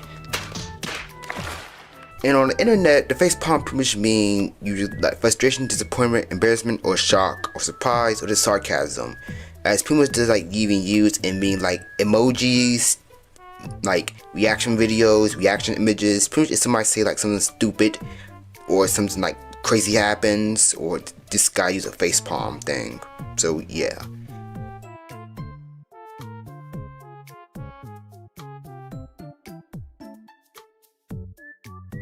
Glitch Productions, formerly known as Glitchy Boy, I think it was called that, I really don't remember how much, is an Australian independent animation studio based in Sydney. As the studio was founded in 2017 by brothers Kevin and Luke, who are known for making many sketch comedies, especially with their old web series called SMG4, which I'm gonna get into later as well. As Glitch is pretty much known for independently producing many animated web series such as Meta Wonder, Sunset Paradise, Retro Drones, Animated Digital Circus, The Gaslight Districts, and Knights of Guinevere, alongside even co-producing many other series as well. Now, I am pretty much keeping this part short, mainly because I'm saving like the other part for the other shows, because I gotta explain all the other shows, so yeah, sorry.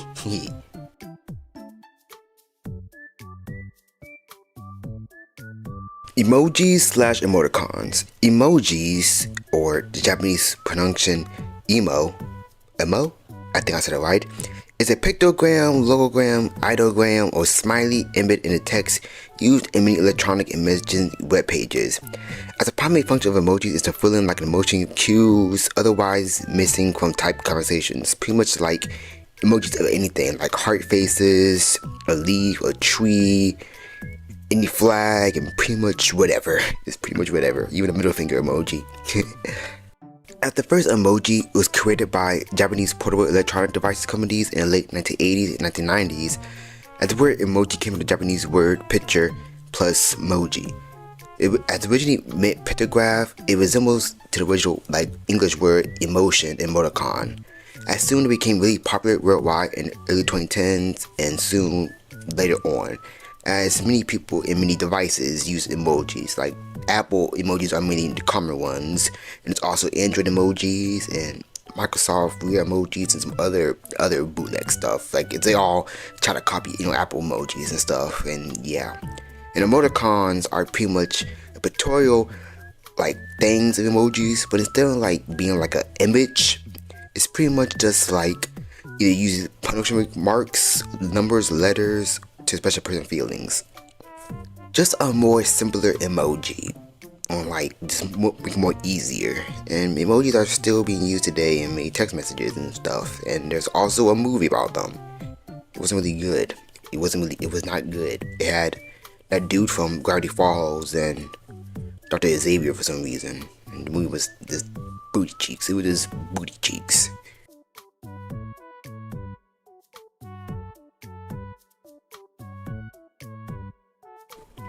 Imager. Now, Imager is an American online image sharing community and image host founded by Alan Schaff in 2009. As this image has many viral images and memes, many of those we posted on Reddit but soon got re-uploaded here. There's not really much to say here, but it just show you images that are popular and stuff, and yeah.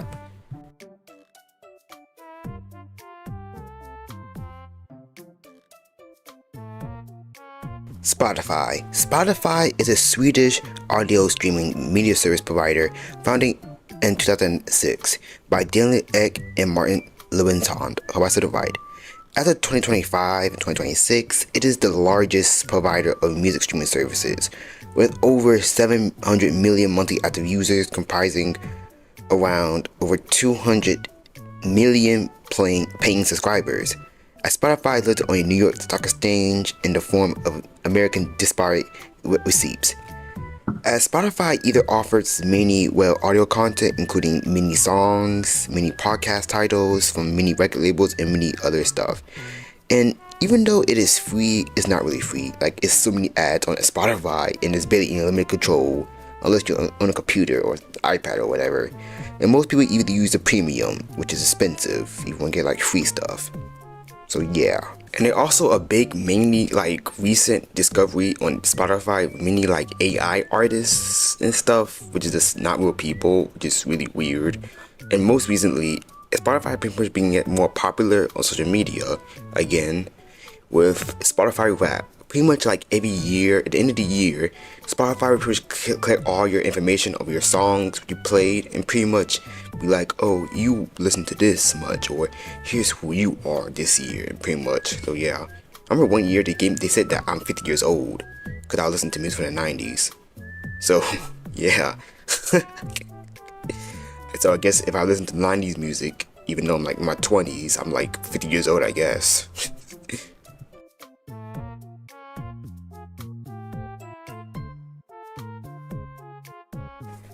Tinder. Yeah, you didn't expect us to see this up here because I'm going through everything on the list. So yeah. So Tinder is an online dating and geo-social networking application launched in 2012.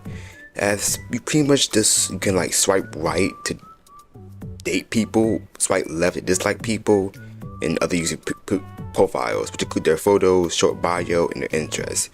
Like you pretty much just be a dating app and stuff. You meet people, and yeah. But this has pretty much been, well, crazy stuff, as people have been being kidnapped by using Tinder and meeting with like crazy people. So if you're using that stuff, be careful. Alright? So yeah, and there's also microtransactions. I never ever heard of dating apps using microtransactions. That is just crazy.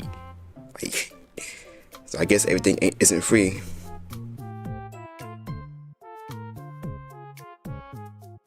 Despacito.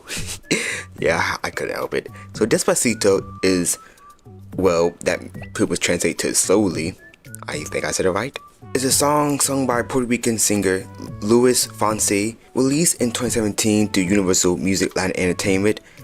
As the song was written by Fonsi, Erica Ender, and Daddy Yankee, and produced by Rosita Wright, Basilio Rengifo, and Andros Torres. As it is a reggaeton and Latin pop song comprised in a common time with the lyrics about a desire for a sexual relationship performed in a smooth, romantic manner. As Despacito was pretty much super popular, like this song was everywhere in 2017. Even winning Latin Grammy Awards for Record of the Year, Song of the Year, Best Urban Fusion Performance, Best Short Form Music Video at the 18th Annual Latin Grammys. And the song will pretty much be spread out to many memes too, like there'll be many memes of the song. Also crazy, Venezuelan President Nicolas Maduro had even used a version of the song to encourage the voting in the national constant elections in Venezuela, which is just crazy, especially right now.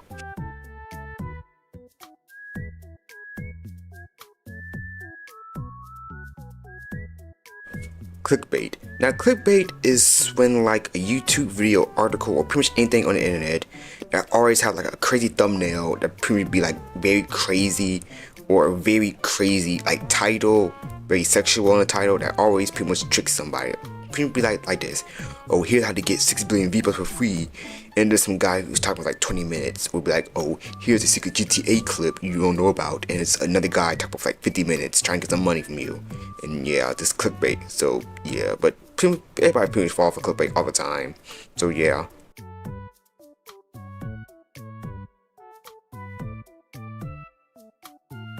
Baby Shark. Baby, I ain't doing that.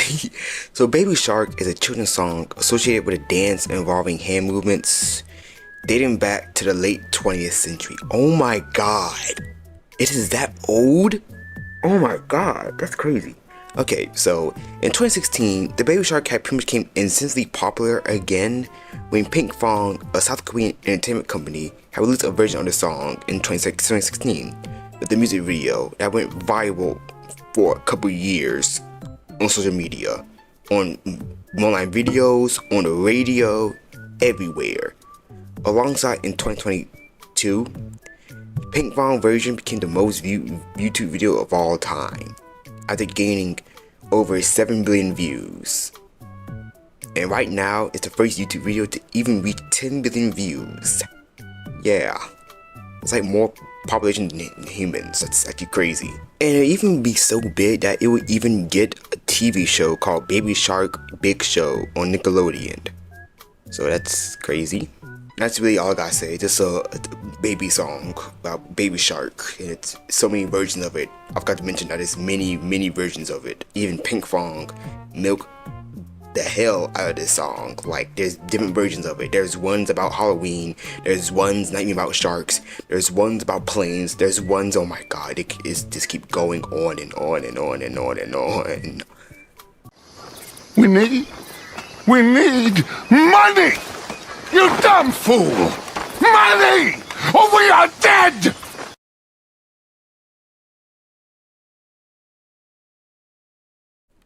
Annoying Orange. Now, Annoying Orange is an American comedy web series created by Dane Bodenheimer.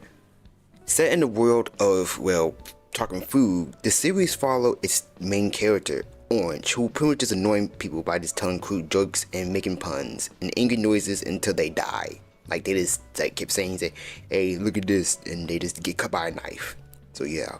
The web series has pretty much expanded to multiple series such as The Adventures of Liam the Leprechaun, His Version of Being the Nerd, The Marshmallow Show, the television series, The High Fructose Adventures of Annoying Orange, and even the gaming channel. And there's many other characters such as a old lemon, an apple, a pear, a melon, marshmallows, and gingers, and I think many other stuff. As this would pretty much be one of the earliest web series that went popular. And Annoying Orange now currently has around 13 million subscribers as of 2035. And I even mentioned that there was a television show too. There was an Annoying Orange television show that was greenlit for Cartoon Network. Yeah, Cartoon Network had this show. This ran for like 2012 to 2014. It had like around 2 seasons with around 60 episodes.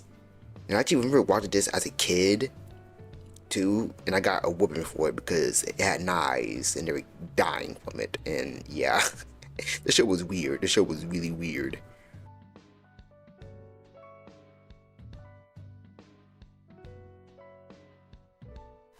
Darman. Now, Darman, hope I said it right, is an American entrepreneur and film producer. And he's the co-founder of Darman Studios, a video production company that creates many short scripted videos, probably displayed on many platforms as YouTube. As the content is pretty much aimed at a young audience and often cues narratives with moral lessons. Pretty much be like, don't be mean to people and stuff, and yeah. As pretty much just like showing people just be nice with each other and always have like a vibrant lesson. As these videos can be mean, like people just be mean to like, don't be racist, don't be a bully, and other stuff. And sometimes just acting the script for these videos are just so funny sometimes that I just can't take it seriously no more. And there's even a scandal too, where in 2023, multiple actors employed by him had said on social media that they had poor working conditions and they weren't being paid well, as many actors had took protesting outside of one of the studio lots. So the protests happening abruptly after Charles Lungen had revealed that many actors requested a meeting with him about working conditions, and he declined to meet with all of them. So they pretty much started protesting. Even he fired of many other actresses too. And after the whole protest, he had issued a statement on his YouTube channel and Instagram account disputing the claims of the actors protesting, spreading false information about his studio, family, and himself. And he even explained how the studio operated and disclosed hourly rates for actors. But it's still a very popular channel, and yeah, I don't know what to say. I haven't watched these since I was like in school, like a long time ago.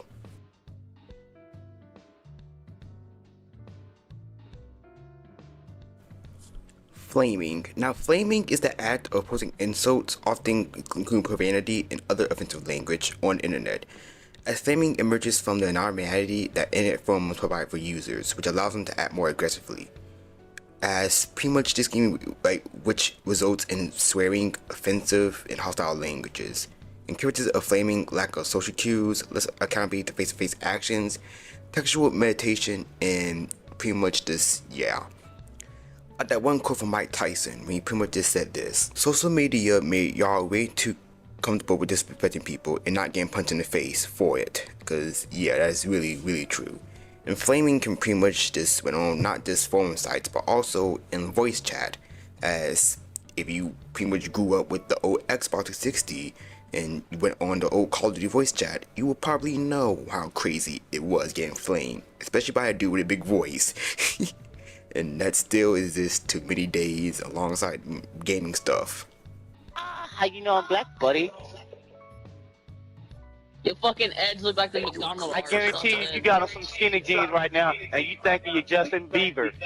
I got black cargos on, actually, fuckboy. That nigga got on some skinny jeans right now. He wanna be, Alongside many of these flaming stuff, games reach out to flame wars and have pretty much many big lasting impacts on some internet communities. Once a flame war has concluded, a division or dissolution may even occur in like many places like, I don't know, like Discord or something. So yeah, I just gotta say, especially now, if you wanna flame somebody, just do it in front of them, right? Just roast them in front of them, okay? Because now people get doxxed and stuff for that.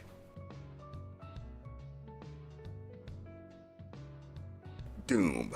Now, Doom is an American media franchise that's created by John Carmack and John Romero, as the series usually focuses on exploits of an unknown space marine, often referred to as the Doom Guy, Doom Marine, or Doom Slayer, operating under the auspices of the UAC, which is a space corporation, who fights hordes of demons and undead to save Earth from the apocalyptic invasion. Now, I don't want to go deep into detail with the whole game franchise, but the original Doom game came out in the 1990s, as it was considered to be one of the first pioneer first-person shooter games of all time, as it pretty much was known for its soundtrack and its high violence and gore. As the Doom games would pretty much even sell over 10 million copies in the whole series, as it would even spawn many sequels, many mods, even a reboot-ish, I think, that was really good. We had 2 reboots, Doom 3, which was a horror game, and Doom 2016, which was pretty much brought the whole game series back. Even have Doom Eternal, which pretty much boosted the whole everything. And the game series do even have many controversy, as people have made some many crazy mods about it. Drama between Mick Gordon, who made the Doom 2016 and Doom Eternal soundtrack, even the Columbine massacre shooters even loved the Doom game, and they even apparently made a mod about it. But even though all the controversy, Doom pretty much made a big impact on the internet with many mods, many memes, even spewing many comic books, board games, and even 2 film adaptations, which both of them are bad. I don't care. They're bad. Even the first Doom had The Rock in it. That was not good. That was trash. Like, I didn't even know this was even a Doom movie as a kid. I thought it was just a random generic movie. And yeah. And apparently they're making another Doom game, I think. I don't know. Yeah, but play Doom. It's really fun. Got good music.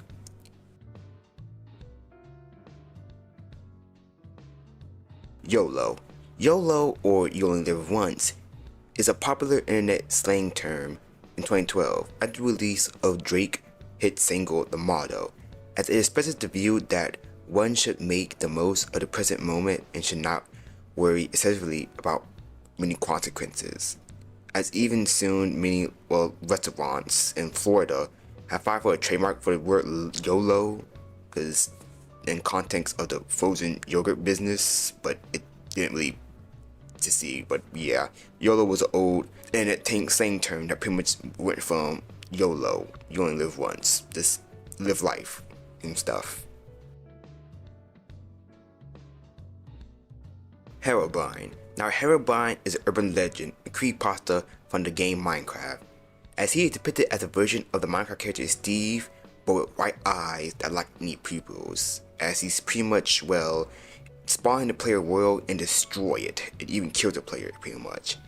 As the story originated from a anonymous post on 4chan in 2010, when the author reported encountering a strange figure in a single player world that followed their messages by being deleted when they tried to attempt to talk to the player about the sighting.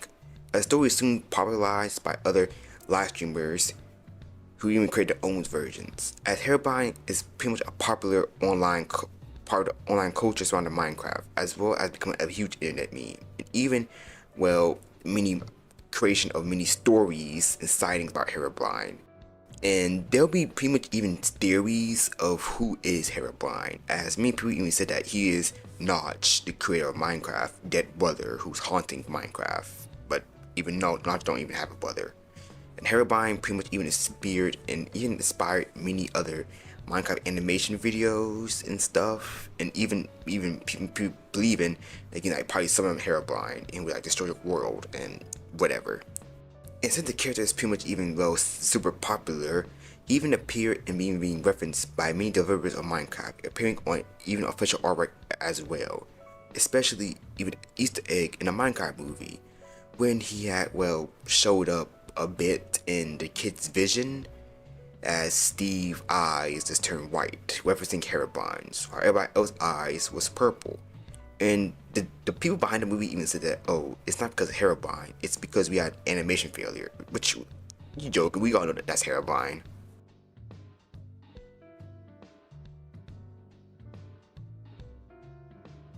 ClearNet, Deep Web, and the Dark Web. Ooh, spooky. Okay, I'm gonna add all three here just to make it easier.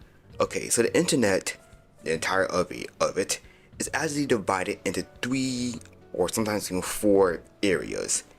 Now, the ClearNet is pretty much the public access internet, which is pretty much is the surface web.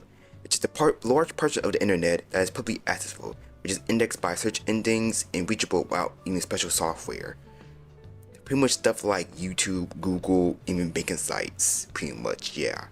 And it's even like categorized because of its low anatomy, as you can pretty much be tracked and stuff. Like, nobody don't really care, as long as you're not doing illegal stuff. Now, that most of the internet is also divided by the deep web. Now, people get the deep web confused with the dark web. The deep web is actually the majority part of the internet, like 70% of it. The deep web isn't like crazy stuff, it's just net banking, research papers, medical records, and private networks. Pretty much stuff that can be either accessed by a password or by a link.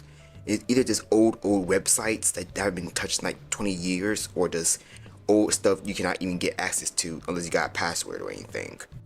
Or you can just use the Wayback Machine, which pretty much is like, that shows like a lot of archive stuff from the old internet. And now the dark web. The dark web is pretty much the access to the internet where you can't easily access to. You can't just Google the dark web and you're just there. You need a Tor browser or a Tor link, pretty much. As it is very anonymous, because a lot of people do a lot of illegal stuff on the dark web. I often use a customized communication protocol to pretty much many dark net types of social networks. As the term darknet was popularized by many major news outlets and YouTube stuff associated with the Tor Onion services, when infamous drug bazaar the Silk Road had even used it. Now, the dark web is bad, as it really is, as there's many stuff on it, like drugs, terrorist stuff, murders, and even CSAM material, and horrible stuff. But don't go on the dark web, like, don't be stupid and go on it, okay? Okay, like we seen those videos of YouTube videos like, oh, I'm on the dark web. You're not on the dark web, you're just on like a website that's like showing a dude dancing to like Among Us or something, okay? And yeah, and it's also even being popularized in media too, such as the movie Unfriended the Dark Web, which was really crazy, like they were getting killed by glitches or something, like these hackers was crazy in that movie, man. But yeah, just don't go on the dark web. To stay away from it, okay? So you're gonna get hacked or something, and you're gonna get the FBI gonna watch you. So yeah, okay. And if you're like a tech savvy dude, like I don't know, you graduated or you're a professor at cybersecurity, then do whatever. Do whatever, okay?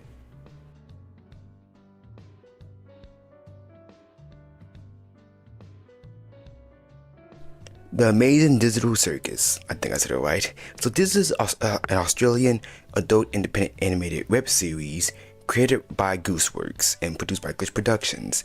As this here is an animated series that pretty much follows a group of humans who are trapped inside of a virtual reality game that is themed around to be a circus, as they are pretty much overseen by a crazy AI named Kane. As the show pretty much follows Pomni, who is the main character, as they pretty much try to like do many of these tasks for Kane, as they just try to find out to escape. As the show is pretty much a dark comedy and surreal comedy show alongside with many elements of many psychological horror, especially with stuff like I Have No Mouth and I Must Scream. As this started out in 2023, when this pretty much, the pilot, I can't speak, the pilot pretty much went super viral, becoming one of the most viewed indie animated pilots on the platform, as it's around over 200 million views. And this show pretty much blew up. Like, there's literally a store themed around this in Japan, and the fan base is really popular. And it even gained to even be on Netflix, which is very crazy. But the show do have many crazy drama, with the fan base being very iffy, alongside them actually pretty much harassing the creator of the show, Gooseworks, who actually made her left the show. And the Imagine Deal Circus is still going on, and by the time I'm talking about it, I think it's gonna end soon. I don't know, but yeah, watch it. It's really funny.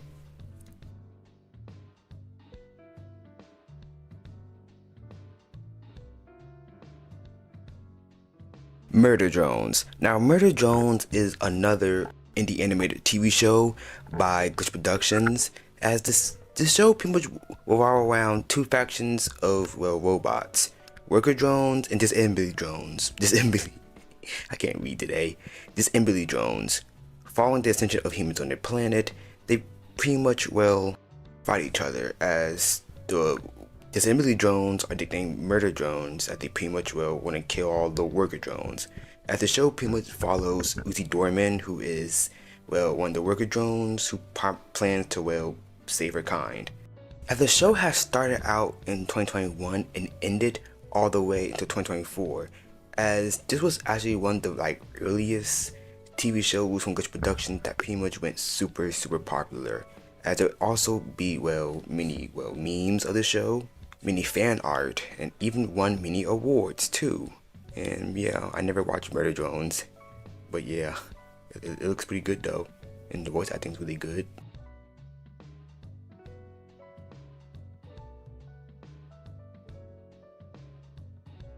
Has Been Hotel and Hell of a Boss. Now I'm at these both here because they're similar and they're also kind of canon. Yeah, I don't know. So Has Been Hotel is an adult animated musical TV series that was also a web series that was created by Vivian Medrano, aka Vizzy Pop.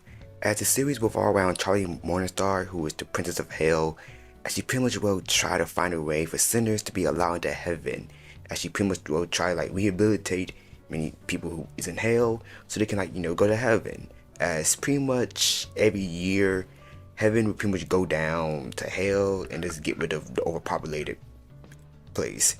As Has Been Hotel been a thing since a long time, since the early 2010s, as Vivian Medrano been working on this as mini art until she started making mini sketches for the pilot. And so the pilot was soon released in 2019, as this pretty much blew up fast. And soon the show will actually be picked up by Amazon Prime Video on 2024. As many people actually praise this show for pretty much being one of the first indie animated shows to actually get be on a streaming service and be very popular, especially having many good music, as the show is mostly known to be a musical. And it also spin off a spin-off series called Hell of a Boss, which is on YouTube. As Hell of a Boss pretty much follows demons working for the imp company that pretty much just hitmen. And unlike Has Been Hotel, I can get confused about it. Hell of a Boss is only on YouTube as a web series, as the show pretty much follows Blitz, Moxie, and Millie, and Luna, who is a hellhound, as they pretty much just be do mini hitman stuff for many people in the hell, as somebody in hell would pretty much be hey, can you kill this person who's on Earth for me? And yeah. And the show pretty much got popular mainly because of the voice cast, as they literally got the voice actor for Zim in this show, which is really cool, alongside Brandon Rogers in this show. And it's still going on, and there has been many drama between the show and also the show been pretty much very like praised for its major LGBTQ plus representation, as one of the main characters is literally pansexual and bisexual, which is really nice. And yeah, and there's even planned to be a crossover soon with Hazbin Hotel and Hello Boss. I don't know when that's gonna happen, but yeah, they're really good shows, and they got good music. The music really good, so yeah, watch them. Why not? I'm on your mama.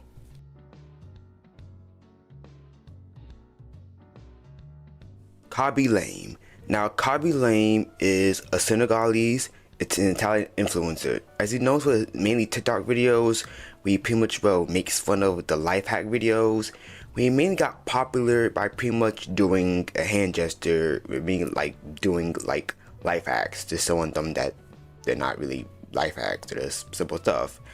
As he's actually one of the most followed users on TikTok too. As he pretty much got popular during 2020 when he pretty much began like making like mini like TikTok videos of him just like dancing and playing video games, but mainly switched to making duet TikTok videos of him just making fun of life hacks, of him just being all silent and doing a hand gesture. This got really popular all across the world, and he even been featured in like Fortnite 2 and even in Bad Boys.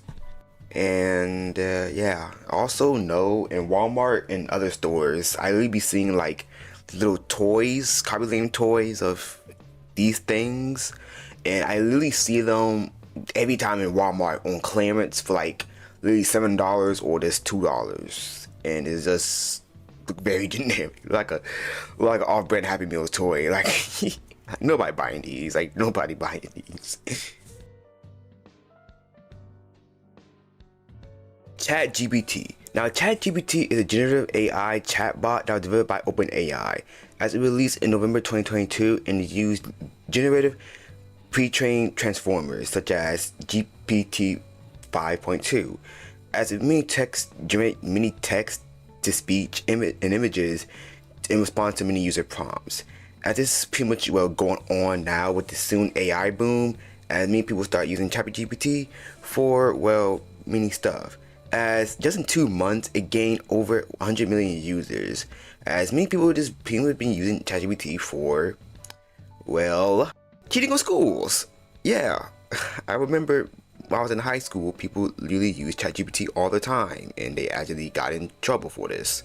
And ChatGPT also known to even generate many images and stuff, and also having been getting in trouble mainly because of using many copyrighted works, alongside how many people even straight up cheat like in college and stuff using ChatGPT. Because I remember there was a post of some guy right before his college graduation. He really shows him using ChatGPT. So yeah, I don't know if he's going to be a doctor. So if you have him for a doctor, pray. And it's even still getting updated currently, and since it's available in over 50 languages and is available in many countries, it looks like ChatGPT isn't going anyway anytime soon.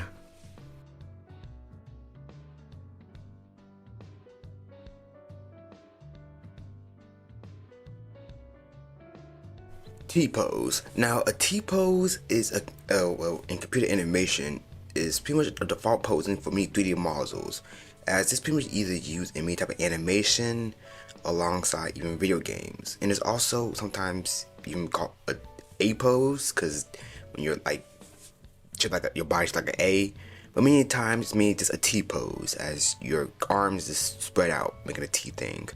As started in 2016, T pose will actually become a very widespread internet meme due to its comedic experience, including in many video game glitches, as many characters will pretty much this T-pose a lot.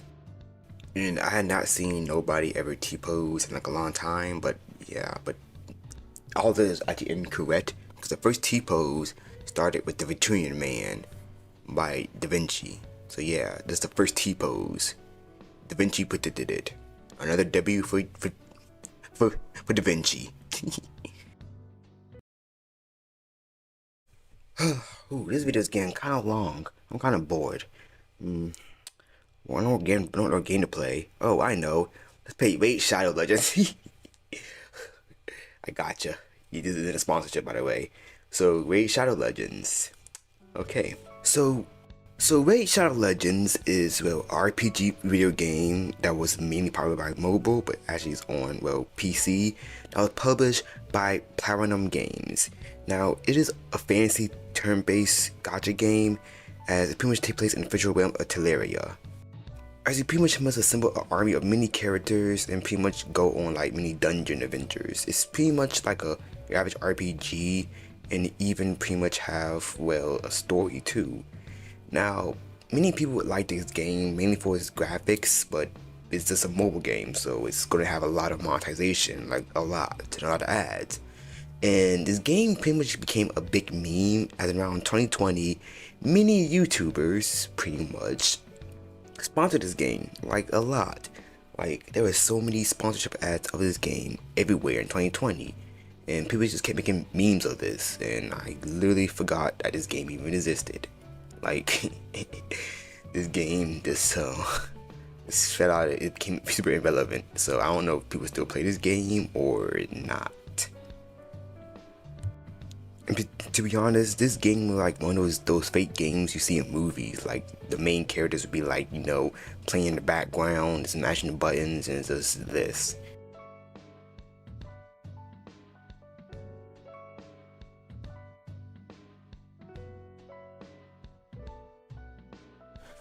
The Dress. Now, The Dress was a 2015 online viral phenomenon that centered on a picture of a dress, as many people online had made a major argument saying, was this dress black and blue or white and gold? As this pretty much started on Facebook, when many people had said that, oh, is this dress a different color? As this pretty much started going all across different type of websites and just turned into a big discussion. Now, many people had always, well, argued, what is this color of the dress? Now, this kind of affected different people, well, vision differently, as many people had saw different colors. As one of the scientific reasons why was because of, and many people online had always argued what color dress this is, as some people still said it was black and blue or white and gold. As this had pretty much led into many, well, like neuroscience discussions about this, as it's actually been discovered that on like a light tinted like lighting, it will show black and blue, while under a dark one it will show white and gold. Now, the real color of the dress is black and blue. So yeah, as this was actually pretty much, this went all across the internet, and I actually did not know about this dress thing until like 2024. I'm being serious. I remember one of my friends showed me this, and I was like, what is this? Why is it black and blue? And then I went back to it, and my phone was like different, like I had to brighten it up, and it was white and gold. I was going crazy.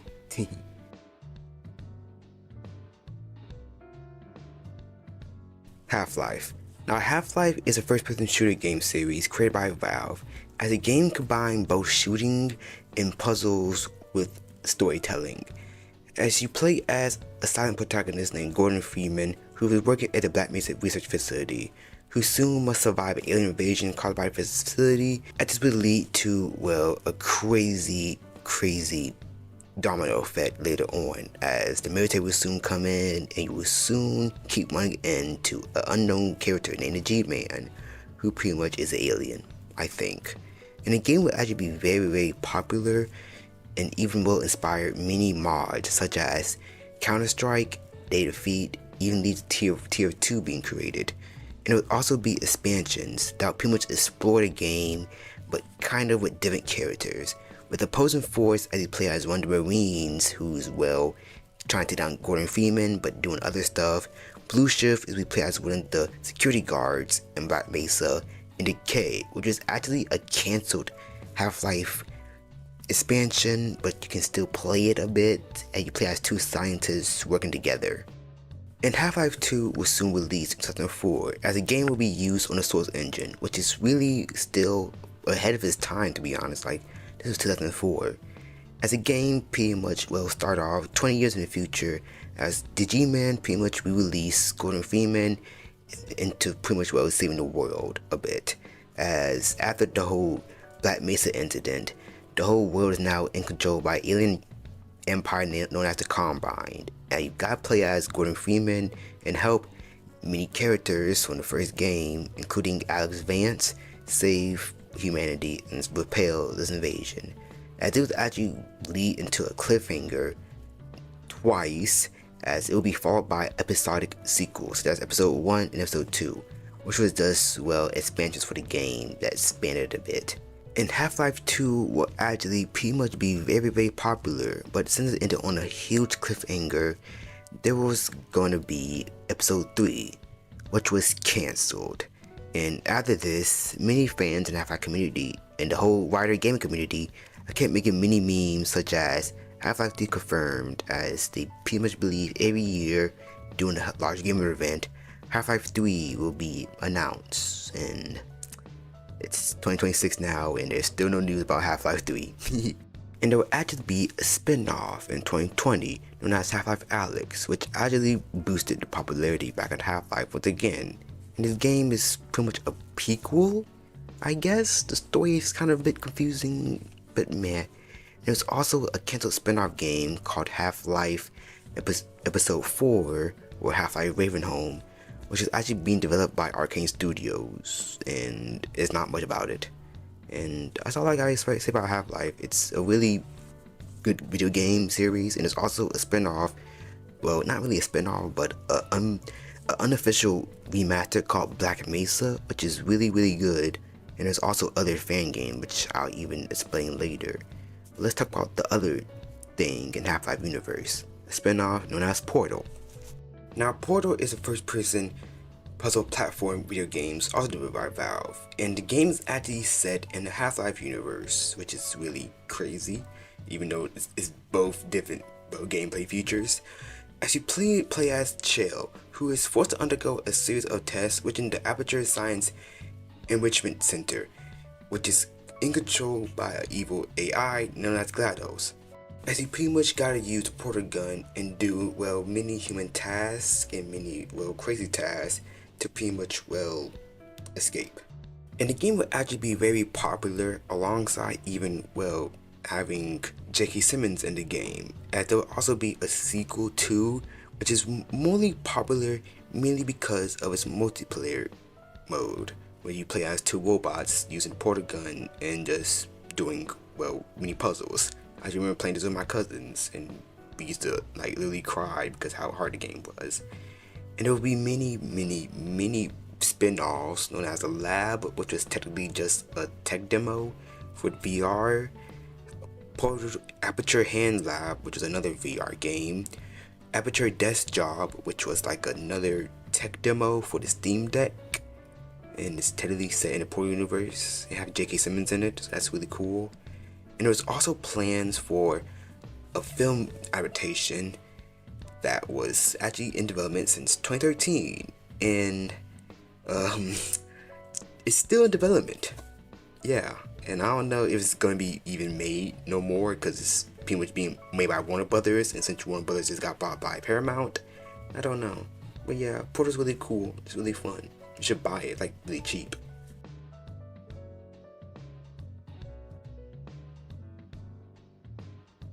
Counter-Strike. Now, Counter-Strike is a video game series of a tactical first-person shooter multiplayer game. As pretty much the series began in 1999 as a mod for Half-Life called Counter-Strike that was created by Min Lee and Jess Cliff. As Counter-Strike pretty much works like this: you either play as 2 teams, counter-terrorists or terrorists, as you either have to save hostages, defuse a bomb, or just take out everybody on the team. As the game series pretty much started out in 1999, but was soon, grew out in the 2000s, with Counter-Strike Condition Zero, which pretty much is a spin-off of Counter-Strike, which adds many missions, and then Counter-Strike Source, which was pretty much the most popular version at the time, as it pretty much, got popular by many internet cafes and many, multiplayer lobbies online, as it's pretty much, branched out to, many multiplayer games. and soon it grew popular with Counter-Strike Global Offensive, or CSGO, in 2012. As Counter-Strike Global Offensive mainly became the most popular one due to the major esports scene, alongside with many trading with many weapon skins and knives that pretty much can like make people like mini rich. And there will also be many spin-offs too, which I'm gonna discuss later. And the current version of it is called Counter-Strike 2, which is technically a remake of Counter-Strike Global Offensive, but they added a 2 on it. And Counter-Strike is still very popular, especially even becoming like one of the most famous esports games, as people can actually like win like up to $1 million and even like make mini careers out of this. So yeah, Counter-Strike is really fun. Source is the best one. Like, I don't care what anybody else say. Source is the best one.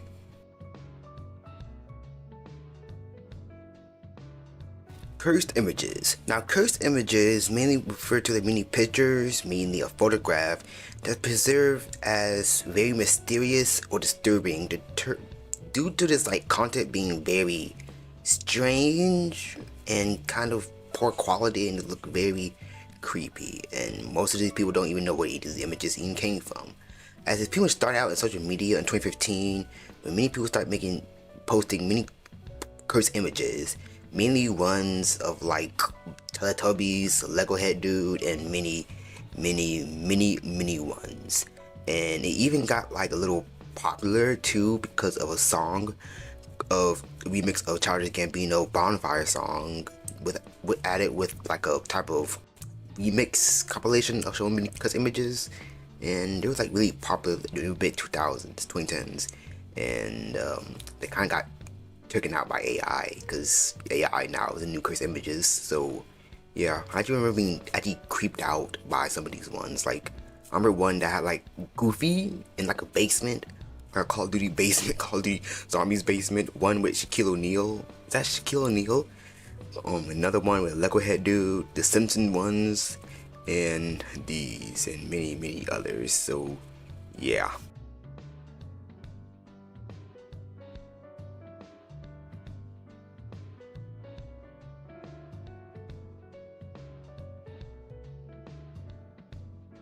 Lo-Fi Girl. Now, Lo-Fi Girl used to be Chill Cow until 2021.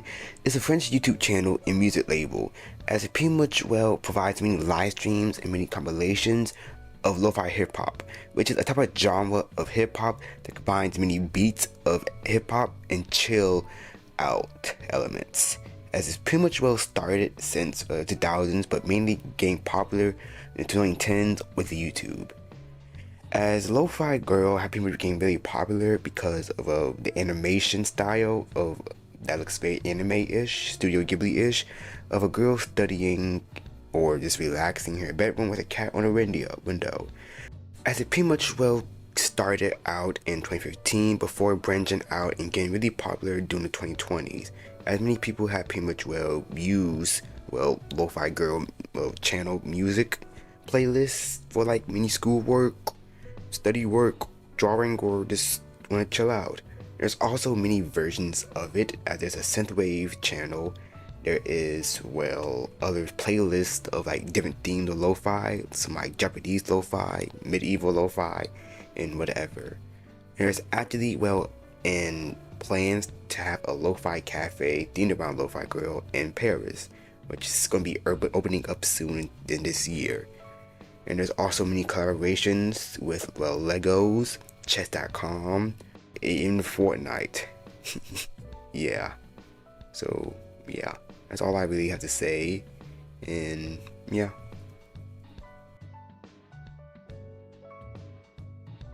World of Warcraft. Now, World of Warcraft is a massive multiplayer online role-playing game, or MMORPG. I probably said it wrong again. That was developed by Blizzard Entertainment, as is pretty much a spin-off of the Warcraft game series.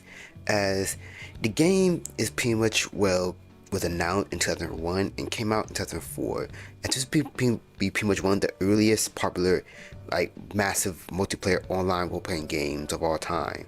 As you pretty much explore a massive open world alongside pretty much you and your friends can fight various monsters and complete mini quests, with other players, as the game even encouraged many players to even work together to many quests and dungeons, alongside even engaging in many PvP match.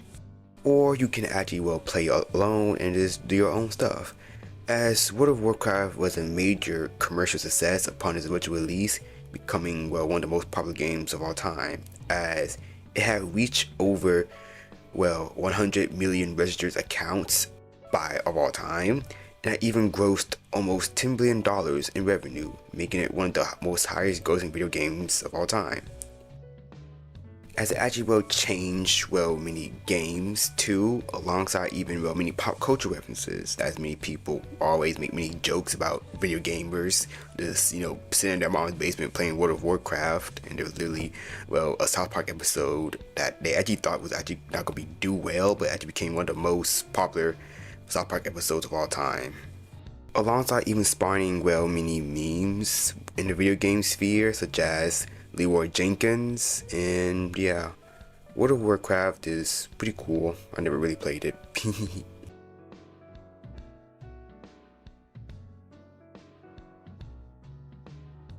No Man's Sky. Now, No Man's Sky is an action-adventure survival game developed and published by Hello Games, as the game was released worldwide in 2016. As it's pretty much you play as a space explorer who pretty much gotta explore the entire universe. I'm not joking, that's literally the entire map of the game, as the whole entire game is actually randomly generated, as there's a whole universe out there, as you can pretty much engage in survival, exploration, trading, and combat, as there are many planets have their own ecosystems, and even various alien species may engage with you peacefully, or you gotta kill them. As you pretty much can just explore the whole universe, or fight in many space battles, or just pretty much try to find out the whole game around the mystery entity known as the Atlas. As this game was actually in development for a really long time, and when it was announced back in 2013, many people was actually really hyped for this game, as the game was going to be very endless. But when it came out in 2016, it was actually hated at launch, as the game was buggy, it was glitchy, and most of the promises they said was not even there. As many people just started making memes about this game, and yeah. But years later, there will be a new update called Beyond, which will actually pretty much fix and deliver all the stuff that was promised years ago, and the game has soon pretty much went from being very hated to be very well loved, as there's many updates still going on with this game, and it's still very popular. So yeah, there's another example of how many games come out bad at launch, but years later they get fixed again. And yeah, I just gotta say, if you're making a game and you have many of these promises, you might want to not say a lot of stuff and just not release it early. So yeah.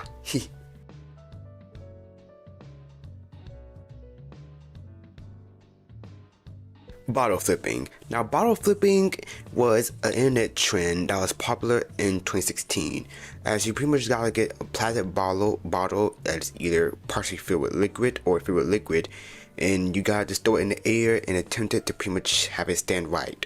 So yeah, you can have it at the end or on the cap. As it's pretty much started when somebody at a talent show had pretty much started this, and it just pretty much blew up. And I actually remember many people doing this, Dude Perfect and stuff, and yeah, they were cool.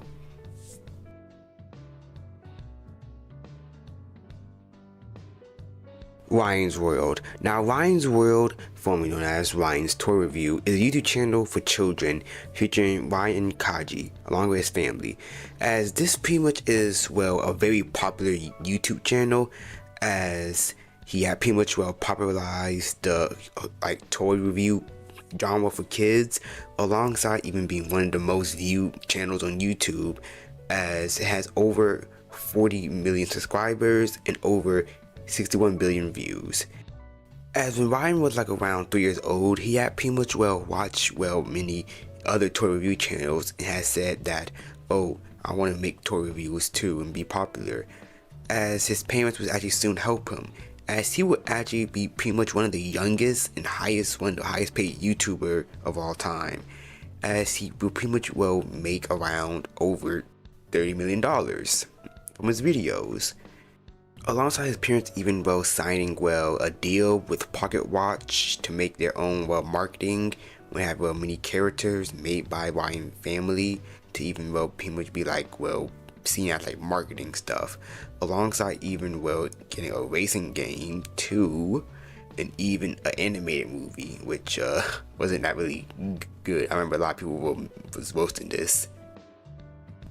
Alongside even getting criticism too, because many people have pretty much noticed that Ryan is almost a teenager now, and he's still making videos like this. And many people believe that his family is trying to use him for money, which probably is true. I don't know. But yeah, and many people even criticized his mother because she had went to jail for shoplifting one time.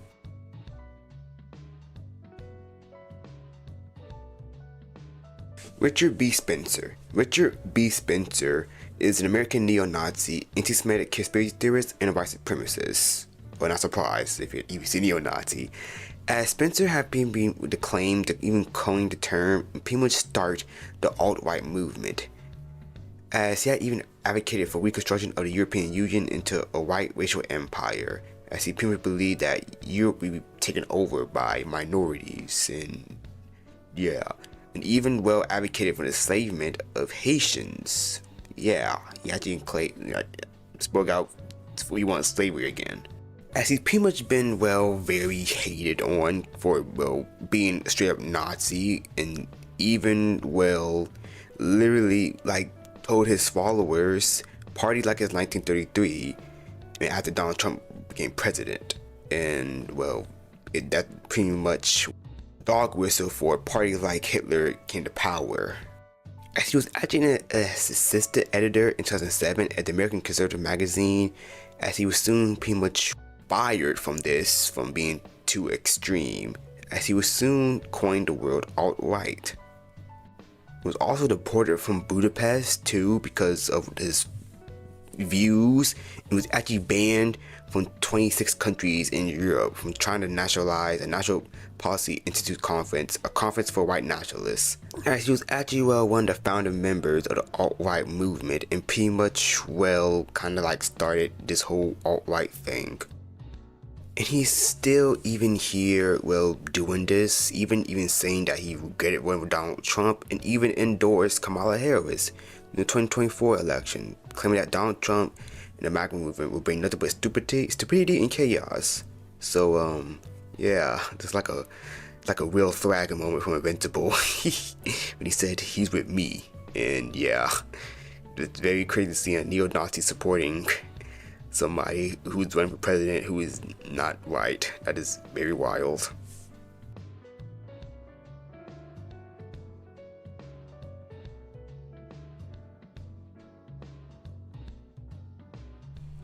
OnlyFans. Okay, once again, if it's on the Iceberg, I gotta explain it. OnlyFans is an internet content paid subscription service based in London, England. The service is widely known for pretty much showing sexual content, it is also even used other creators like athletes, musicians, and comedians, as many people can be like, oh, here's my thing you pay for. As the content is a platform user generated and monetized via monthly subscriptions, tips, and pay per view, as creators are paid 8% of these fees. And OnlyFans had pretty much grew in popular, due to 2020, when everybody was, inside. And many people wasn't working as much, so they decided that, hey, I'm just gonna do this and get some money. And it even grew rapidly after mentioned by Beyonce in the remix of Megan Thee Stallion's song Savage, released in April 2020. And they even tried to ban all the sexual stuff until they pretty much said never mind, and they kept it. And it pretty much soon grew out as many people even start making money businesses on OnlyFans, as Bella Thorne actually broke OnlyFans records when she had joined in 2020, as she had generated around $2 million a week. Yeah, $2 million a week. And people still even use it. Even Markiplier had made one. That was a joke.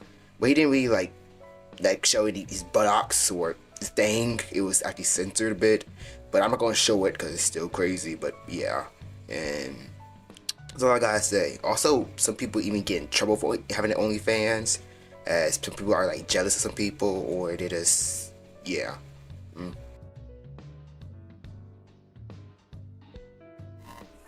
Kick. Now, Kick is an Australian video live streaming service. It is even backed by the online casino company Stake.com and streaming personality Trainwreck TV.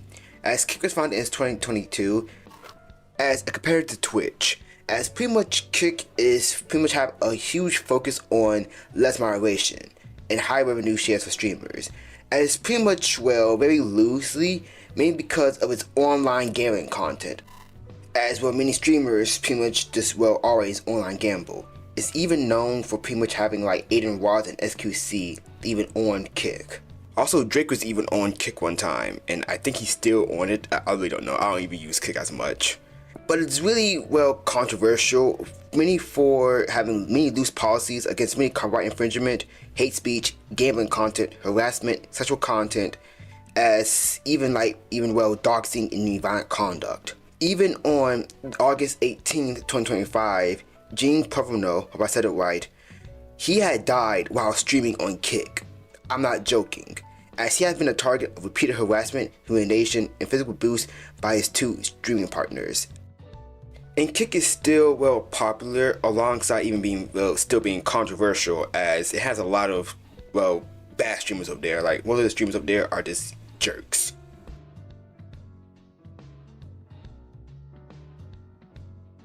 Bonnie Blue. Okay. Bonnie Blue is a British sex worker. Okay. She's pretty much just known for pretty much having a lot of stuff with many people at the same time. Because she actually got popular for in 2025, I'm being serious, for 12 hours in one day. She had sex with over 1,000 men. Okay, so yeah, she got banned because she said she wanted to be, well, do it with 2,000 men and inside of a glass box so everybody can see, and she got banned because of that. And she's still doing stuff too. And she's also driving around, well, riding around in a bus, and people are literally chasing the bus to actually, you know, be with her. But listen, I if you do an OnlyFans, I don't care. Just do whatever, unless you're not doing nothing illegal. But if you're doing it with like a lot of people, you might want to check on your health, for real.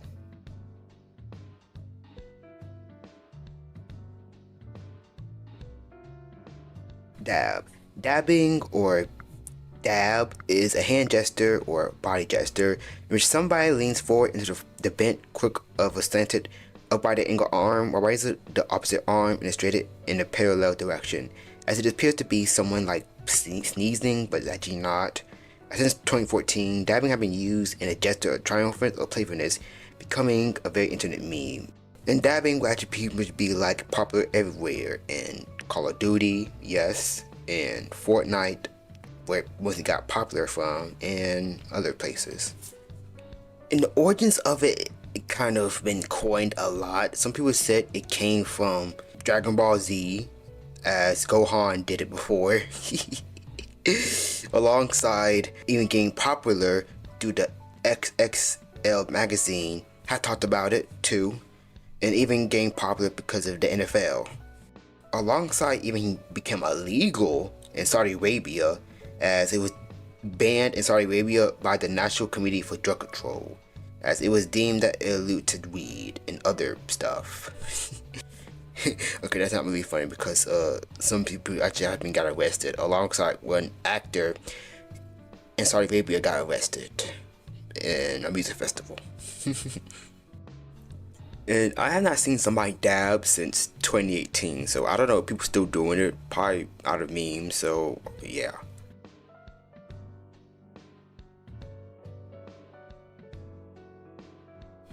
Cyberpunk 2077. Cyberpunk 2077 is a 2020 action RPG game developed by CD Projekt Red.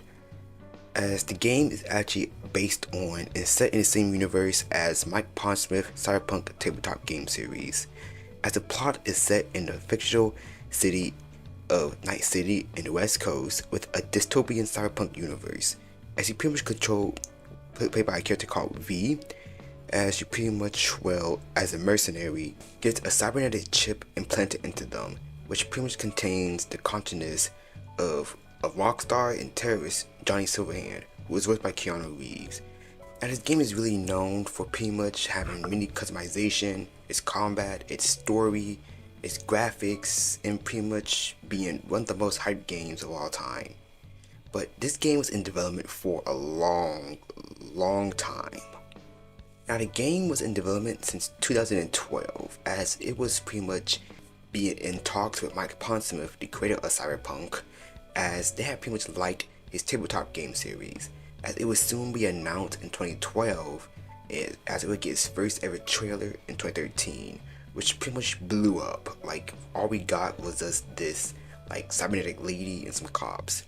As soon years go by, it'll be silent, mainly because the CD Projekt Red was working on The Witcher. As soon it will be announced in E3 2018 that Cyberpunk 2077 was still alive, as this took the internet by storm, as people thought this was going to be like better than GTA, as it would soon get its first ever gameplay trailer in that same year, showing off the whole world, like the combat styles and everything. And then later that next year in E3 2019, it would show Keanu Reeves was going to be part of the cast, alongside even having a massive original soundtrack with many artists, and it will be announced that it will be coming out in April of 2020, and then it will get delayed to September, and then delayed to November, and then delayed to December 2020, as many people started getting worried about this game, like why is it getting delayed that much. And it pretty much turns out, when it came out, it had a horrible launch. Many stuff from the game was cut, many stuff that was promised was actually not in the game yet, and the game was super buggy and it was unplayable on old gen consoles. Like, if you didn't have the new Xbox or didn't have the PS5, it was horribly run, which really sucks because Cyberpunk has a really good story, but they just rushed this game out very badly. As soon a year later, it'll pretty much become popular again due to the release of Cyberpunk Edgerunners, the anime, which is set as a prequel of Cyberpunk, alongside even getting a massive update that pretty much added like new stuff, like better customization, better weapons, and even a story DLC featuring Idris Elba called Phantom Liberty, which isn't really like a story DLC at all. It's pretty much like a whole new game at this point. And Cyberpunk 2077 is also getting a sequel, which is coming out soon, probably like around 2030, I don't know, whenever The Witcher 4 comes out. And even though the game is now good now, it will pretty much be always remembered and always be stained by the horrible launch of this game, even though it was so overhyped.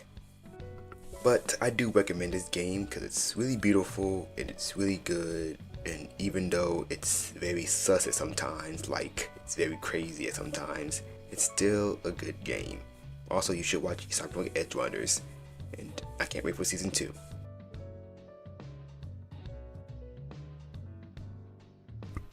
Ohio. Oh my god, this gives me flashbacks.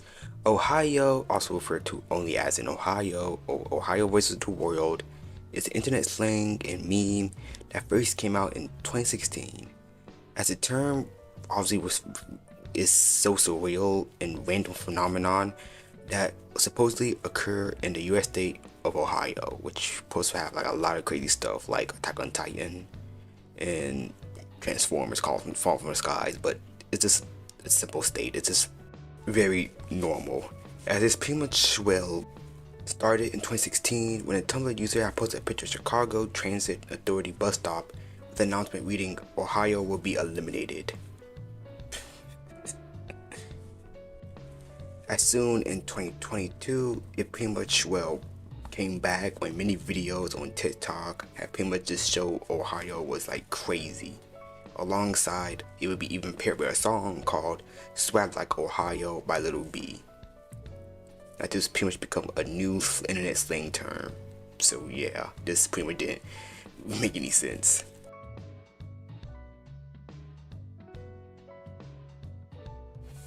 The Mannequin Challenge. The Mannequin Challenge is a viral internet meme and video trend that became popular in 2016. As this challenge is, you pretty much gotta like stay still in like a video while like the whole camera pretty much like shows all of your friends or whoever's near you with the song Black Beatles in the background. As it pretty much has started at Edward H. White High School in Florida. As many athletes will actually do this alongside many celebrities, and it would even be used in activism too. And this was a classic thing from 2016, which I have not seen in a long time. So yeah, 2016 was a year.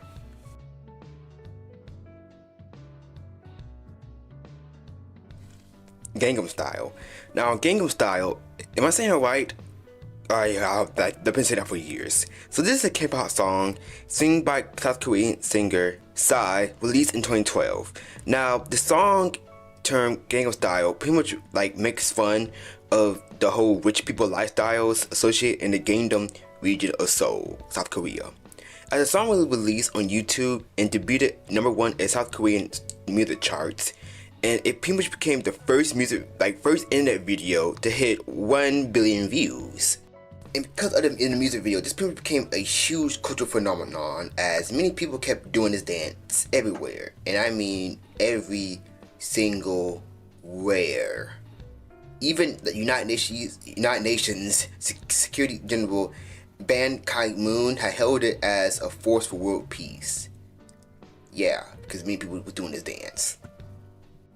There would pretty much be, many stuff parodying this, even the United States Air Force. And it would just be everywhere. And including in, I can't believe I'm saying this, in the 2014 movie, The Nut Job. Did it came out in 2014? I don't remember. That movie took place in the 1950s about a squirrel stealing nuts and some bank robber dudes. And they decided to add a song from 2012 and have all the characters from the 1950s dancing to the song in the credits. It was just so freaking random. Like, what? They just like, hey, we need some money. Let's just use all of our money and just add it to the song and add Gangnam Style to the Nut Job. God, who remember that movie? That movie was so weird. And there was also be a statue placed in that district, Gangnam, in honor of the song. And it would pretty much be one of the most popular first K-pop songs and pretty much everybody's introduction to K-pop. So yeah, it's a really good song though.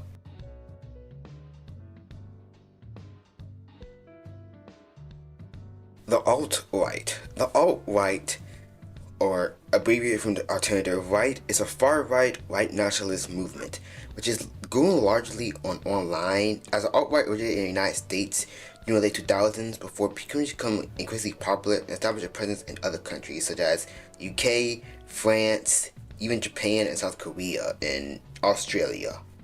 As the term has pretty much been ill-defined and has been used in many different ways, but I'm going to be talking about the online version and kind of some of it, all of it.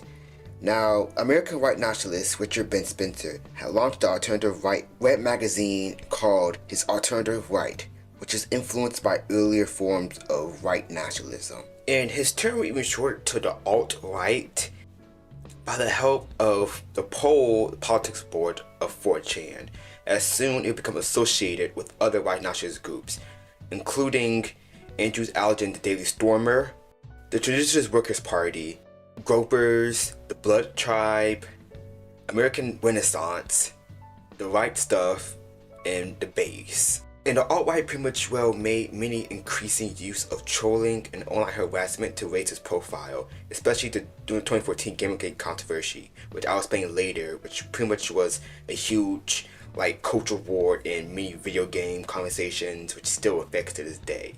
And Spencer and other alt-right figures had organized the August Unite the Right rally in Charlottesville, Virginia, which had led to violent clashes with counter demonstrators and result in one death when an alt-right member had drove his car into a crowd of demonstrators. The alt-right pretty much even have many elements that are anti-Semitic, alongside even believing in a white genocide conspiracy theory, alongside even pretty much believing in like a form of Christian nationalism, pretty much being very like religious and attacking any other religion that isn't Christianity. And the alt-right can actually lead to, well, many terrorist beliefs. As in 2018, Robert Bowers had opened a fire in a synagogue in Pittsburgh, killing 11 people, injuring 6, as he was a member of an online social network called Gab. Salman Henderson, who had shot and killed someone in his Tennessee high school before turning the gun to himself. And he was a black neo-Nazi and was even part of the alt-right, and that was pretty much went down a rabbit hole by many stuff online, as the alt-right pipeline connects to many stuff, so that's even video games, many influencers, and even many websites, as there's still many influencers who I will discuss who have pretty much been well connected to the alt-right, especially with the anti-feminist manosphere had even been identified as early points into the alt-right pipeline, as many YouTubers, well I won't say YouTubers, but many like influencers such as Andrew Tate, Sneeko, Myron Gaines, and many other influencers. Especially now with many grifters trying to like grift their artisans by pretty much just saying a whole lot of hateful stuff and along other stuff. So yeah, don't fall into the alt-right pipeline, okay? Well, just don't be a hateful person. Peace and love, everybody. Peace and love.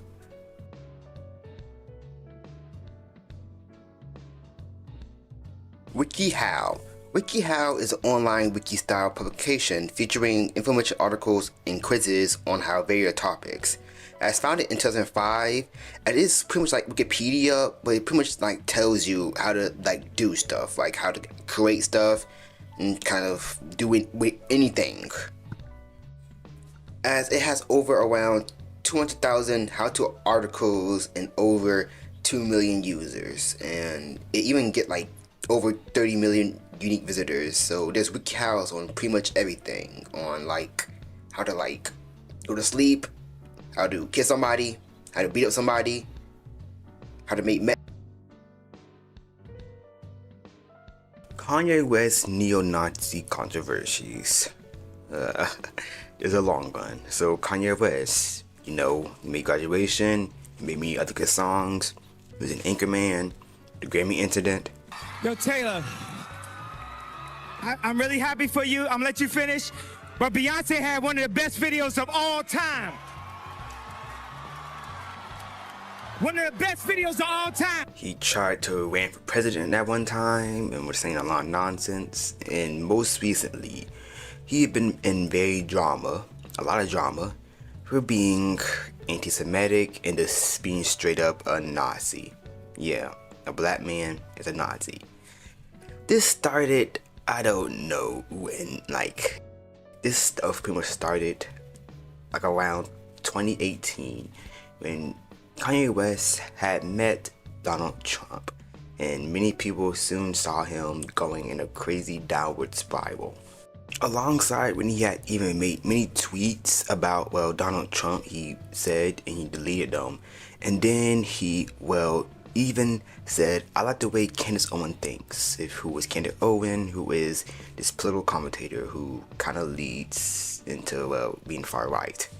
And he would even announce in 2020 he would be running for president, as he even, well, kind of, well, ran for president and had a very crazy rally. Like, he was just saying a whole bunch of nonsense, and yeah. And yes, he did got some votes. It was like around 60,000 people even voted for him. But one of the earliest signs of Kanye West kind of going into a neo-Nazi thing is when in 2022, doing his fashion show in Paris, he had wore a shirt that said "White Lives Matter." And the phrase "White Lives Matter" had also been pretty much be like used as a counterpoint to Black Lives Matter, and you support, well, many white supremacist ideologies. So yeah, even Candace Owens got the shirt, which not surprising. And around 2022, he would start saying other anti-Semitic stuff. Actually got some of his like social media accounts blocked, and even like start ranting about it. And even went to like dinner with Donald Trump at Mar-a-Lago with Nick Fuentes. But one of the major things was when Kanye West had went on the InfoWars interview with Alex Jones and pretty much just praised Adolf Hitler by pretty much saying, I love Jewish people, but I also love Nazis, and also said that Hitler was a good guy. Yeah, but that dude saying that. And I just pretty much saw, well, him just going insane. Like, he also, well, met with other white supremacists, even saying that people should forgive Hitler. And he even got banned from Australia and also like banned from other places. But 2025 is when he pretty much just went crazy, as he pretty much literally said people should free Diddy on Twitter, and went on a crazy Twitter rant for like 24 hours, like all week. I pretty much like saying I'm a Nazi, I say whatever I want, and even pretty much well made a commercial during the Super Bowl saying visit my website, and he really just like show merchandise dedicated to P. Diddy, and also literally made his website just to remove everything one time, and the only thing that was on his website was just a shirt of the swastika just up there. And then there was other crazy stuff, as he literally made a gold chain that had, well, the swastika. And when he was getting ready to make his next album, Bully, he had, well, made art that was literally just Nazi art. And then we got 3 songs that pretty much went crazy. His first song was called World War III, which was a song that had Dave Blunt's up there, and literally had, well, him just saying I'm a Nazi and stuff. And then there was a song HH that literally stands for Hail Hitler, where in the music video he just got a bunch of black dudes saying Hail Hitler, and it's really weird, and literally also added speech as a sample in the song, which is just insane. So yeah, even went on a DJ Academics interview where he pretty much wore a Black Klan member and said some crazy stuff, and he soon apologized in 2026, as he pretty much just said, I'm sorry for all my anti-Semitic stuff. It was because of my neurological damage during my 2002 car accident. So yeah. And I don't know if Kanye West is still doing it. He's most recently he went on tour in Mexico, and a lot of people like that.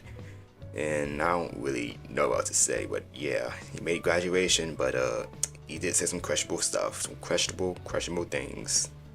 And I still regret wearing my graduation cap with Kanye West.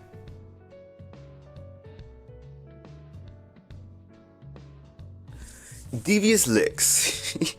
So Devious Lick, or the Dassy Lick, or the Nefarious Lick, and many other names, was a social media trend that pretty much happened in around early 2021, when many middle schools and high school students all across TikTok and America have pretty much posted themselves stealing and vandalizing and just straight up destroying stuff in their school, saying Devious Lick. And people would literally just like usually steal stuff in bathrooms like toilet paper, soap. But other people start doing crazy stuff, like someone literally stole a fire extinguisher, some people be stealing computers, whole chairs. Like somebody literally took the whole damn stall one time, and they just pretty much happened everywhere. And this trend actually like resulted in many students getting arrested, as well as many like issues of this have even been reported in many places in Canada, Australia, Germany, but mainly in the United States. And I actually remember this even happening to me in high school when many people like was trying to like steal like snacks from the vending machine, where I actually had us banned from using the vending machines for a whole year, and it was just a crazy trend. And that's all I really gotta say.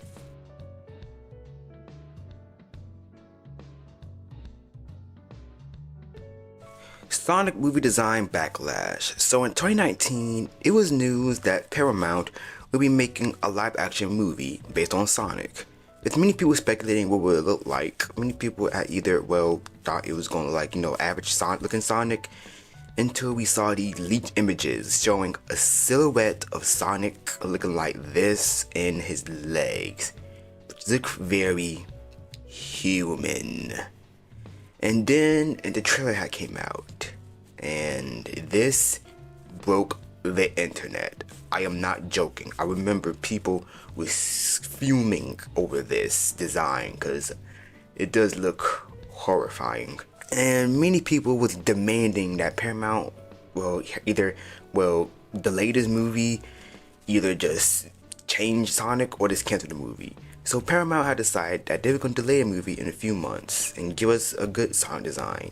And they did, and it's more faithful to the source material. And after which, the movie was really good, and we got 3 banger movies and a TV show, and a 4th one, and probably more on the way. But some people do believe, and me included, kind of believe that this was just a marketing stunt, because it feels like a marketing stunt, because I'm pretty sure Sega know that they would not let Paramount get away with making Sonic looking like this. And the movie was actually really good, which is crazy for a video game adaptation movie. And it do seem like it was probably like a marketing stunt to get more people to watch the movie, and yeah. But either way, at least they didn't stuck with the ugly Sonic design, and it even became a huge meme all across the internet because of this, and even got featured on one Disney movie, Chipper and Dale, that new one that have a lot of references in it. But I don't know, I never seen the movie. The movie looked boring. Not Sonic movie, but the Chipper and Dale movie.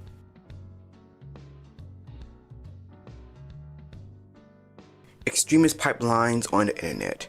So for a while, since the internet pretty much started, there have been many cases of extremists on the internet, such as the Christchurch shooting, the Buffalo shooting, and the black neo-Nazi kid who I just discussed earlier, and many others.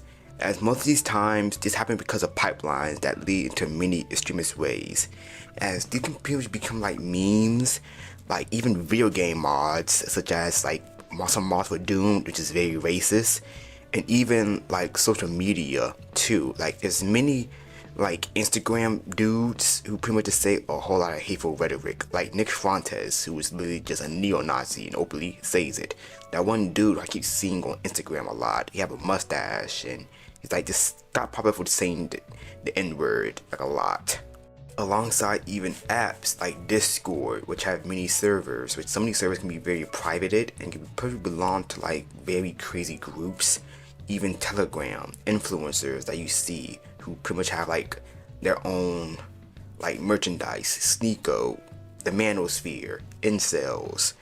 A few groups that kind of fit into this is Telegram, which is a connection that pretty much is on the Telegram app, and Telegram have pretty much been actually criticized for being very private, so many people can pretty much show like a whole lot of like extremist stuff. There's other groups such as 764, which is literally an online satanic neo-Nazi code that targets children. The No Lives Matter movement, which is a crazy online code that also have many ties to 764 and other extremist ideologies.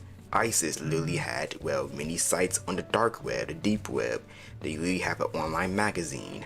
Alongside, they even use many promotion to get more people in. The Wagner Group even use many edits to try to get people to join them. Many other neo-Nazi groups like Atomwaff Division, and places all across the internet such as 4chan, 8chan, Kiwi Farms, and many other places.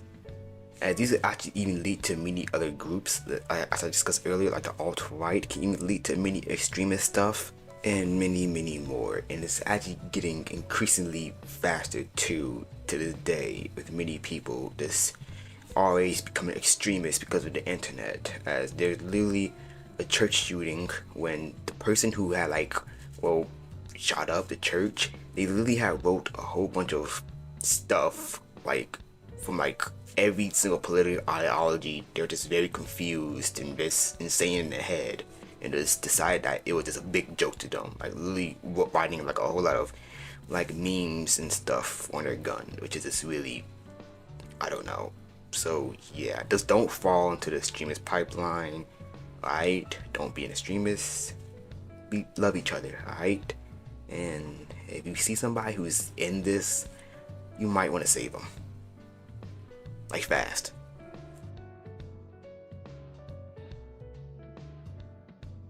Pizzagate. Now, Pizzagate was a conspiracy theory that had went viral during the 2016 presidential election cycle. Now, this was a huge, crazy conspiracy theory that had pretty much said that the U.S. Police Department had discovered a pedophile ring linked to members of the Democratic Party while switching to Anthony Weiner's emails. And this here would lead to, a very crazy conspiracy theory alongside even many threats of killing people. Now, the Pizzagate conspiracy theory had pretty much started when a Twitter account who was posting, many stuff, had said that the New York City Police Department had discovered a pedophilia ring linked to members of the Democratic Party. As on November 2016, WikiLeaks had published John Podesta emails, as John Podesta had many connections to Hillary Clinton. As many people had said that he had, pretty much doing, sex trafficking. As one email had said, "Did you leave a handkerchief?" Alongside saying that they had found a map on the handkerchief. And a lot of people had started getting really, confused, why is there a map on the handkerchief? Alongside even another email saying, "Do you think I'll do better playing dominoes on cheese than on pasta?" Which kind of felt a little weird. Alongside many other emails. And many people had thought that this had pretty much went as in code for children.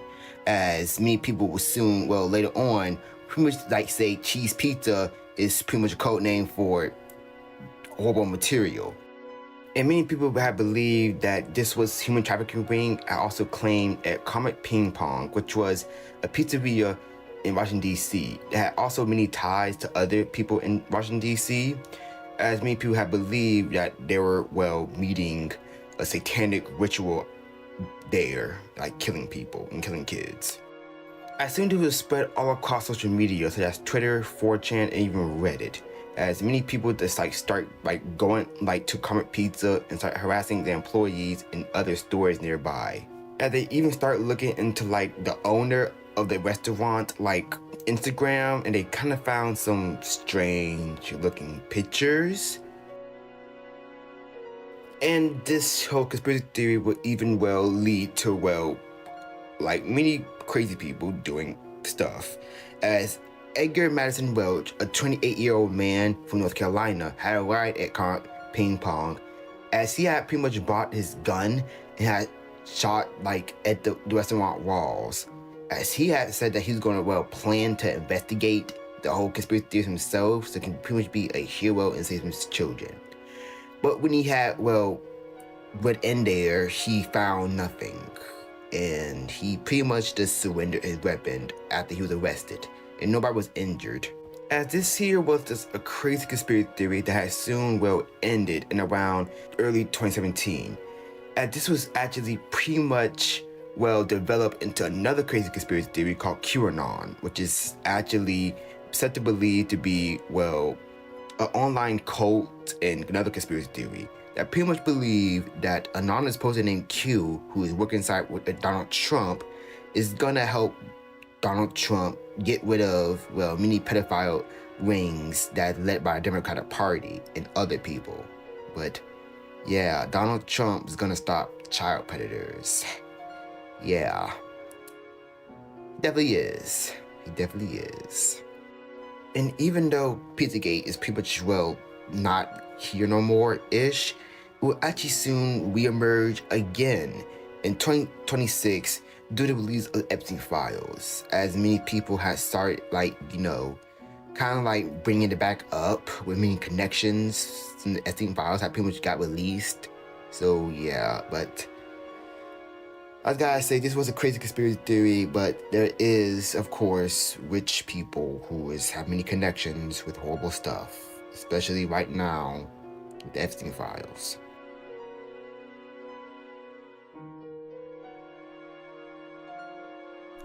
QAnon.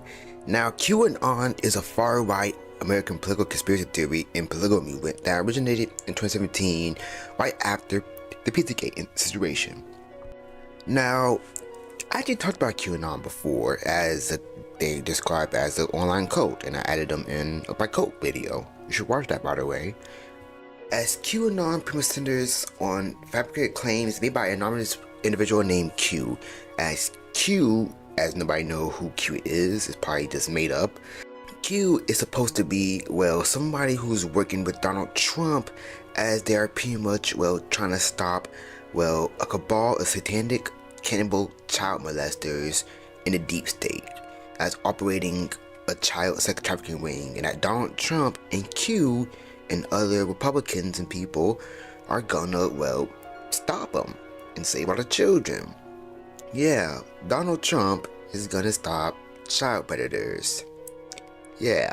As the conspiracy theory pretty much rose across with Donald Trump, as many people, majority of Donald Trump supporters, have believed that there was an event going to be called the Storm event, that pretty much believed that many Democrat politicians, many actors, and other government officials and business people and medical experts that was part of this cabal was pretty much going to be, well, arrested and even publicly executed.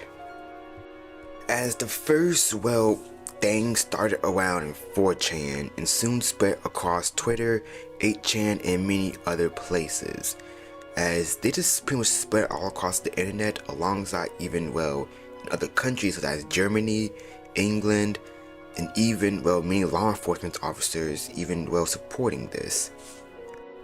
Alongside many incidents where, well, during the American Stonehenge were actually vandalized by many QAnon members, there was many attempts to actually, well, overrun the election, and there was even a German coup d'etat plot that happened in 2022 when members of QAnon in Germany had, well, tried to start a coup. And of course, the January 6th incident when many Trump supporters had actually raided the Capitol Hill building and tried to start a coup and overthrowing them. And majority of the people there was actually far-right people, majority of them being QAnon supporters, like heavily QAnon supporters. But of course, all of them got, you know, pardoned by Donald Trump. And even though after this incident, QAnon kind of, well, just fell apart, but it's still, well, sort of here. Especially when Elon Musk had, well, bought Twitter, many QAnon conspiracy theorists had came back on the site just saying a whole bunch of nonsense.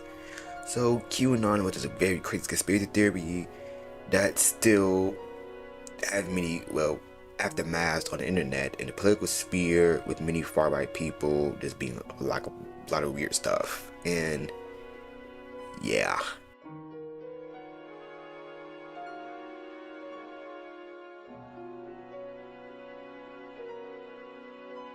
Frazzled Rip, or Frazzled Drip. I think I said it right. I don't know. So this here was another, well, offshoot conspiracy theory by Pizzagate. I was going to add it earlier, but I forgot to. Sorry. So this pretty much centers around of a false claim that there's a snuff film that exists showing Hillary Clinton and other people participating in a satanic ritual that pretty much has them killing and skinning a child.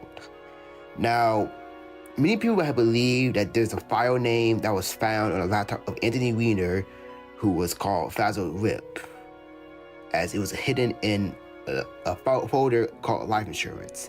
As many people believe that there is, well, Hillary Clinton is just, well, doing horrible stuff to a young girl and doing a weird satanic ritual and wearing the child's skin as a mask, which, well, that's very bizarre. as many people have believed that, well, it was Will, it was actually covered up when many police officers in New York City had found this file, and they were pretty much, well, killed to keep it a secret. Now, this here was actually a hoax, as many people, there's pretty much been like no claims or actually no evidence that this even existed, as it was another offshoot of the Pizzagate theory, and we don't really know if it was real, which probably wasn't real, but it's probably stuff like that out there because many people are weird, so yeah.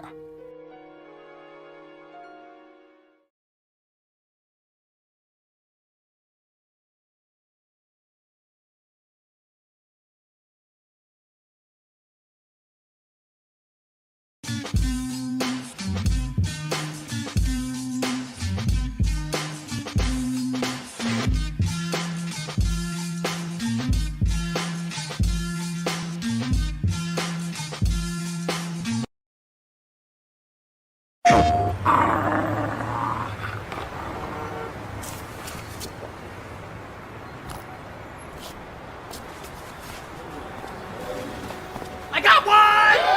The limited edition blue PSP system, bringing NFL fans together. Oh, man.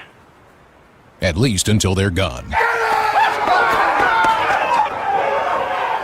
The Madden NFL 09 Entertainment Pack, rated E for everyone. PSP.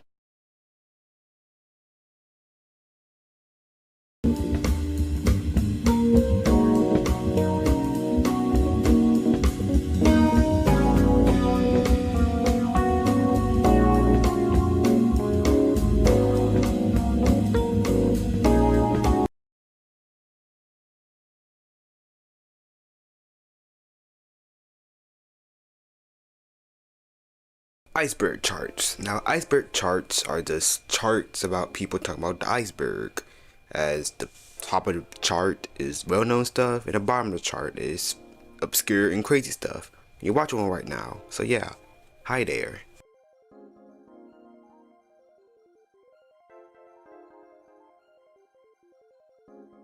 Dank memes. Dank memes refer to a genre of content characterized by its high quality, often or absurdist surreal nature and tongue-in-cheek tone. Originally the slang term for high-quality marijuana dank involved in internet culture describe the memes that are very either unique, edgy, or intentionally odd. This very weird odd memes during the mid-2010s. Remember those memes? Like those weird surreal memes era? That one alien dude. It was 2 alien dudes actually. I think it was 3. I don't remember.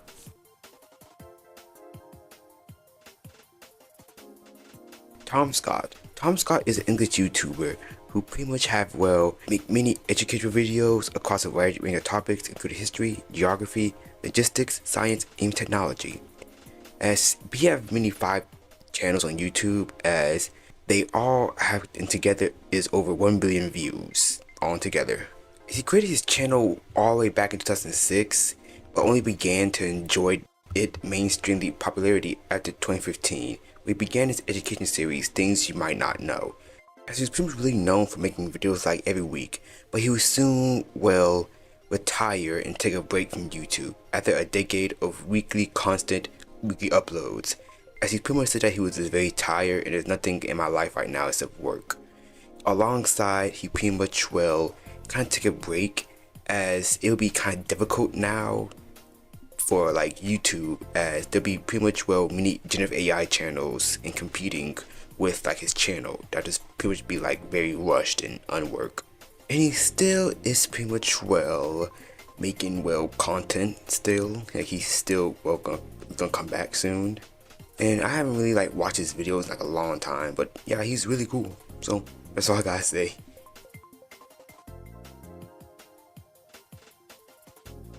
Fall Guys. Now, Fall Guys, also known as Fall Guys Ultimate Knockout, is a free-to-play platform battle royale game that was developed by Attic and originally published by Dever Digital for the PlayStation 4 and Windows, as soon it would come to other consoles. Now, this game had pretty much came out in around 2020 when everybody was still inside, and it was pretty much really popular because of that, as it's pretty much just like well, a game of up to 32 players as you control these little being characters and complete like mini obstacle course, and whoever like survives pretty much becomes the winner.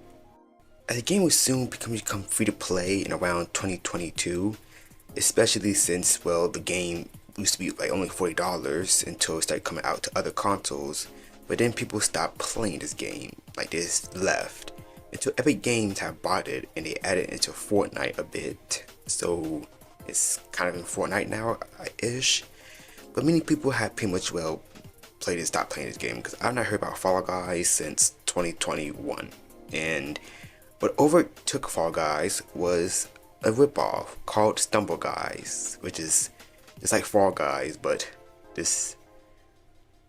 not beings, they're like humans, and it even got like mini collabs, which is crazy.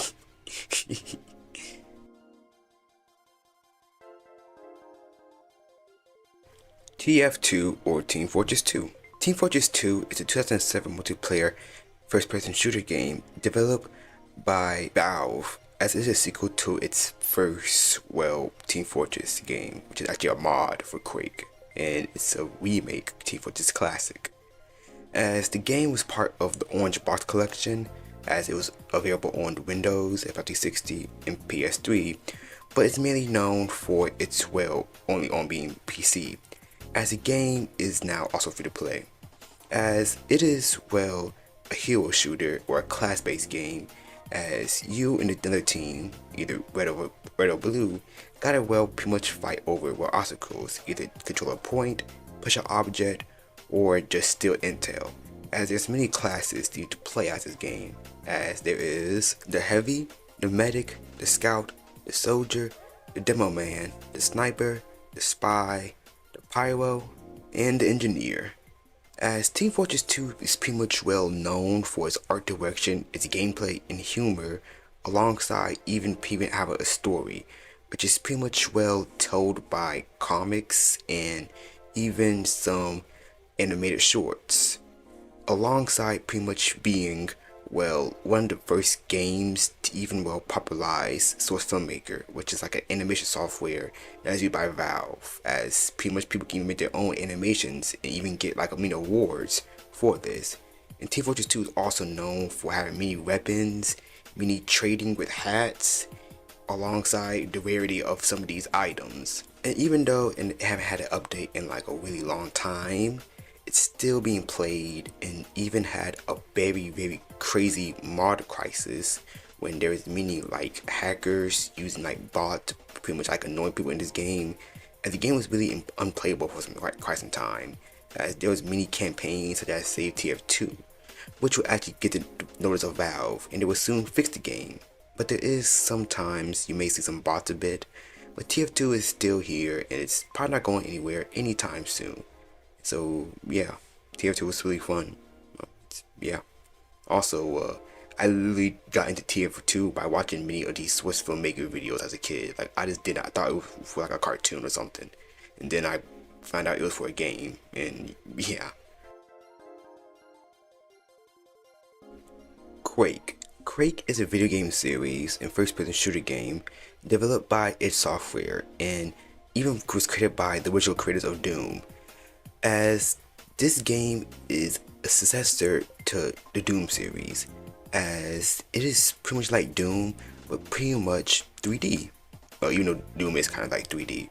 As it soon even expand upon the multiplayer capabilities of Doom, even introducing online multiplayer over the internet, pretty much becoming one of the earliest online multiplayer games ever.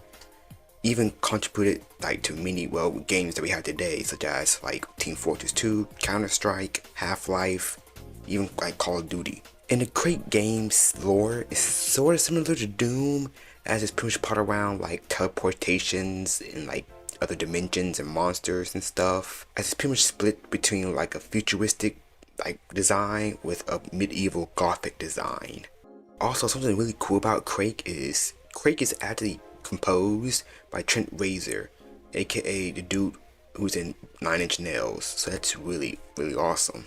And Quake is still sort of here to this day, as his most recent game is called Quake Champions, which is like a, well, hero shooter, I guess, multiplayer shooter.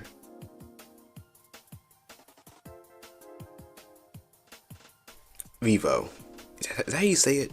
I think. So Vivo, or the abbreviation for Video Evolution, is American multinational video hosting service best known for providing many music videos on YouTube.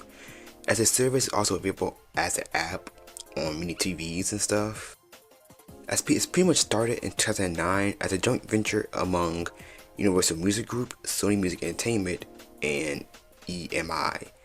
As it's really just known for like pretty much being like showing like mini like music videos, such as Bad Blood by Taylor Swift, Hello by Adele, and Where Have You Been by Rihanna. And many people don't even like Vivo because they always kind of edit many profanity and stuff on their videos, but I guess that's how they get money, I guess. So yeah.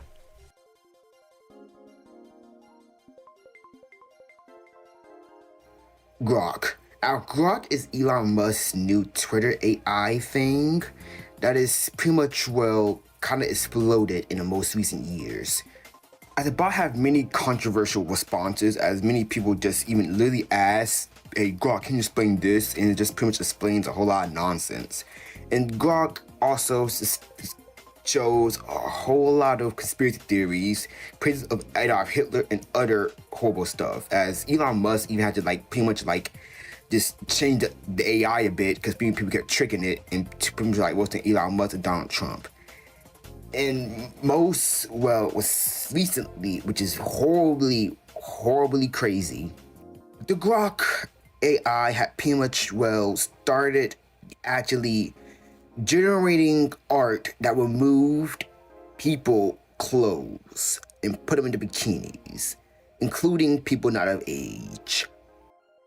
As this was straight up illegal too, and many criticism and many lawmakers even tried getting this to be banned. But Elon Musk just said, oh, it's not going to get banned. We're just going to monitor it more. But people still actually be asking Grok, hey, put her in a bikini and stuff, which is just really, really disgusting. So, yeah, just if you use Grok,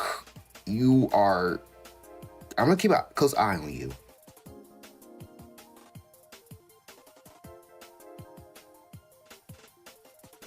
We Are Number One. We Are Number One is a song from the old TV show Lazy Town. Remember that? I was scared of that when I was a kid. I don't know why. So the song was featured in the 12th episode of the show, 4th season, entitled Robbie's Dream Team, in which one of the characters, Robbie Rotten, who is the antagonist of Lazy Town, attempts to teach his dream team of villainous accomplices, who are his doppelgangers, pretty much, for children parties, named Bobby, Tobby, Flobby, Rotten. I think I said it right. I hope I did. And there'll be a song called We Are Number One in the whole episode, and it came out in 2014. But in 2016, it will soon become a huge internet meme, and there will be pretty much, many remixes, many edits of this music video all over the internet. And Stephen Carl Stephenson, the actor who had played Robbie Rotten, he actually, saw the attention of this meme and even liked it. And there was even, a petition to even set up to have him play at Eurovision while doing this song. And he wanted to do it, but he couldn't due to his health, as he was soon passed away to cancer in 2018. Rest in peace, and thank you for giving us this great song.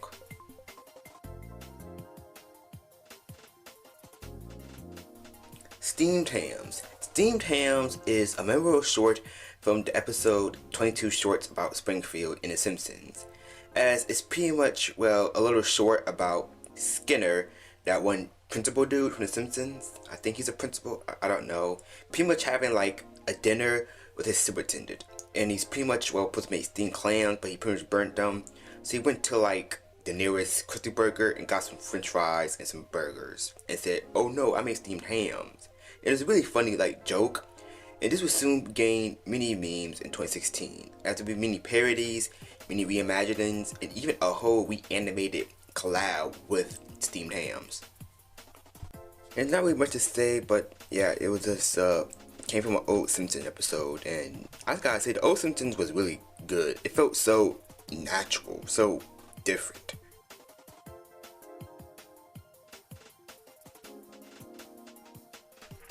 Grinder.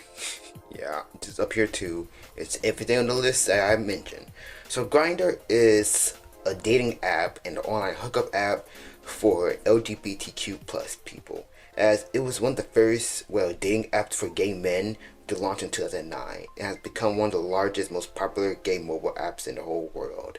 And apparently got like some like controversy because like some people up there are crazy and stuff. So yeah, I don't do this stuff. So to anyone who's up there, just be careful for weird people.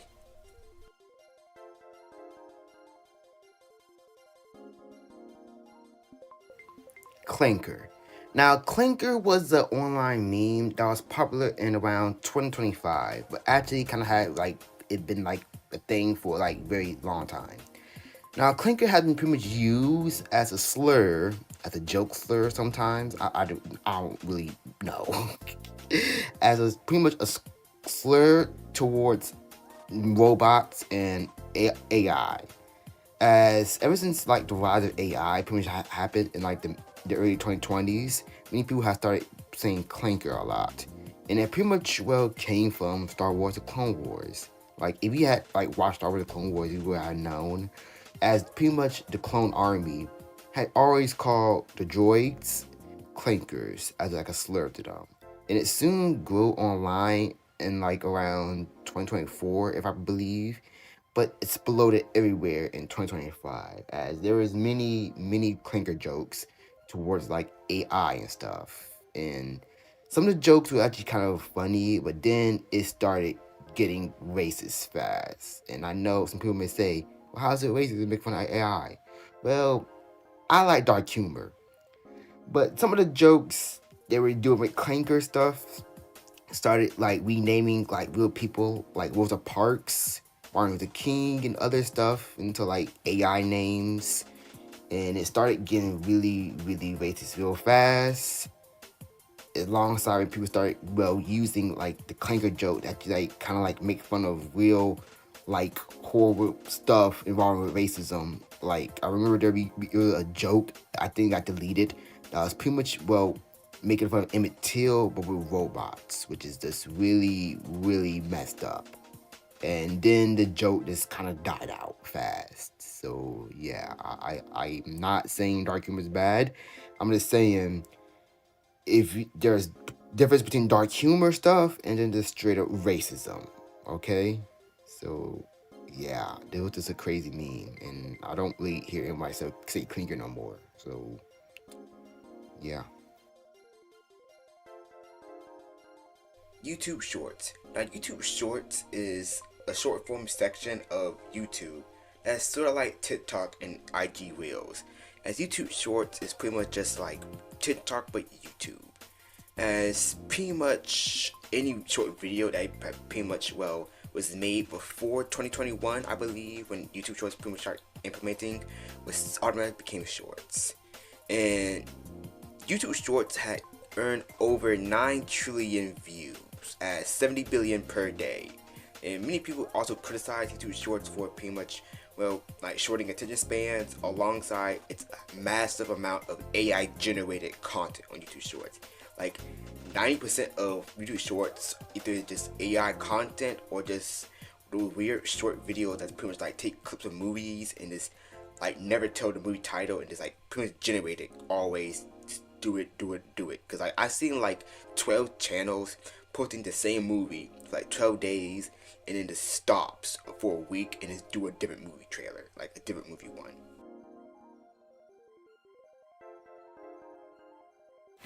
Social Justice Warrior. Now, a social justice warrior, or SAW, is a pejorative term, an internet meme, and slang term, mostly for an individual who promotes progressive, left-wing, or liberal views, including environmentalism, affirmative action, gun control, single-payer healthcare, progressive taxation, feminism, abortion, gay and transgender rights, multiculturalism. As accusing that someone is a SAW carries implication that they are pretty much pursuing personal validation rather than any deep-seated conviction, and engaging in many arguments. As this phrase was originated in the 20th century as a neutral or positive term for many people, but in 2011, it first appeared on Twitter and soon became a negative term, especially during the Gamergate controversy, when it was like used by many alt-right people and pretty much was like pointed out to many negative like arguments. As I remember in 2016, there was just everywhere, like there were just like many like compilations of many people just making fun of people like this. And most of the time, it was just stuff between like either just being very homophobic, transphobic, very racist, and just very, yeah. And I don't really know what else to say, alright, because it's just a very kind of mean thing to say to people, like treat everybody nicely. And I still see like old dudes being like, oh, SJW get owned in 2025 or 2026. Like, let it go, dude. Like the bills cannot be that high if you're still making videos like this, alright? Just don't be mean to everybody, alright? Love everybody, okay? Peace and love. That's all we need in this world right now. Peace and love. Two girls, one cup. Oh, okay, I don't know how I'm going to censor this. So, Two Girls, One Cup is an unofficial trailer for a 2007 Brazilian scat film called Hungry Bitches. And the trailer pretty much shows two ladies chocolate in a cup. And they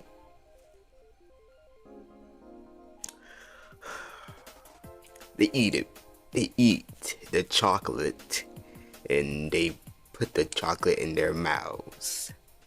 So yeah, this here appeared in 2007 and blew up, becoming one of the most best known shock videos, as there'll be many like reaction videos all across YouTube during this time. And yeah, but good news, it wasn't real waste. It was actually a mixture of, well, chocolate, pudding, and peanut butter, as it pretty much, well, tried to make it look real, but even though it wasn't real, because that would be very disgusting and you can die from that, I think. But still, that's very disgusting. So I don't know what else to say.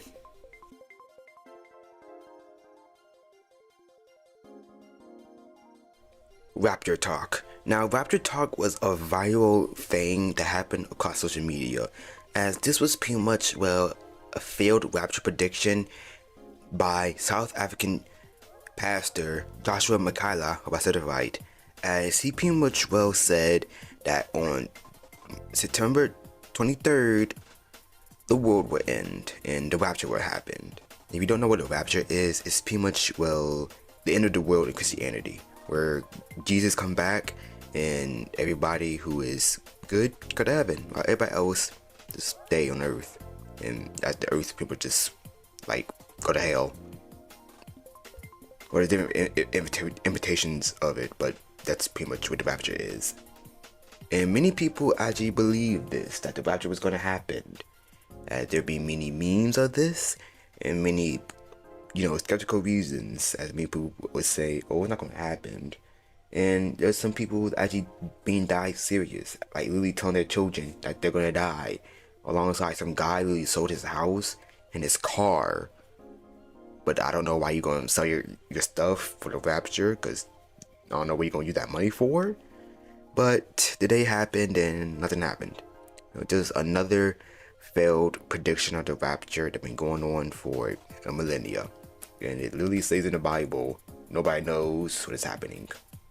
So, yeah. And then he also changed his mind and said, oh, I was wrong. It will actually happen on the 7th and the 8th of October. The day passed, nothing happened again. So, yeah.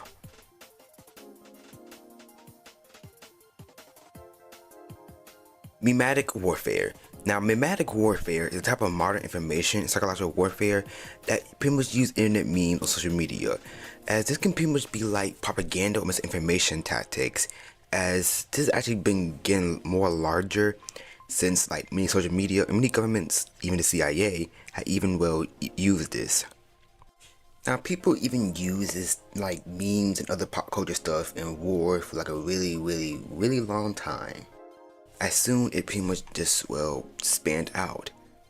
As most notable examples is when there's many troll farms and bot accounts by the Russian government during the annexation of Crimea in 2014, trying to show support to Russia or just troll around and stuff. During the 2016 election, there'll be many memetic warfare as a part of 4chan and with Donald Trump, as there will be many memes such as Pepe the Frog as Donald Trump becoming a big thing.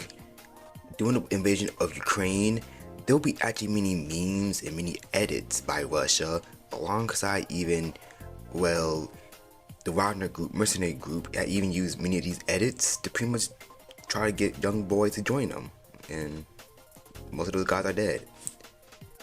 And even most recently with Donald Trump doing it again by using many AI stuff to pretty much be like, oh, they're eating cats and dogs, or oh, look at this, we got rid of another alien, and just very weird stuff. Because I literally remember them using like AI generated art of Donald Trump and Master Chief for a weird reason, and even Ice using AI and many edits, which actually got many music artists like actually literally got mad at the White House for even posting stuff like this. And even most recently with the current war in Iran, the White House literally uploaded an edit with Call of Duty and Iron Man, making fun of how we bombed a school in Iran.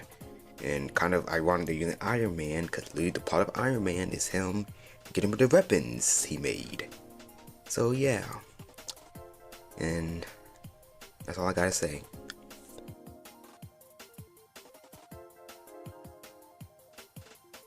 "100 dudes versus one gorilla." Now this was a thought experiment that got popular by the internet, as many people have pretty much had this argument all across 2025 of who will win the fight: 100 dudes, like adult dudes, versus one silverback gorilla. Yeah. As this pretty much grew large, as it started out in a subreddit as who will win, as it soon this pretty much went viral across TikTok and soon grew popular in 2025. Now, many people had even decided this who will win, as means like scientists, zoologists, and other people said who will win. Now, here's the thing: gorillas aren't really hostile. If they see 100 dudes chasing them, the gorilla just gonna walk away. But if the gorilla, let's say, was very angry and was very not in the mood, it could actually probably kill a couple of dudes, probably like a dozen dudes. But here's the thing: gorillas, actually all animals, get tired. So you just get a bunch of dudes who know how to fight, the gorilla may lose. I'm just saying, the gorilla may lose, even though, like, let's say 20 or 50 guys may die. But if we got a bunch of dudes who can't fight and they're scared, the gorilla's gonna win. Okay? So yeah, also why we want to fight a gorilla? They're peaceful, they're chill, like they just want to chill. Also, many people even got into this, like Mr. Beast even like had an idea to make this, and yeah, and Peter got mad at him.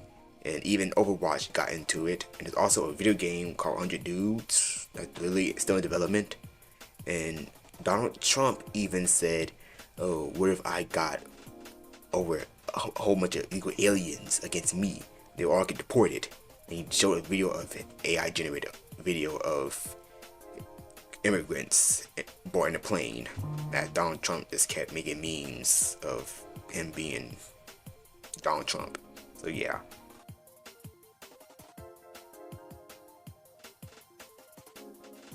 Concord. Okay. Concord was a hero shooter game developed by Firewall Studios and published by Sony Interactive. As this was a PlayStation exclusive game and also released on Windows.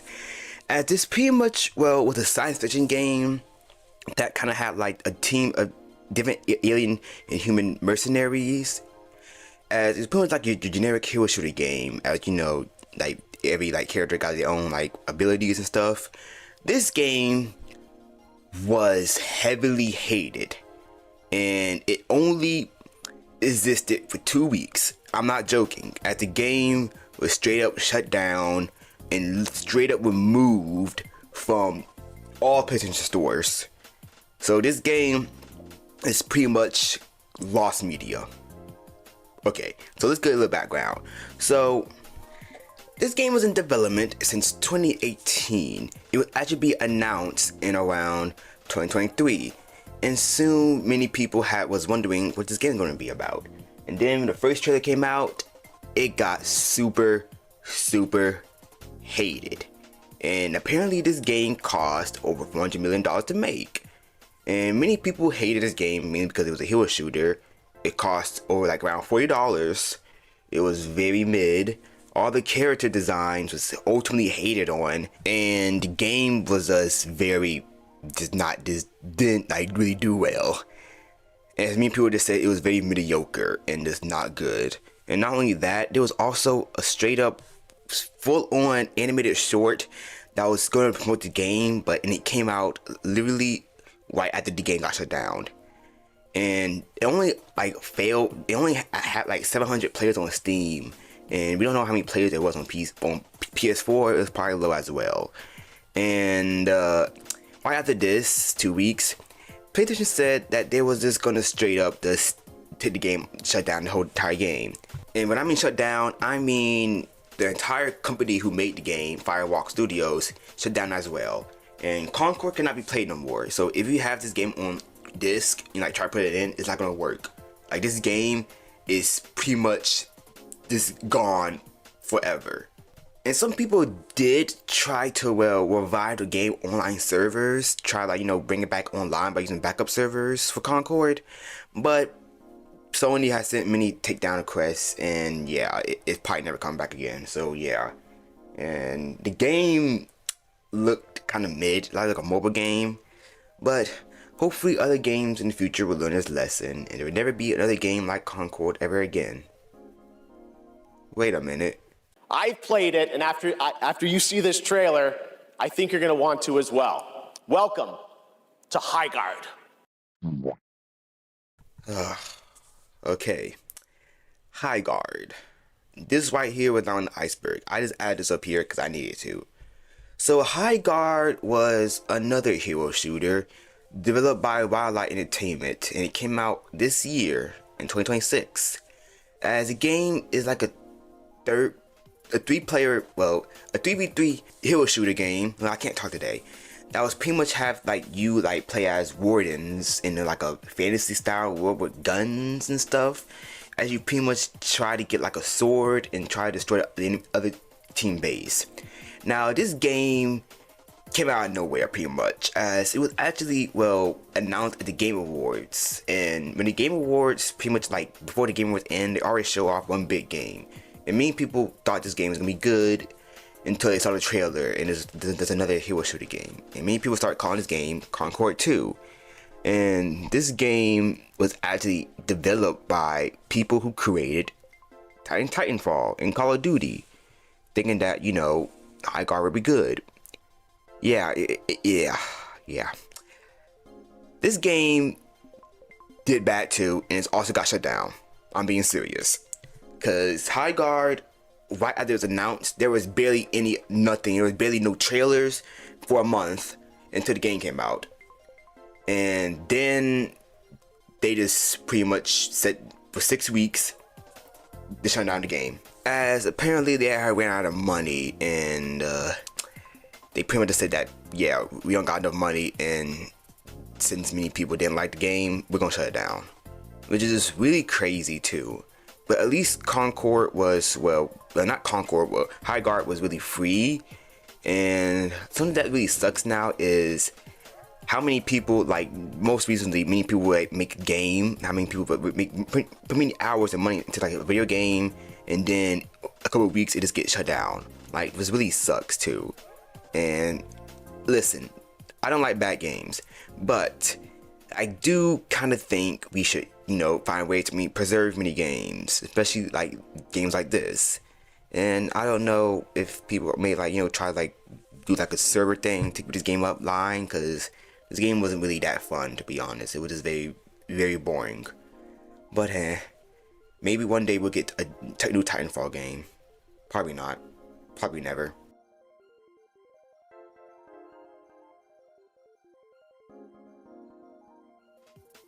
Modding. Now, modding is, well, a thing in many video games. Well, actually pretty much everywhere, where many people would try to modify games a lot.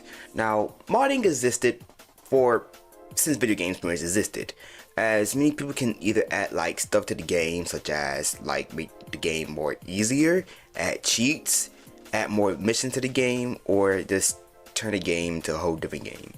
As many games that are real popular mods is Skyrim, with many mods such as you can add Thomas the Train, add weapons, add Master Chief. Come on, Master Chief, let's get the fuck out of here. And of course, there are going to be some horny mods out there.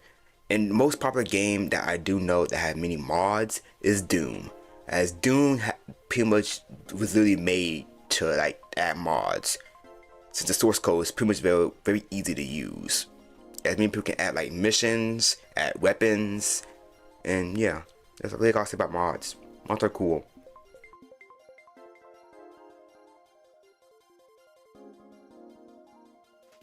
Woman yelling at cat. So this is an internet meme that was first used by Twitter user Missing E-Girl, I think that's how you say it, on 2019. As this pretty much shows two images from the episode Malibu Beach Fire from Hell from Real Housewives of Beverly Hills, as it shows Taylor Armstrong crying and pointing, being held back by Kylie Richards, and on the right is her pointing at a cat. Pretty much just showing them at a dinner table. Now this pretty much blew up all across the internet, as it's very funny, as pretty much just showing people one-sided arguments, and it actually blew up all across the whole internet. It even became on t-shirts and mugs, and yeah. And I don't know if people still using it, so yeah.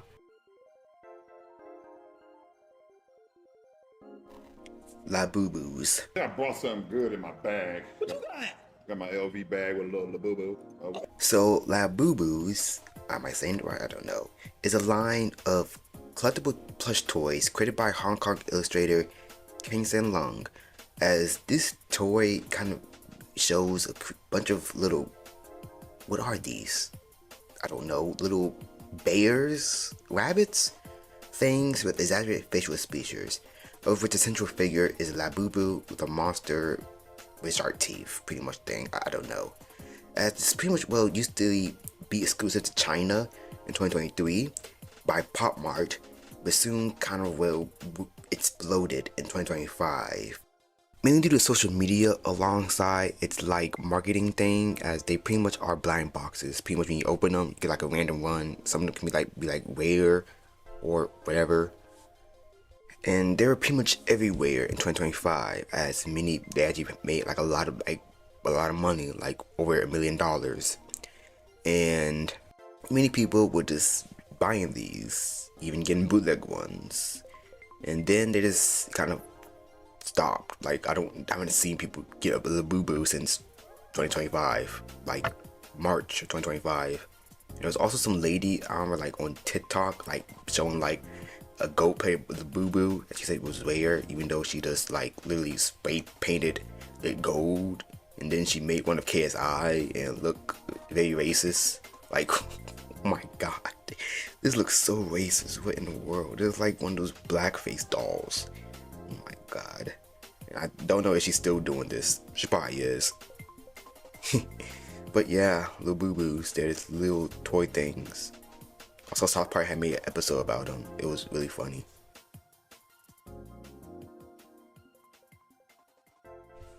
Hawk Twa. Ta. Oh my god. So this is an internet meme that pretty much originated from a YouTube video in 2024. doing a Vox Pop Street interview in Tennessee, Nashville, by interviewers Tim and D, as they pretty much went around in Nashville, Tennessee, as one lady, Haley Welch, was pretty much responding to one of their questions as, what do you, do to make, your man, happy? As she pretty much said this. Bed that makes a man go crazy every time. Oh, you gotta give him that huck to and spit on that thing, you get me? And this right here exploded to everywhere, like everywhere, as many people was making memes of this. Many people was literally like taking off the watermark of this. And yeah, like a lot of people, millions of people saw this, and they all wanted to find the girl, as they called her the Hawk Talk Girl, as she pretty much got many sponsorships and even got like a whole lot of money, many partnership deals, and even started a podcast called Talk to Her.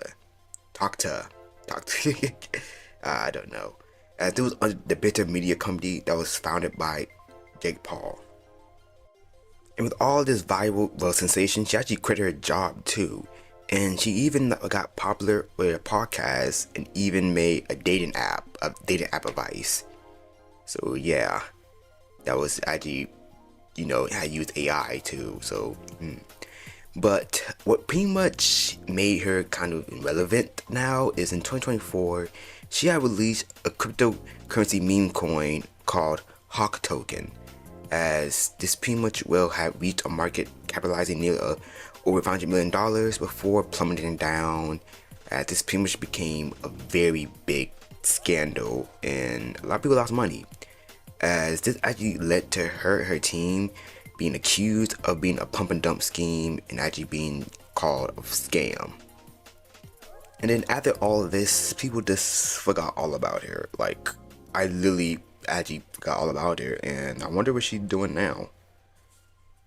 Okay, I just saw now there's a video about her, and many people, her view count went down badly, alongside apparently she was selling feet pics. I mean, do whatever, get that bag, but yeah. This meme just kind of felt very forced, like a very crazy meme.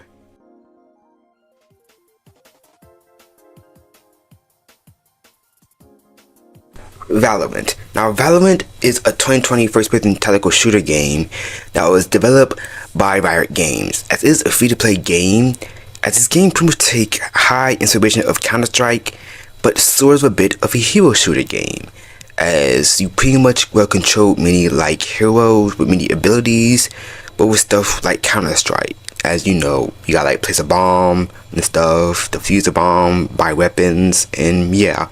And it's actually, I don't really know how to describe Valorant. It just look mid to me, that's all I gotta say. And the game also, pretty much got like criticism for its like monetization, alongside with its community being very, very toxic and very, very weird a bit.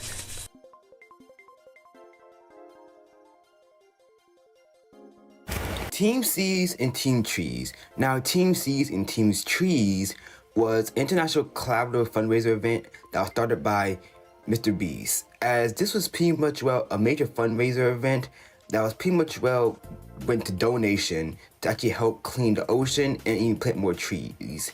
Now, Team Trees pretty much started out in October 2025. I can't read. October 25th, 2019, by Mr. Beast and Mark Rober, and they had set out to raise $20 million to be achieved, as each like $1 would be pretty much be like planted around a tree. And it was actually achieved, as it's actually been like over $30 million have been like raised.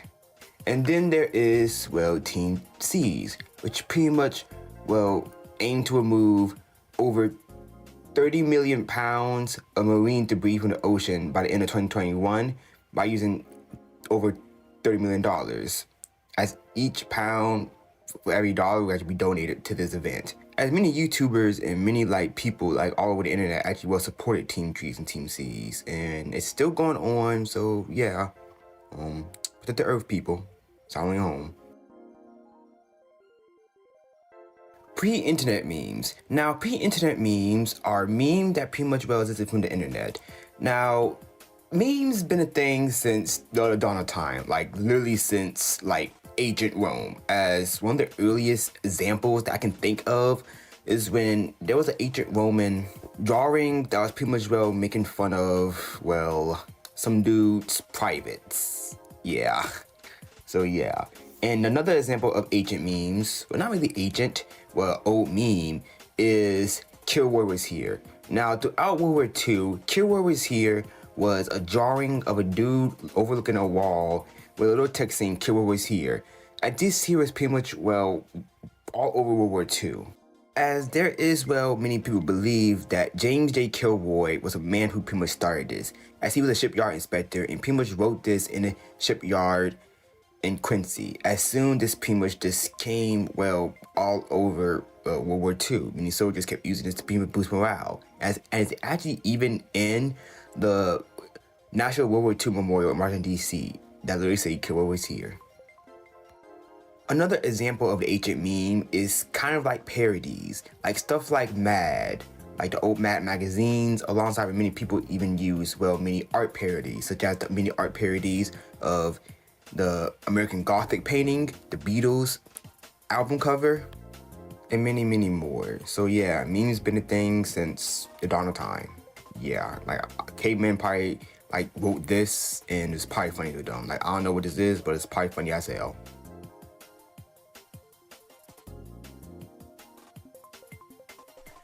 April Fool's internet jokes. Now, April Fool internet jokes is when many companies and many, well, YouTubers and pretty much everybody would pretty much make many jokes about April Fools. Most of them would be IGN, where they pretty much show many fake trailers to stuff. I actually remember seeing one as a kid when it showed Optimus Prime gonna be in Titanfall, and I found out it was April Fool, and I was really mad. Stuff like, well, movie news companies would pretty much say, "Oh, Avengers, new Avengers movie come out. Thor's gonna be in it. He's gonna die," and stuff. And yeah, that's really about gotta say about April Fools. So if you're on the internet, don't believe everything on April Fool's Day.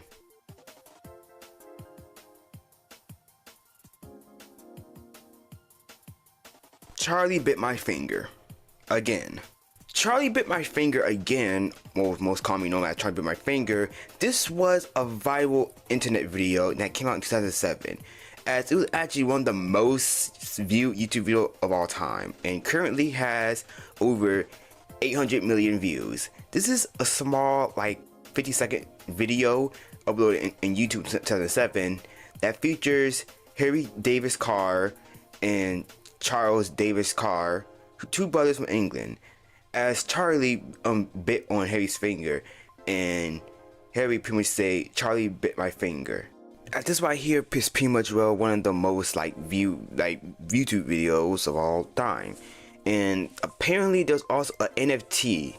Yeah, it was an NFT sold for over $700,000. Yeah. And since the video had made like a whole lot views, the family had actually used the money to even buy a house. And yeah, and the two brothers are still alive to this day, and this very chilling. This very chilling.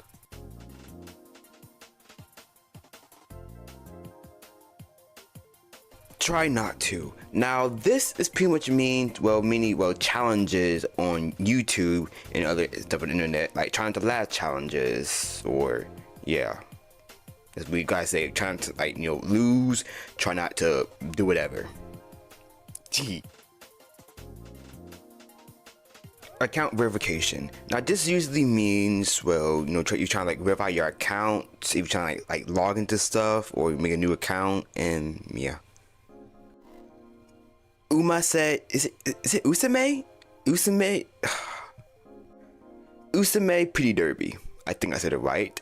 Usame Pretty Derby is a Japanese multimedia franchise created by C Games, as it pretty much, this whole franchise and game features on many, race horses, usames, or horse girls, who are inspired by real life race girls, or race horses. I can't speak today, I don't know why.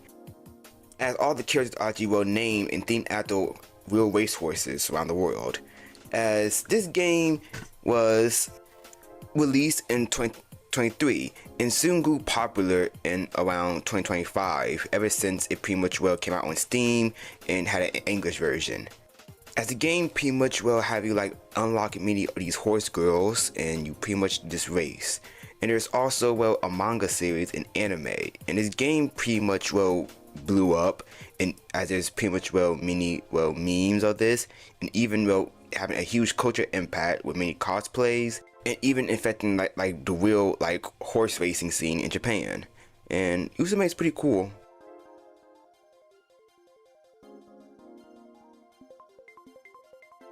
Facebook minion memes and boomer memes. Now this here is pretty much referring to how many boomers, baby boomers on Facebook kind of had used many Facebook memes of minions of stuff like this. Exercise? I thought you said extra fries. My boss told me to have a good day, so I went home.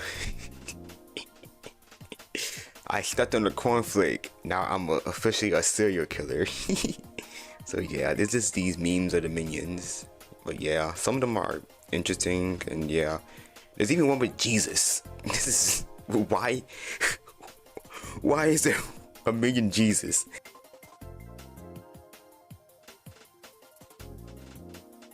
The Harlem Shake. The Harlem Shake was a popular internet meme that pretty much has like some guy that's like standing by himself until the song Harlem Shake goes, and when the beat drops and say do the Harlem Shake, a whole bunch of people just shake around and just dance and just do whatever. Now this here mainly got popular because of a song Harlem Shake by DJ Bayer, if I said it right, that pretty much does said this, and it does not have like nothing to do with the original Harlem Shake from like Harlem. It just said that for the song, and it got popular because of 50 Frank paint guy character just doing the Harlem Shake, and which he just him and people just dance to the song, and it soon blew up everywhere and just became a meme. And yeah, many people just kept doing this everywhere.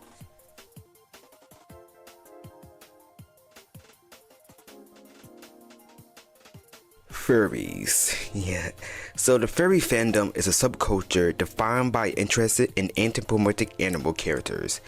As members of the fandom known as furries, either create their own characters from forms of personas and fursuits, engaging with fellow furries on the internet and even at furry conventions.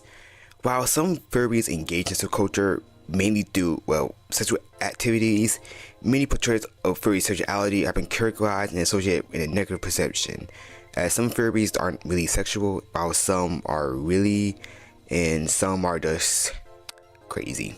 That's all I'm gonna say. Now, furries been here since the dawn of time, to be honest. Like, many people always had an interest in many anthropomorphic characters. If you looked in like many myth, many movies like Red Robin Hood, Zootopia, and many others, people are liking furries. As furries pretty much got more popular in around the 2000s. As with many art of many anthropomorphic characters, that can range from like many stuff from like dragons a bit to like tigers or whatever, and many people start making their own stuff, such as fursuits, which they pretty much want to participate in many conventions or dances in many furry community, alongside with role playing and even many art, as many furries will actually pay a lot of money for art and even pay a lot of money to commission their own fursuits to be made without their persona, pretty much like a persona but in a way of like furries. So yeah, and furries have been more popularized by many conventions, as their most largest convention at the time was in 2008 at the AnthroCon in 2008, which had attracted over 5,000 people. And furries can be a mixed bag, as every community has mixed bags, as many furries are either chill, nerdy, nice, or sometimes they can be straight up neo-Nazis or racist or just very creepy people. And majority of the furry fandom also falls in line with the LGBTQ plus community, as majority of furries are either actually queer, which actually had, well, range in many hate against, well, furries because of this. Alongside, even some furries are actually into animals, and not in a good way, like not in a good way. And they're gonna be here for like a long time, and probably forever. I don't know. I'm not a furry, but I do gotta say, some of y'all are chills, some of y'all are nice people. So yeah, just do whatever, just don't do illegal stuff, and be chill, be nice. Do what make you happy, as long as it's not crazy.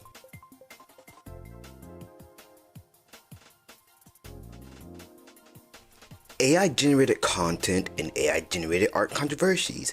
Now, for a long time since the internet pretty much started, AI content had pretty much been a thing. But most recently, in its early 2020s, it pretty much boosted, especially with generative AI, as there is many type of generative AI stuff. And majority of this content can either just be straight up like art that is made by AI, or straight up even movies or shorts, which is a lot, even YouTube content, and even many YouTube channels which is straight up just use AI, like a lot.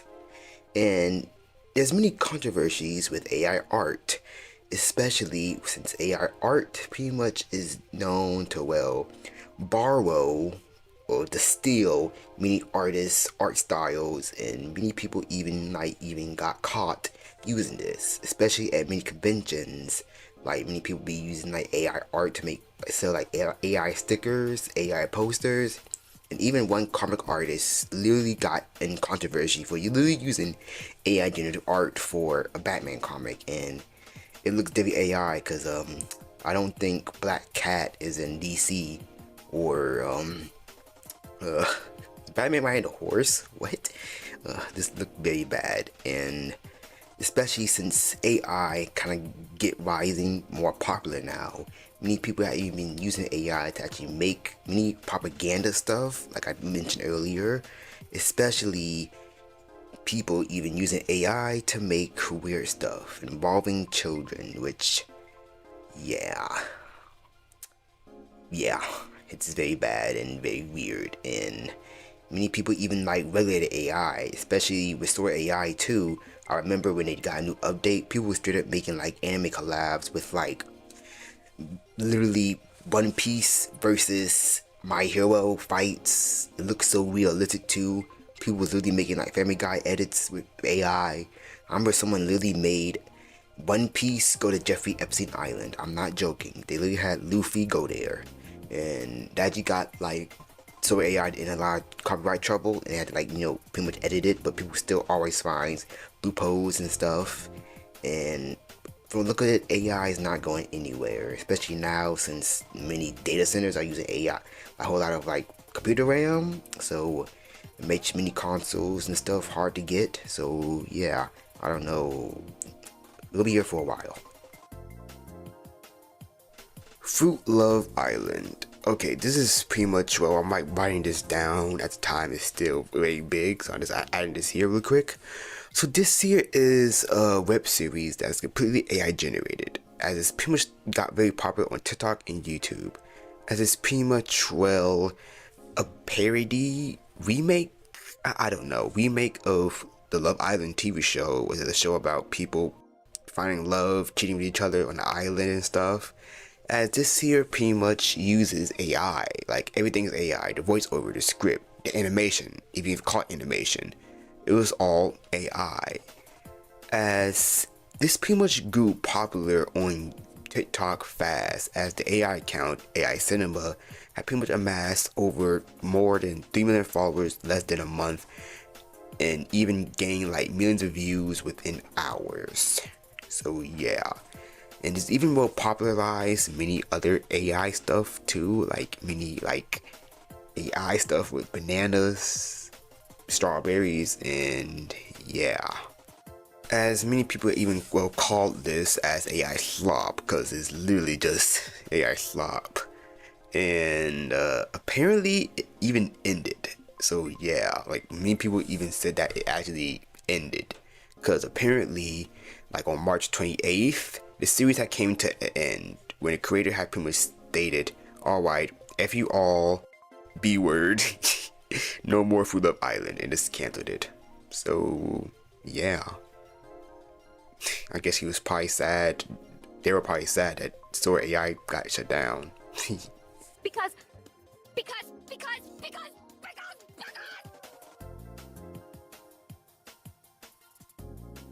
iFunny. Now, iFunny is a humor-based website and mobile app developed by Cyprus-based FunCorp, as is an entertainment technology company that consists of many memes, any form of images, videos, and GIFs. As many people can just like go on these and just find many memes. As iFunny started in 2011, it has been downloaded over 70 million times. As many people actually many like these stuff from iFunny.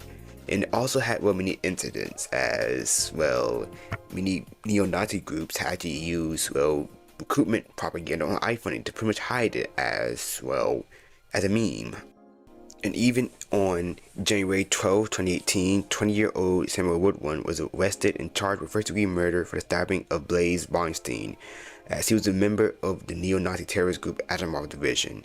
As he had a large following on iFunny as the name saboteur, and often posted many content that was either racist or related to white supremacy, and even drifted from iFunny to deleted his account, as many people had turned his death into a meme and showed support for Woodward.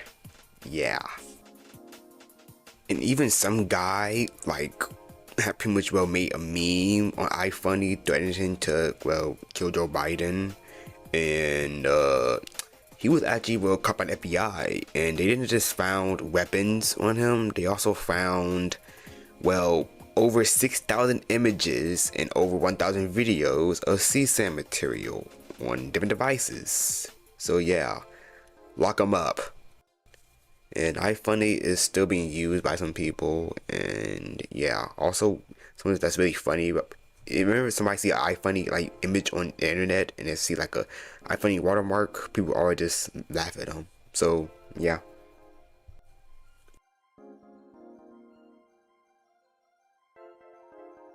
Nine-Gag. Now, Nine-Gag is an online platform and social media website based in Hong Kong, which allows many users to upload and share user-generated content in other form of external social media websites. Since the platform for collection of many internet memes was launched in April 11th of 2008.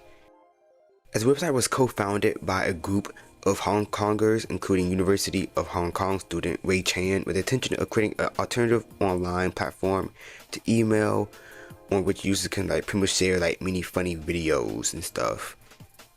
As they pretty much call it Nine-Gag, which comes from the Cantonese, where it sounds like Gao Gag, which means to crack a joke or a gag. Hope I said it right. As starting under the company just for fun, Nine-Gag co-founders began using Nine-Gag as a resume for the 500 Startups Accelerator program. As during the summer program, the Nine-Gag team worked on other startup ideas, including Startup Quote and Songboard, as it would actually gain over 70 million global unique visitors per month, as even raise an additional $200 million from Silicon Valley funding. And it even did receive many criticism, as many people may repost content which was actually kind of stolen from other websites such as 4chan, Newgrounds, Reddit, and Instagram. Even stealing the place's watermark. This pretty much causes a huge controversy. Even criticized for many racist and discriminatory content, as majority of stuff that was actually examined in 2014 was very hateful. And many people still use this Nine-Gag to this day. So yeah, if you want to find some funny stuff or something cool, then use this, I guess.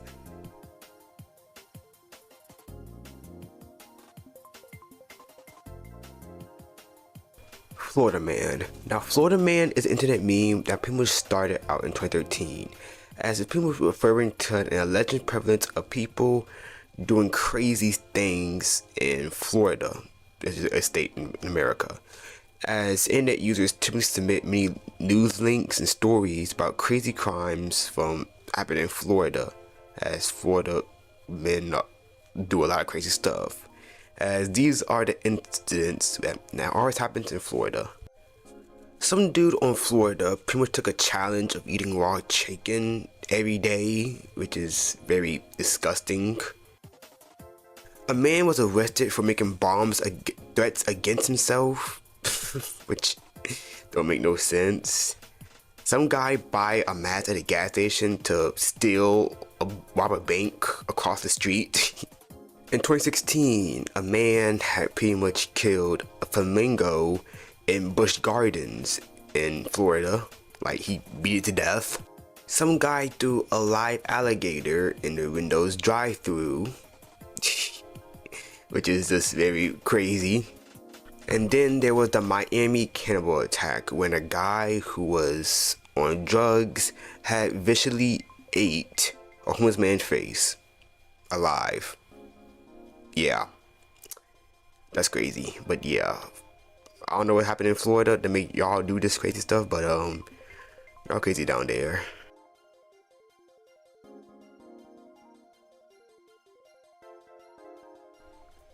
Harambe. Now, Harambe was a western lowland gorilla who had lived in the Cincinnati Zoo. As many people knew Harambe, mainly in 2016, when a 3-year-old boy was visiting the zoo, had climbed under a fence and had fell into the gorilla enclosure. This had pretty much got like the whole zoo workers all scared up, as they soon called all the other 3 gorillas to go back inside. But Harambe, who was very interested, had actually went to investigate the child splashing in the water, and as soon became very agitated and disoriented by everybody screaming, as he soon carried the child through water and straight up dragging him through the whole water. As many people was actually scared for the boy welfare, including the zoo workers, they had no choice but to decide to kill Harambe, as they shot him in the head.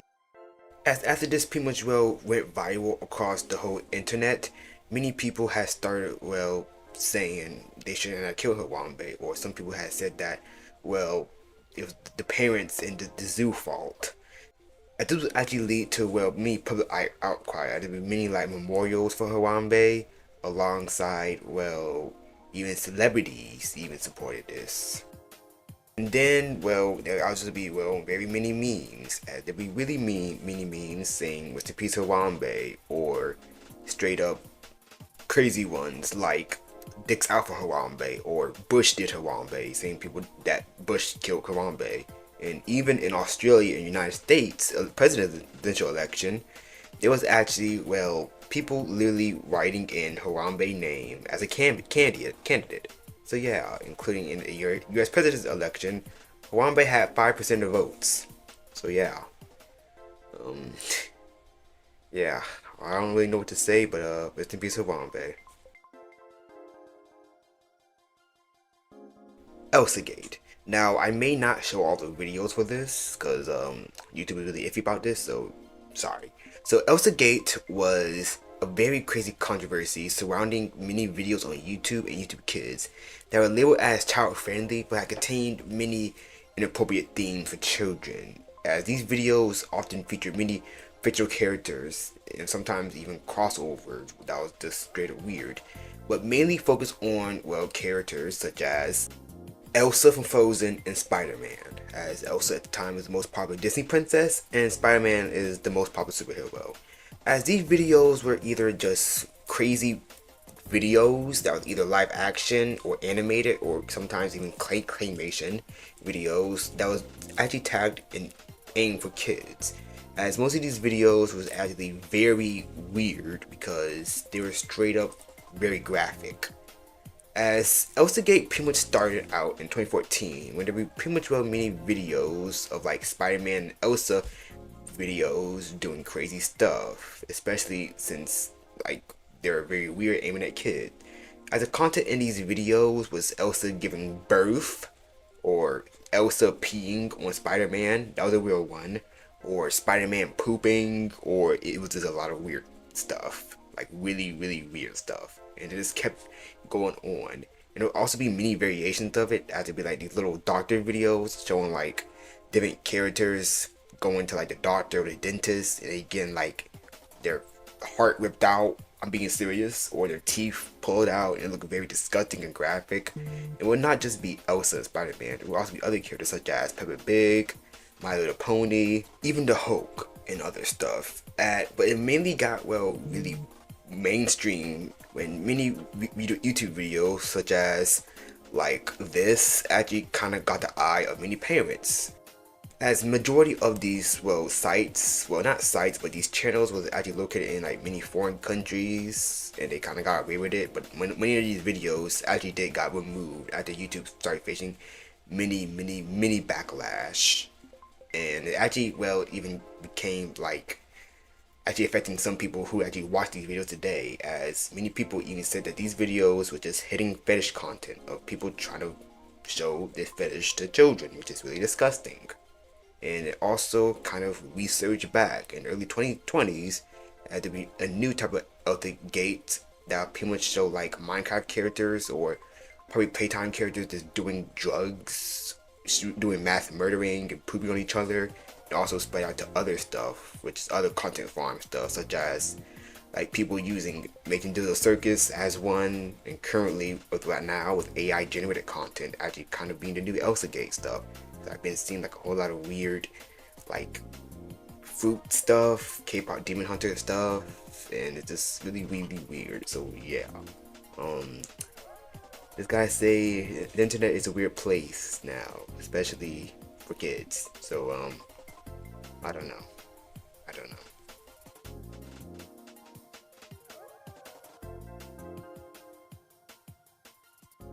Postal.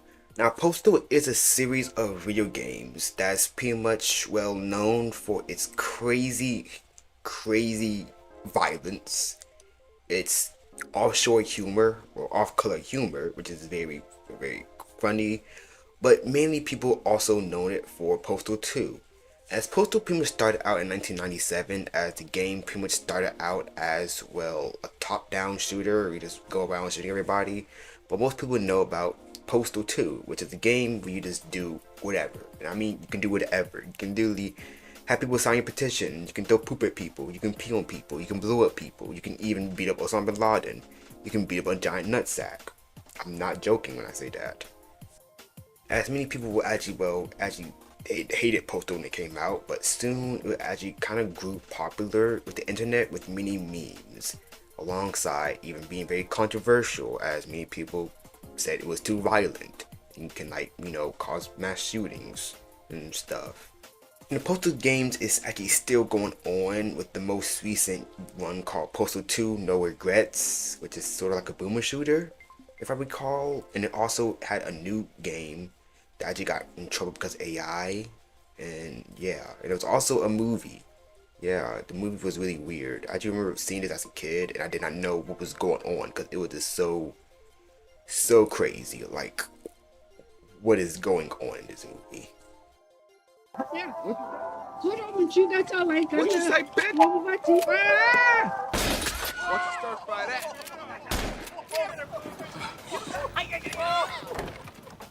Man, what happened over there?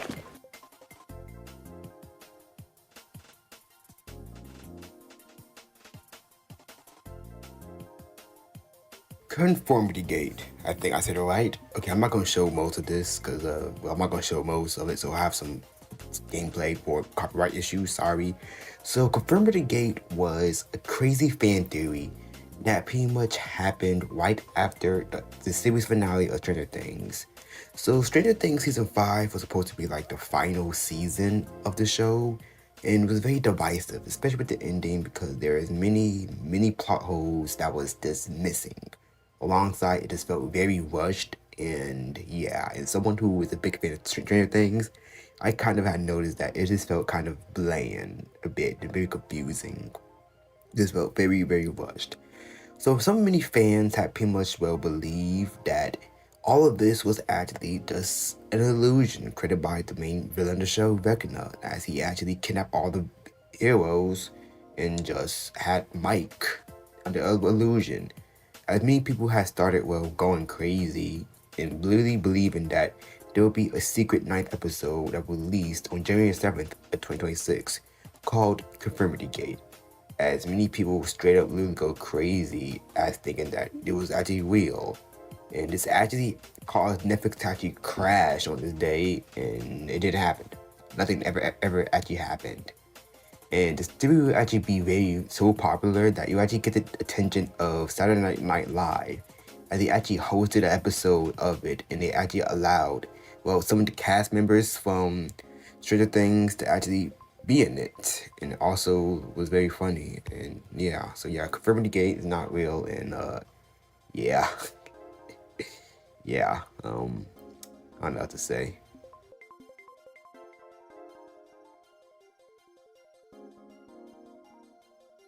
Red rooms. Okay, so a red room is pretty much, is actually kind of two versions of it. As the original version of it, the Red Room Curse, is, a Japanese early internet urban legend about a red pop-up ad that pretty much announced the forthcoming death of the person who encounters this on a computer screen, as they call it the Red Room. Like, do you like the Red Room? And if you click it, you pretty much just die. So yeah, it's a myth. But most people mainly know it with the modern version of it, as the Red Room kind of got a new version of it called the Red Room, not the Red Room Curse. As instead, this was pretty much to believe to be a website or web series of live streams on a dark web that pretty much live streams somebody getting murdered. Yeah. As there's even many people saying that, oh, I've been on the dark web and I saw a red room, and you gotta pay like a lot of money to see the person get their head cut off. And if you pay a lot of money, you can actually join them, which I don't know how you're gonna join them, because what are they gonna do, put you from the screen?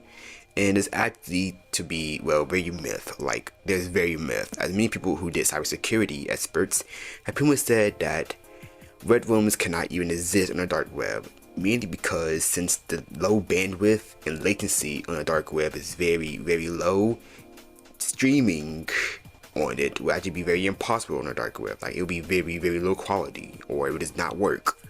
But there has been many cases of many people live streaming deaths, which is very, very tragic. But things like the Red Room is probably not real. Well, I don't know. It's probably some hidden website on Google right now.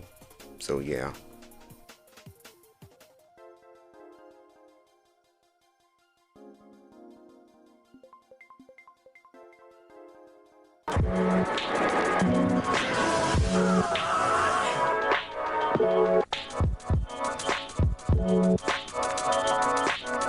Don't touch him!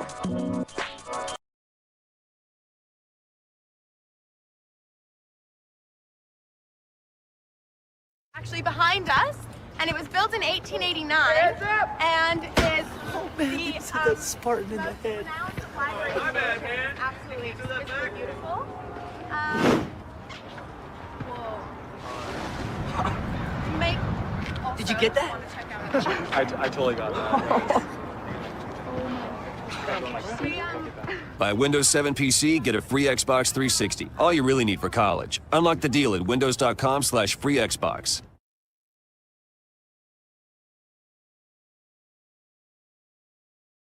And there it is, part 1 of the complete internet iceberg. Wow. So yeah, this video was really fun to make, and I cannot wait to do the rest of this entire list. I also found out that there's another one. I'm gonna be here for a long time.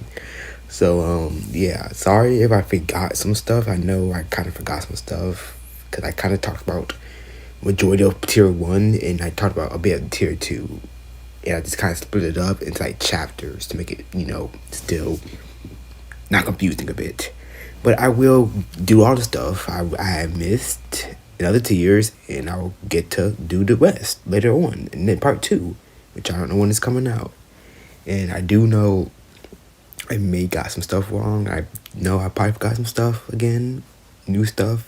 So yeah, don't worry that I'll come back in part 2. And I don't really know what else to say. I was going to make this video longer, actually. But I kind of got sick. And I just didn't want to, just keep doing this all over again. So that's all I got to say for now. I hope y'all liked the video. And I cannot wait to do this whole iceberg. Because this is going to be really fun. Especially the bottom tiers. I wonder where they are. Actually, I know what they are. But you're going to have to wait and see. So yeah. And I don't know what else to say now, but hope you're having a good day and stay positive. Have a good night. Have a good day. Evening. Morning. Dusk. Dawn. I don't know. So, and yeah. Until I see you guys again, stay gold and peace.